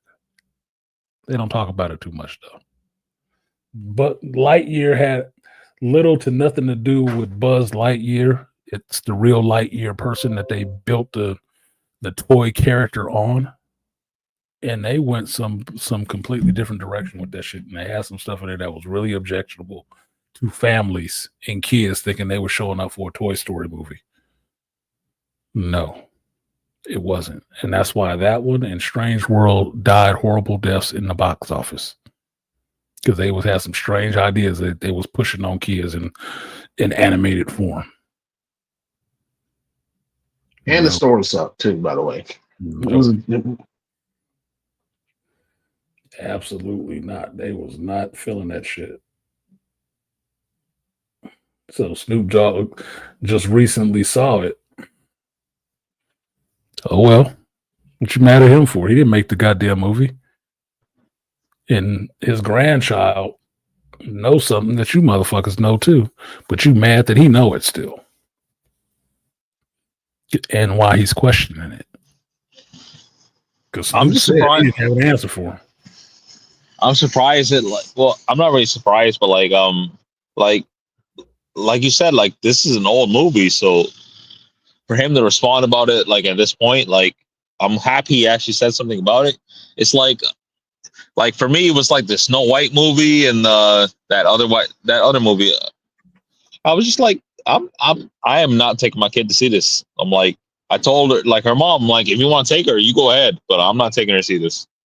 Snow White and like I can't remember what the other movie was. It's not a kids movie, but it was like one of these goofy, like propaganda movies. I don't remember what it was. Well, that's all they are. Well, his reaction is that of a typical person who does not read into it. Andre, you read into it, so you would know ahead of time. Snoop is like the average person that's like, well, I don't read up on this other stuff because I got better things to do, or they just don't have the time for it. So that's why they get blindsided with this information, and you're forcing parents to basically have a difficult conversation that some people are not ready to have or don't even want to have with their kids. Well, uh-oh, here we go. Dun, dun, dun. Thundercats. Oh, God damn. Now you gotta say something. Charles, when you cue your theme music. I told you he was gonna show up about 4:00 when I was ready to shut this bitch down, didn't I? Yeah, I have to work. I've been asking Charles over and over again. I want to hear what his thoughts on that Superman movie.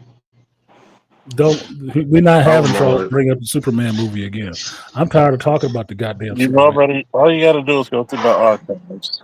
No, yeah. You responded to me in the comments. You told me that like it was my nephew would like it. You know, that's because he doesn't know any better. Yeah, exactly.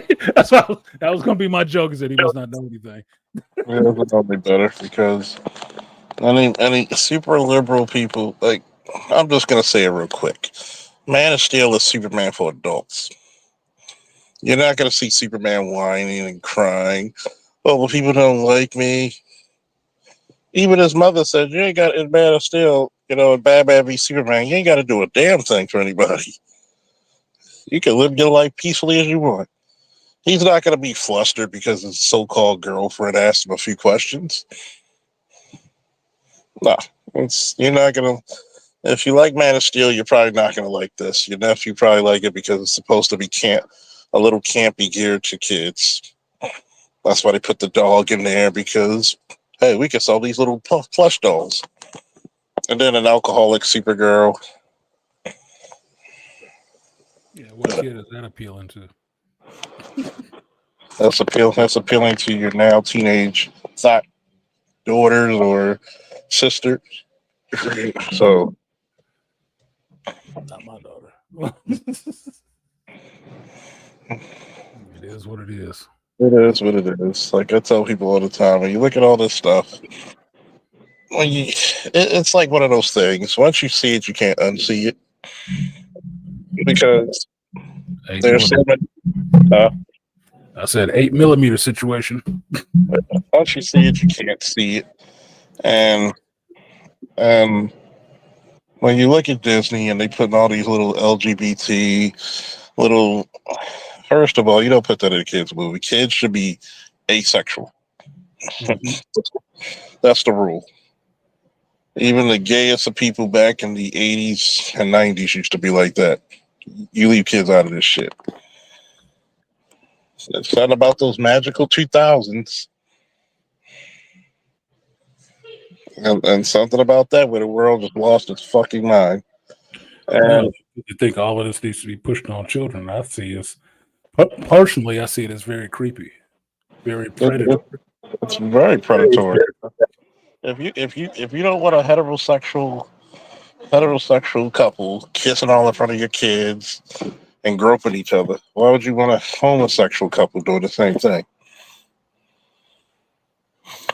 For me, it's just as creepy. Don't give me that. And just like, I'll say it with Marvel and DC.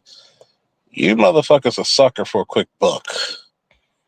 That you neglect and negate your people who put money in your pockets, your loyal fans all the time. Number one, you should have never aged up Jonathan Kent. It made no fucking sense. You should have stuck with Super Sons, which was actually a good story to book. And then you make him bisexual or whatever. It made even less sense. But this tells you the whole thing we always talk about. If homosexual characters are what you want, why don't you create them from the scratch? Believe it or not, Crush is a good homosexual character. Imagine being the daughter of Lobo, but trying to have an earthbound girlfriend and trying to meet their parents and not be a fuck up. That's relatable. That's like Wolverine's son, the Ken, being homosexual, bisexual.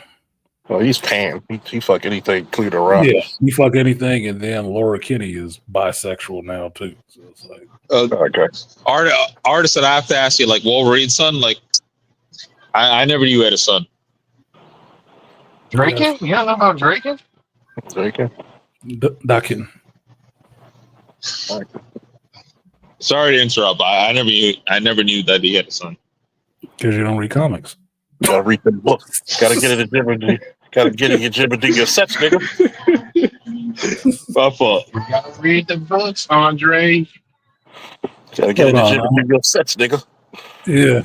Your workouts. Here, I'm gonna show you something so you can always tell. Because they'll eventually go into it in the MCU. They'll eventually get there in the MCU. Well, they scratching rubbing their hands and thighs together for this one. Oh, we got a pansexual Wolverine. Yeah, well, don't be surprised if This how excited they get for Iceman. Yeah. No, that's the one you get when they finally introduce some. We got Wolverine. Charles, they called it the Birdman hand rub. What? They call that the Birdman hand rub. I guess, yeah. I just feel like they're gonna be Happy as hell for this one, boy. Okay, here you go, B. Andre. Docking. Dark Wolverine. If they ever go into a Dark Reign scenario, the copycat Wolverine that they have will be Docking. And the easiest way to tell that it's Docking and not Wolverine is that Docking has 3 claws, but 1 claw comes out of under his palm. Right? That's the easiest way to tell. But physically and stuff like that, outside of the tattoo he has on his left arm, he looks like Wolverine. And yes, he is fuck anything. Except he's better shaved. He's better shaved and half Japanese. Yeah, he that kind of mutant. He that kind of mutant. Like anybody can get it. I don't know when he got those pheromones. That's the other thing. And he's like seducing the thing. Oh man. Look. Oh. I'm like, hey. Here we go. So many jokes you can make off. It's a better picture. I don't know why they keep making both Wolverine's kids in the LGBT, but because Wolverine is popular and they need to have a popular character. So there you go. The difference between the two. Wolverine on one side, Docking on the other. Hey, Wolverine must be black. Like that. No. I'm not sure the name of that dude there, but like he's a switch hitter. Well, he must be black because one kid he had the fun of making, the other one he had the fun of making. He didn't have the fun of making, but the responsibility of taking care of. Wolverine is the picture of masculinity in Marvel Comics. That is the draw to Wolverine. If you like masculine shit, you usually like Wolverine because what does Wolverine do? He drinks, he smokes, he curses, he fights, he rides motorcycles, he wears cowboy boots, leather jacket, cowboy hats, and shit like that. Wife beater. Wife beaters, motorcycle. Motherfuckers talk shit. He in their face about it. He is the picture of masculinity in comic books. If he ain't kicking ass, he's getting some ass. Exactly. That's why I laughed when you asked that question of who would win in that fight between Iron Man and Wolverine. I said, really? You said. Wait a minute. What was the question, Beasley? That's what I asked. He asked if in that fight who would win between Iron Man and Wolverine. Who we think would win? Wolverine would fuck him up. And I broke down that comics panel in AVX when there's a fight between Captain America and Wolverine. And said if Ant-Man hadn't gone giant and threw Wolverine's ass out of the plane, Wolverine would have killed Cap because he was getting the better of him in that fight. Yeah, I mean, there's other fights where Cap's getting the better Wolverine, and he's like, but it's with him and Cap, they're about as close as you could be to the best fighters in that universe. I strongly disagree. I never saw this panel. Oh my god. Oh yeah. So this is to show you that what is being programmed into your kids in comic books. I didn't know that was Bobby Drake. I was wondering who's this being. I'm like, oh, it's Bobby. Get the fuck out of here, dude. So they made Bobby Drake gay because a woman from the past told him he was gay, and this is Bobby Drake laid up with Wolverine's son Docking. After we still got his pants on, so maybe they was just doing a little rump wrangling. But yeah, that's what they do. No Brokeback Mountain yet. Well, he broke his back mountain because they ain't showing Bobby with no clothes on, so Bobby can ice up. So he gave him the high hard one. Gave him that number one icicle. So at least goes in smooth. There you go. You can thank Xena Grace for that when he took over the character. They need to really, really be like, how much do you love comic books when they get these artists and writers? They don't. Like my God, this shit is so corny. Like, I'm used to fucking Bobby Drake being a fucking womanizer. Mm-hmm. Yeah, like Johnny Storm. Yeah. Let me guess. He's gonna be gay next. Well, you know that Fantastic Four movie he was supposed to be, so they kind of walked away from that shit because the fan backlash is, a thing now for them. They worried about that. They don't want to lose all their goddamn money. Oh, if they would have made him gay, I'd have been like, yo, this is a trash year for fucking comic book It's movies. worse than making them black. Oh no, we can take a gay one, but we can't take a black one. No. Yeah, there you go. There you go, Andre. That's how Dickens' claws work. Still got 3 claws. It's just they don't come out in the same way. Just like his sister, Laura Kinney, X-23, she has 3 claws too, but one of them is in her toes. So, well, talking about a fucked up genetic. And the only bad thing about Laura Kinney, he did not have the fun making her. He did not have the fun of making her. No, he didn't have the fun making her. She was. He was kind of sexually taken advantage of. Yeah, he got that Batman treatment. Now, this is actually a cool picture of Ken. They're trying to put him in the jeans and the boots to make him look like his daddy. This is actually a cool picture. I'm gonna say this picture. I don't give a shit that the character is actually gay. He's a cool character. Yeah, he's a cool run. The Hell of a Ring run is interesting. It's just that shit they do, man. That shit they do. Like they can't make a character now unless it has to be on the LGBT spectrum. Next thing you know, they're going to be on the spectrum. Who are you? I am handy capable. Yeah, but then they push the ones that are already like that to the background, like North Star, who existed forever and you never even did anything with him. North Star been gay since I've been born. Yep, and nobody cared. Nobody gave a fuck. Okay, like here's my. They made comics, and it's a damn shame that indie comics usually do shit that the main comic book creators can't do.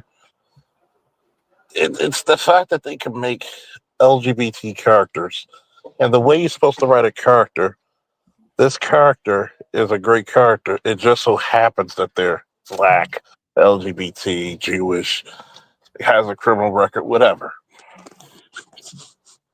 Well, they don't start with making that's how you know that they never started with making a character first. They started with making an agenda first. Exactly. They started with an identity and then tried to make a character around it, and that's why they never work.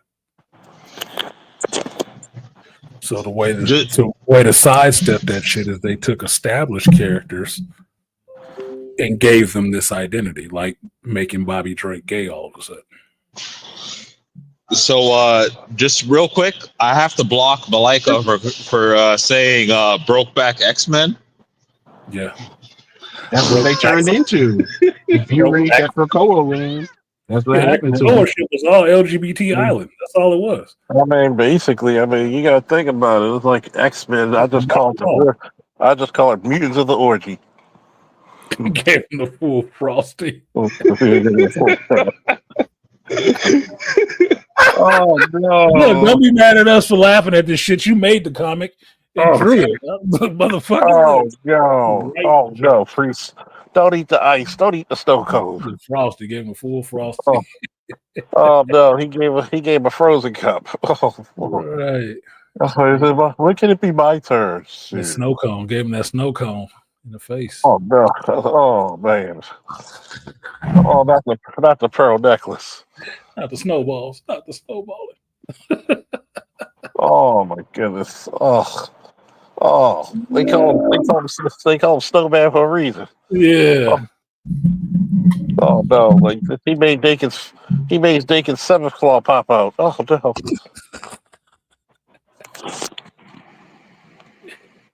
Don't get no harder than frozen ice. I'm just saying.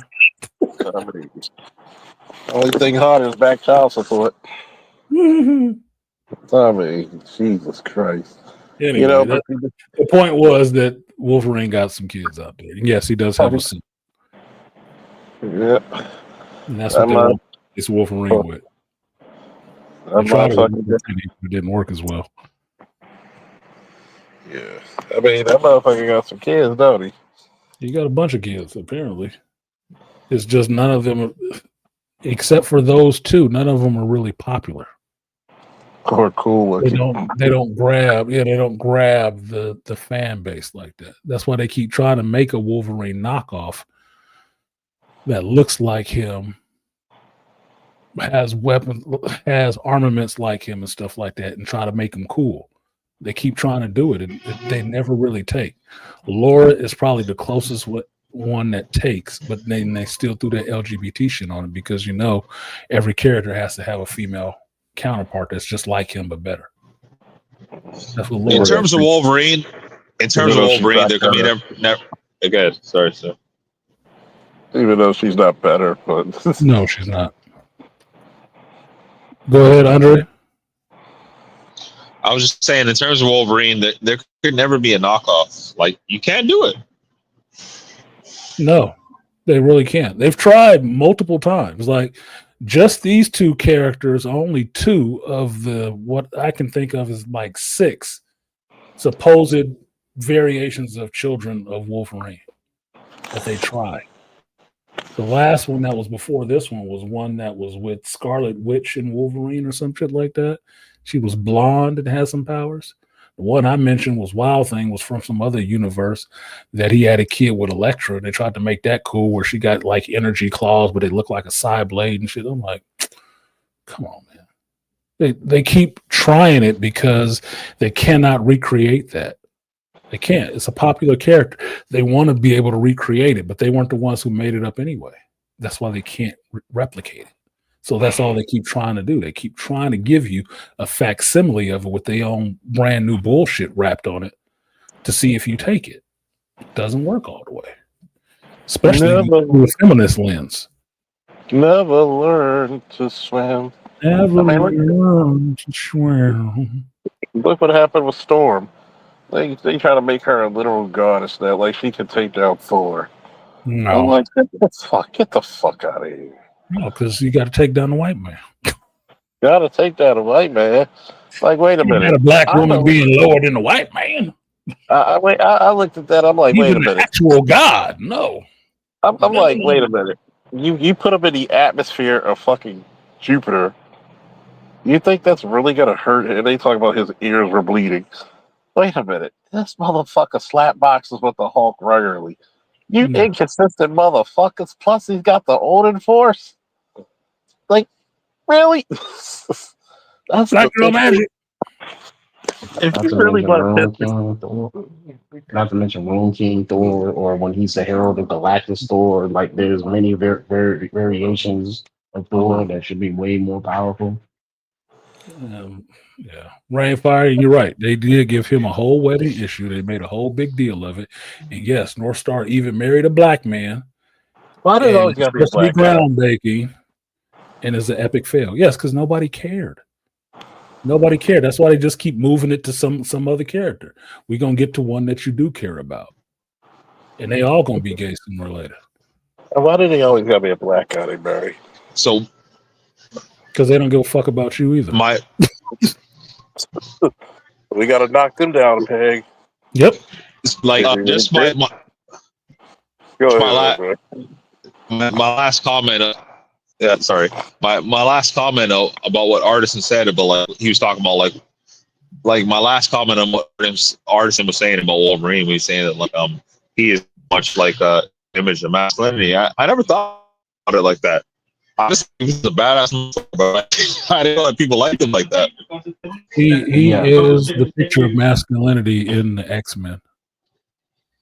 Who in the X-Men? Like, even in who in the X-Men comics is more masculine than Wolverine? There's only one that comes close, and he's usually the motherfucker fighting Wolverine. Sabretooth. Sabretooth was because even in Deadpool, even in Deadpool and Wolverine, like even that one version of Wolverine where he just like barely pops us, like, you already knew what time was. Yeah, he's an ass kicker. That's why people love Wolverine. He is unapologetic ass kicker. You gotta think about it. Most of the people of the X-Men are pacifists. Okay. Most of them are pacifists. You can't. Beast is not going to kill anybody. Well, that don't make him a pacifist. He'll fight. He He'll might not want to fight. kill you. He might not want to He kill might- you. But They ain't most times, murderers. Put it that Beast way. They ain't killers. Wolverine they're is a not killer. killers. He's a killer. Majority of the X-Men are really a good amount, I'll say, are pacifists. More likely, they'll defend. I'll say that much. They're not what you call the offensive group. Now, when they had X-Force, fuck you, Marvel, for throwing another good book series once again. When they had X-Force, notice who they picked on there. They picked fucking killers. So that version of X-Force. Huh? I said that version of X-Force. Yeah, they picked killers. They were basically a back ops team. Like, They pick people who would kill. Huh? And they pick mutants that would kill. Archangel, Psylocke, Wolverine, Deadpool, Phantom X. These are killers. They will kill you. I even like the version before that one. Yeah, they on the leash most of the time. I like the version before that one where they had a Wolfbane. What was it? Wolfman, Cannonball, Boom Boom. No, not that one. I'm talking about the one during the what was it? Was it Messiah Complex during that one? Oh, I don't know. Right after it when they had Wolverine. What's the Native American one name? The Indian. Warpath. We got to talk. Warpath. Yes. We got to talk. Hold on. We got to talk about this right now. Ray motherfucking Hama. No, you lying. You said Alien Earth is awesome so far. Tell me you're joking, or tell me why it's awesome to you. Don't be trolling me, motherfucker. he lying. He trolling. There's no way you can tell me that you thought that show was awesome. Holy shit! I know one content creator who's talking about that show is awesome, and I'm looking at that motherfucker with a side eye because seeing him trying to backtrack like an 8-legged crawdad right now, like, well, it's kind of this, it's kind of that. I said, no, nigga, you came out strong and this was awesome, and then you heard everybody else saying it was shit. Now you trying to back it up a little bit because you don't have a firm opinion on shit. Yeah, Ray, because I want to hear your opinion on it because I really want to know because that show was boring. We off in the X-Men territory because Andre won't talk about that shit, but Alien Earth and Peacemaker was what I was talking about. And you say that shit is awesome. Please explain to me why it's awesome. I'm not saying you're wrong. I'm just saying I don't agree. So I really want to hear your point of view. I'm curious as fuck. I haven't seen this week's Peacemaker. I'm gonna go watch it tonight. But you ain't missing much. I'm not missing much. I just like watching the losers lose sometimes. That's a good way to put it, Charles. Like that. I just like watching the I losers made the lose. analogy of just watching the shit burn down and smoking a cigar. Like I just like to watch it burn. Like I just like to watch the losers lose sometimes, man. I mean, here's my thing about James Gunn. Watching this team, they suck. Yeah, but it's entertaining. James Gunn reminds me of this guy who's scared of real masculinity. He reminds me of that. He reminds me of that fucking liberal white guy who tells me, well, it's kind of the guy who's working at this who's the store manager at this Apple store. Well, I'm not too fond of security until that day that one redneck was about to beat his ass and we stepped in. He was grateful for security. Well, I say James Gunn ain't the only one who's afraid of that shit. His buddy is afraid of masculinity like that. The one that don't like The Rock. Pete. Yeah. One that's pulling the purse strings over there at DC now. Yeah, but it's funny because when I look at Black Adam was a love story to a son and a father. Yep. And that's why when he said, I laughed, but I got it. His father should teach him violence. When I taught my son wrestling and boxing, what was I teaching him? Violence. How to Took him to the properly attack. range. How to properly attack. When I took him to the range, it's whoever can make a unapologetic, nonchalant, masculine movie is going to be a rich motherfucker in this day and age. Why do you think Extraction? Why do you think Extraction is Netflix's #1 movie series? Overall, Extraction was pretty good. Because Tyler Rake don't give a fuck. He get in there and get it on. And that's Chris Hemsworth, the same one that was starring in Love and Blunder. Exactly. Same dude. Love and Flumber. I mean, think about this. You take, and he was believable in both those movies. Very believable. He was fucking people up. Imagine if you got a Thor movie. We will allow He Thor. was a good actor.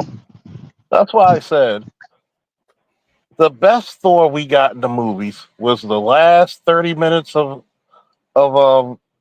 Infinity War and the first 30 minutes of Endgame.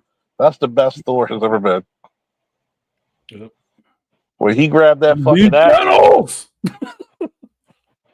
When he grabbed that axe in front of Captain Marvel. And he said that he went there to go fucking kill Thanos and lobbed his head off. And went back and got on his video game. Once he took Thanos' head off, because he said, "I'll make a promise, I'm gonna kill this motherfucker." Mm-hmm. He took his head off, and that's when all the masculinity left the movie. Except when Cap picked up the hammer. Well, let me address Ray's point. So he said, I appreciate it for what it is. Okay. Those kids with those strong synthetic bodies and the concept of one of them being able to communicate with the aliens. Okay. Have you watched any other alien movies? That is not a new concept. That is an old concept from an older alien movie thrown and rolled into this one. Now, I know you like anime, so the idea of synthetic bodies and human consciousness being in synthetic bodies, I know you like that shit. I know you do. It's rife in anime, right? We went over it here before. Battle Angel Alita, Ghost in the Shell, what was the other one? Armitage the Third. It's a history of these kind of characters. Black Magic, it's a history of these kind of characters in anime. That's not that big of a deal. Evangelion a little bit too, right? So if you've watched anime, you like anime, you know that's a concept that you can get on board with. Just talking to alien shit is not new. They did that in another alien movie. I have seen little new in this Alien Earth show to be excited about because I remember this shit already. So the fact that I'm watching something that keeps harkening back to something I've already seen for Alien is what's ruining it for me because I already know they've done this before. That's the problem. I'm seeing little new. Maybe it's 10 things on this list that are happening in this episode. 7 of them are new or old. 3 of them are new. That's shitty odds to me. Like we're just talking about the shit. I'm not attacking you for liking what the hell it is you like because Lord knows I like some shit that nobody likes. Like, why do you even like that shit? Because it's entertaining to me. I'm just saying, I'm trying to understand how you see it and where you see it from. That's the learning process for me. You know, I like the Thelma cartoon. You like the Thelma cartoon? And the reason why, because I look forward for what it was. It was a satire about his dumbass self. Like, think about it. When she says, well, we're tired of the male gaze. And they said, you know what? And she tried to uglify them. She says, I'll be damned if I'm going to be ugly if I'm already naturally beautiful. Mm-hmm. It's true. Women know. That's why when women be like, the only women that complain about men not taking them out are unattractive. The coffee date women are unattractive women, if you notice. Yeah, those are the ones that complain, and then, well, somebody else said this, but the ones who complained about that seating and shit was some chicks that you wouldn't care in a pair of jeans like that anyway. Mm-hmm. or not attractive women. I think no, they weren't, but that's usually what it is, right? It's just that attractive hate, just like the skinny girl hate. That's all it is. Just mad about what you're not. Okay, you can still be whatever the fuck you are. It's good. Nobody's kicking you out the bed. Somebody will still sleep with you. So two shows, like one show is like well known, the other one is not as well known. Reacher or Terminalist, have any of you guys watched those? Yes. Reacher, yes, we finished out that last season. Last season wasn't that damn good because that damn FBI agent, she should have been brought up on charges because she was criminally inept. Well, season 3 or season 2? Season 3. Oh, okay. He was incompetent and a motherfucker. He was incompetent as fuck. Yeah. Why would she you was leave biased too. Why would you leave a rookie officer with a criminal by himself? She should have been brought up on charges, man. She should be in jail somewhere. He should have been in jail. Number one, you got this rookie with this fucking criminal, and you should have. I'm sorry. The law enforcement officer might come out of me a little bit. First of all, you don't talk to the motherfucker, even though you kind of kidnapped him in the first place. Then you're seducing a guy who's on the run, trying to get your way. You're giving him basically you almost got Richard killed so many times just to get your little hotshot prostitute, or not a prostitute, the girl who was, hemmed up in a place. Mm-hmm. Your human traffic angle. Yeah, I'm just like, she's back, and now you're not too concerned at the fact that one of your colleagues are dead and you almost killed the other one. Wow, you are fucking heartless, aren't you, Lee? Yeah, she was grossly inept, dude. And all she was doing was trying to get a piece from Reacher. As soon as she got that shit, I don't think this is gonna work, Reacher. Such and such. Like, oh, fuck you, bitch. No bully ass shouldn't have been in there trying to fuck him anyway. Dude in the situation. I like the chick that he was with last season. The one that was part of the 110. She was cool as shit. Bring her back.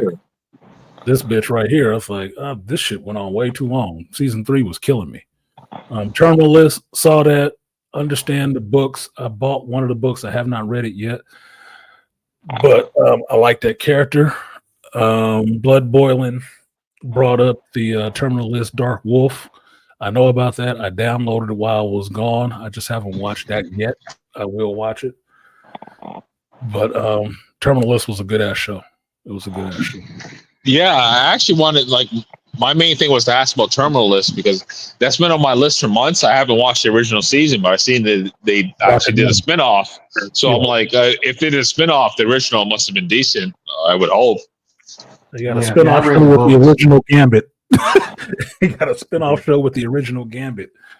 No, I want to watch that. I want to check out the spinoff. But the show was good. The show was really good. And it was better than I thought it would be with Chris Pratt. And that's the author James Jack Carr. He wrote the original script and those books with Chris Pratt in mind to play the character. Mm-hmm. Wow, well, he got what he wanted. He got what he wanted. So the show was good. You should check it out. It's on Prime. It's probably free to watch right now since they got the spinoff show out. Yeah, I got it on Prime. It's been on my list for to be honest, it's been on there for about 6 months. Well, you fucking up. Yeah. You've been fucking up for 6 months. I see they put out a spinoff. I'm like, shit, I need to get on that. Yeah. I was excited when I saw it was a spinoff. I was like, oh shit. Yeah, I want to watch this. Let me check this out. So I got excited again because I didn't know if they were going to do a season 2. I thought they would have, but it hasn't come out yet. And then seeing that spinoff, I was like, oh yeah, I'll watch this. I definitely will watch this. Need my little jabs of masculinity. Yeah, Charles, if you don't know, like terminalists, it's pretty much similar to Reacher. But the guy's ex-military, and people were fucking with his people, so that kind of thing, you know. It's a little deeper than that, but well, on a base level, since I haven't watched it. Mm-hmm. On a base level, it's military. It's a military guy dealing with what he's dealing with. Once you watch it, you'll find out what it means to be on the terminal list, what that's about. And then you'll see more of his story with this character. I would liken it to a shooter, Bob Lee Swagger. I'd liken it to that more than Reacher. Reacher is kind of on the spectrum. Reacher is, if you want to be serious, Reacher is more like a modern day Kung Fu without him doing Kung Fu. He travels from place to place, gets into adventures, helps people out, and then moseys on down the road. The lone hero. The stranger, right? Coming into town, helping out, then moving on. Bob Lee Swagger was more, people were fucking with him. And it's about what he did. And he used the skills that he acquired in the military to seek some justice, regardless of who these people were. Because he didn't care about their damn titles. Leave him the fuck alone. We ain't gotta have no problems. The terminalist, same kind of way. Uncover some shady shit, something that was done, and then you start taking these people out for trying to, fuck with you. It's always reactionary. It's never just upfront action, but it's all masculine shit. They are defending, they are fighting, they are protecting, because that's what's in them to do. Because it is the right thing to do. To a little bit of self-sacrifice. They bodies, they cushy life and shit like that. Ray said the other four. Wait a minute. I'm curious as to what's going to happen. Are the kids going to rebel? Yes. That brother is going to be the cause of that shit. Will she work with the aliens somehow? Yes, because she can talk to them. I wonder if the black dude is working with Yutani. Well, yes, the black dude is working. He's made by Wayland Yutani. He called Yutani. He got the granddaughter, but yeah. His own mission, but he's working for Yutani. And are they going to show the other four corporations? I would think they would have to at some point, but they don't have enough episodes unless they introduce a different or two companies in every episode after that. Right? They only got 4 episodes left. So if they want to introduce these other 4 corporations and have you understand what they're about, they need to spend at least an episode with them, which means every episode would be focused on one corporation.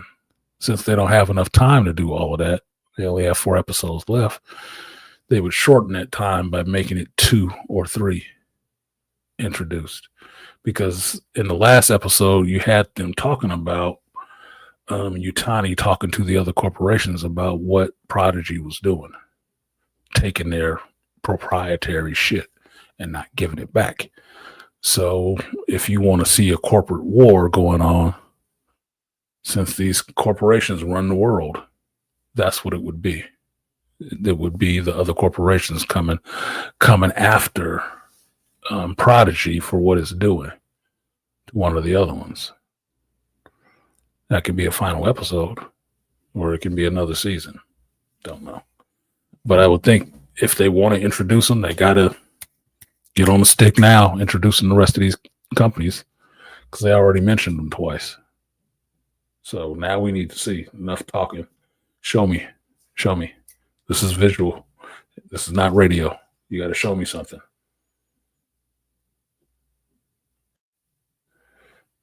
Andre can't get it together, boy. You back?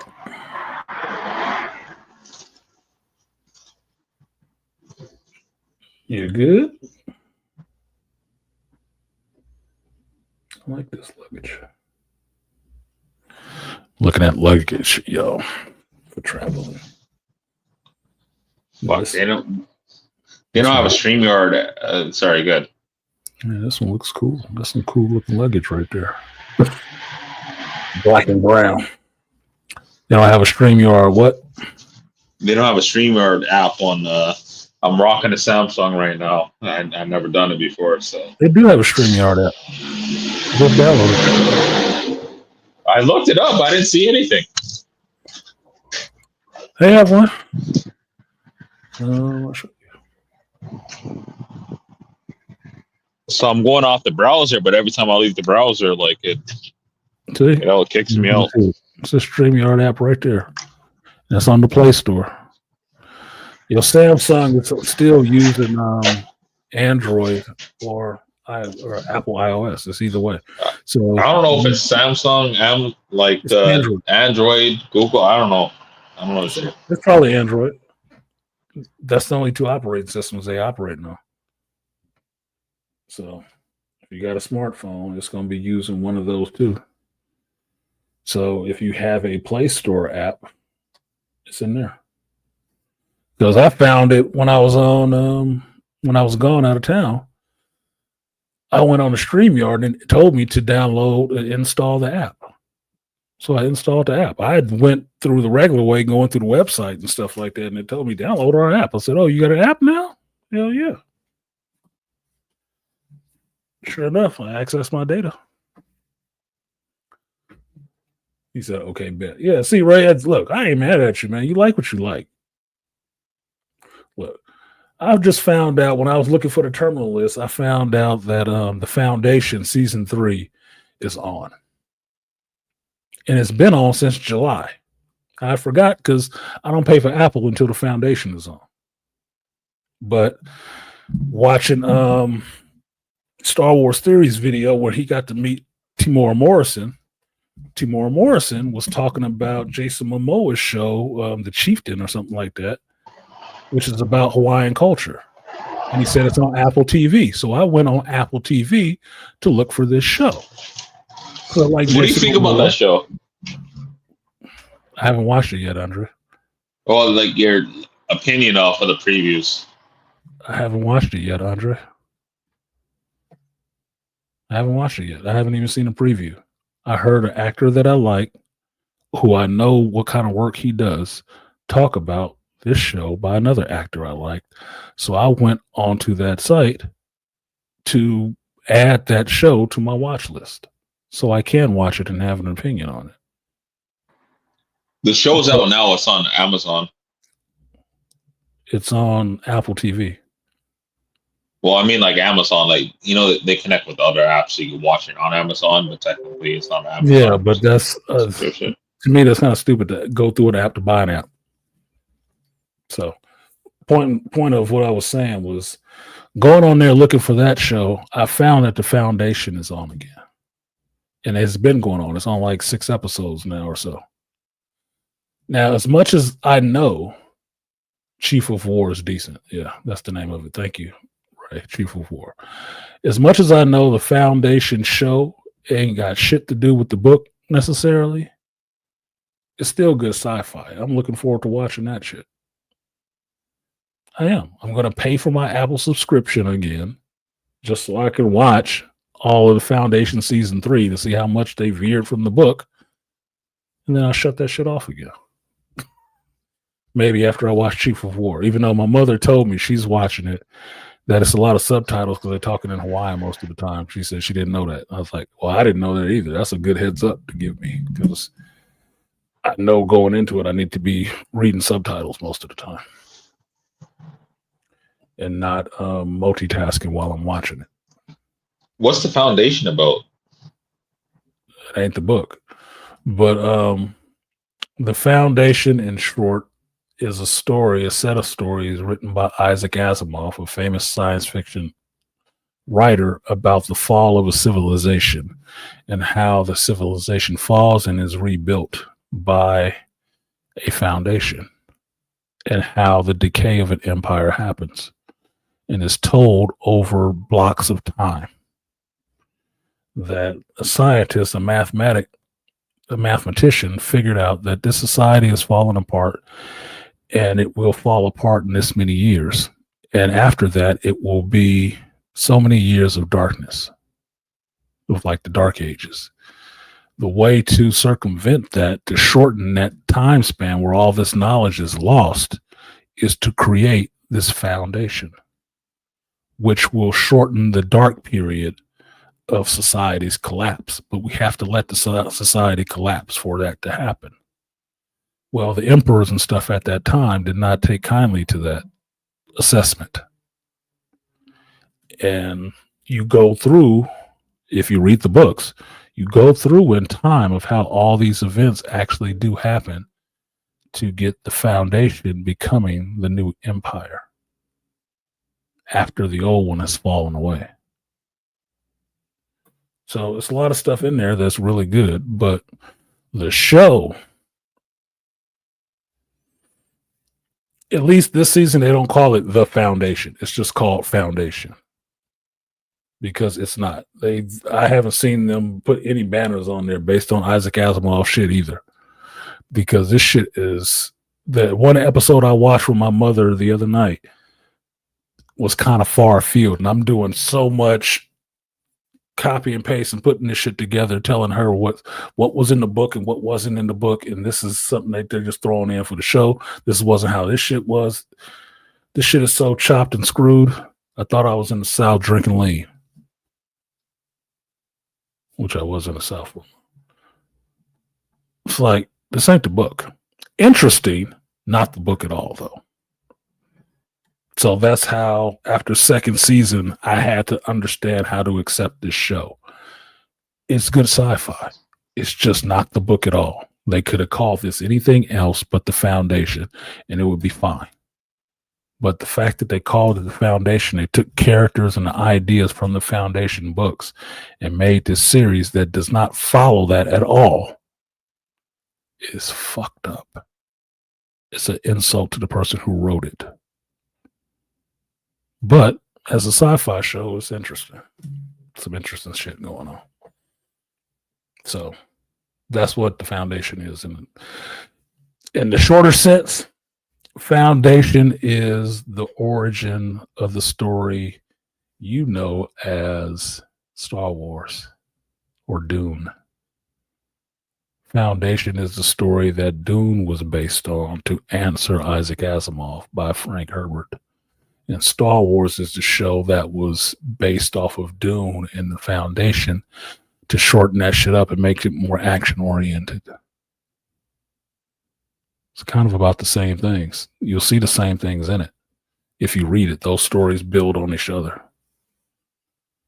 But one was made, the other was made as an answer to that one, and then the third one was made as an answer to the other two. But they're very similar. Very similar. You can't read one without seeing the other two. Can't. So, good read. Shout out to BGS for getting me to read that shit. Awesome read. Love that shit. Love it, love it, love it. But anyway, I'm 5 hours in, so I need to shut this down. Yeah, I got some final thoughts for the kid or something you want to tell the audience out there, as it were. Ray said, I noticed one of the emperors used to play with the Elf King in Lord of the Rings. Hopefully I'm right. I think so. That 3 emperor shit is new for the show. That wasn't in the books. There was 1 emperor. But the 3 emperors, Brother Dawn, Brother Day, Brother Dust, that's an interesting concept that the show brought in. Written by David S. Goyer, so I had to take that shit with a 10-pound grain of salt because he can fuck it up and throw some weird sexual shit in there all the time too. That's probably why they got James Gunn, because David Goyer was busy because he loved doing that shit for Warner Brothers. He was busy. But him and James could have a field day. So, final thought. Y'all up there silent. Doesn't do any good to be on a panel silent.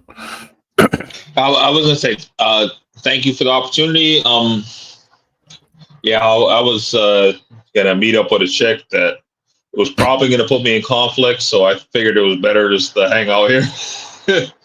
Right. So yeah, thanks. There is no conflict, only Zool. He said I was gonna meet up with a chick that was gonna put me in conflict. What kind of conflict are we talking about? I don't think you're married yet. So shouldn't be that much of a conflict.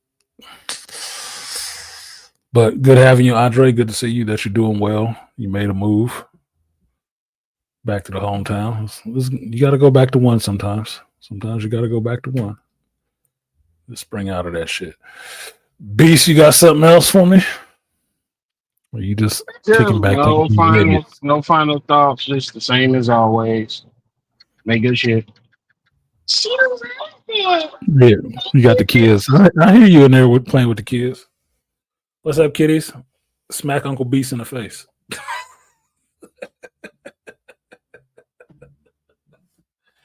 Smack Uncle Beast. Pin him down. Give him that triangle hold. You can make him tap out. I'm going to drop you down, Beast. And then I'm going to finish this shit out. So, this has been the hero's journey. I am the one and only artisanmc. Often imitated, never fake. I should say often copied, but never fake. If you're watching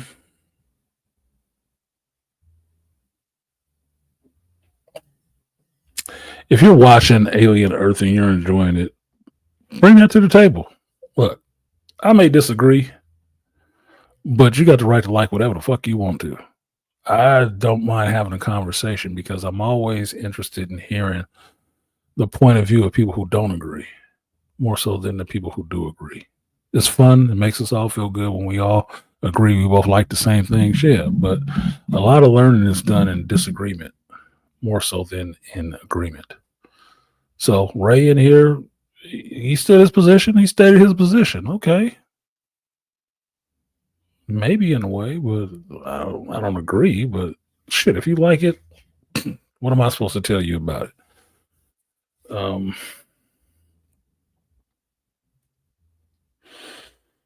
As far as what we talked about today, Peacemaker, yeah, I'll watch. I'm gonna watch every episode. I think I put my edited video for Peacemaker episode 2 up on Patreon. I have to double check to make sure that that new one is up. If not, I will get that put up today while I'm watching some of this Clash in Paris.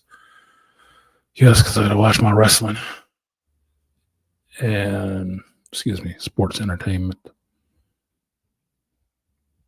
Alien Earth, I'll watch the next episode. I'm doing weekly reviews, watches and reviews of that on Patreon as well. The Patreon link is in the description. But I can't say it's a labor of love. I can't say that. The 2 shows are really just giving me different looks. I will pick up Dark Wolf, so Blood Boiling. When that is done, I think it's 4 episodes or so. I'm not sure. I saw it was like 4 to 6 episodes. But I may put that up on Patreon as well. And then I have to jump into the Foundation. I got to do that. I don't know if this is going to be the last season. But I got to start it from the beginning to see what's going on with this shit. Because anything that you love like that, any stories that you love from literature, you owe it to yourself a little bit to see what they do with it, just so you know what they did with it. Excuse me. You may not like it at all. You don't have to, but you need to know. Because it goes to the point of how other people interpret this information, this material, how they interpret it and how they see it. And it gives you a really good counterpoint to see what part of themselves they put onto this material when you see what they focus on. That's overly telling, especially if you know the work. If you know the work and the work is actually awesome in and of itself, and then they make an adaptation of it, the stuff that doesn't fit is what the writers or directors are putting in it of themselves. It lets you know who they are. And that can be really troubling. But with that, I'm going to get out of here. This has been Artisan MC. I'm back home in California. I will be here, as far as I know, for a couple of weeks before I go anywhere else. If you enjoyed this stream, there's no banner. The banner has been off the whole time. I can't bitch about people supporting it. I didn't put the banner up. Sorry. It's on the other one. It's not on the speaker view. It's on the stage view where it doesn't need to be. Anyway. See if I can fix this real quick. There we go. And then back to that. Okay. So, this has been the Hero's Journey. I do this every Sunday from 8 a.m. Pacific time until I feel like stopping. We're talking about geekdom life and everything in between. I think that's it. That's all I want to say. I'm tired. Now I got to adjust to being on California time again. Just probably why I'm feeling like I'm tired as hell, and it's just past 12. It's just 1. Feel like I hadn't spent the whole day already. Anyway, see you guys next time. Peace.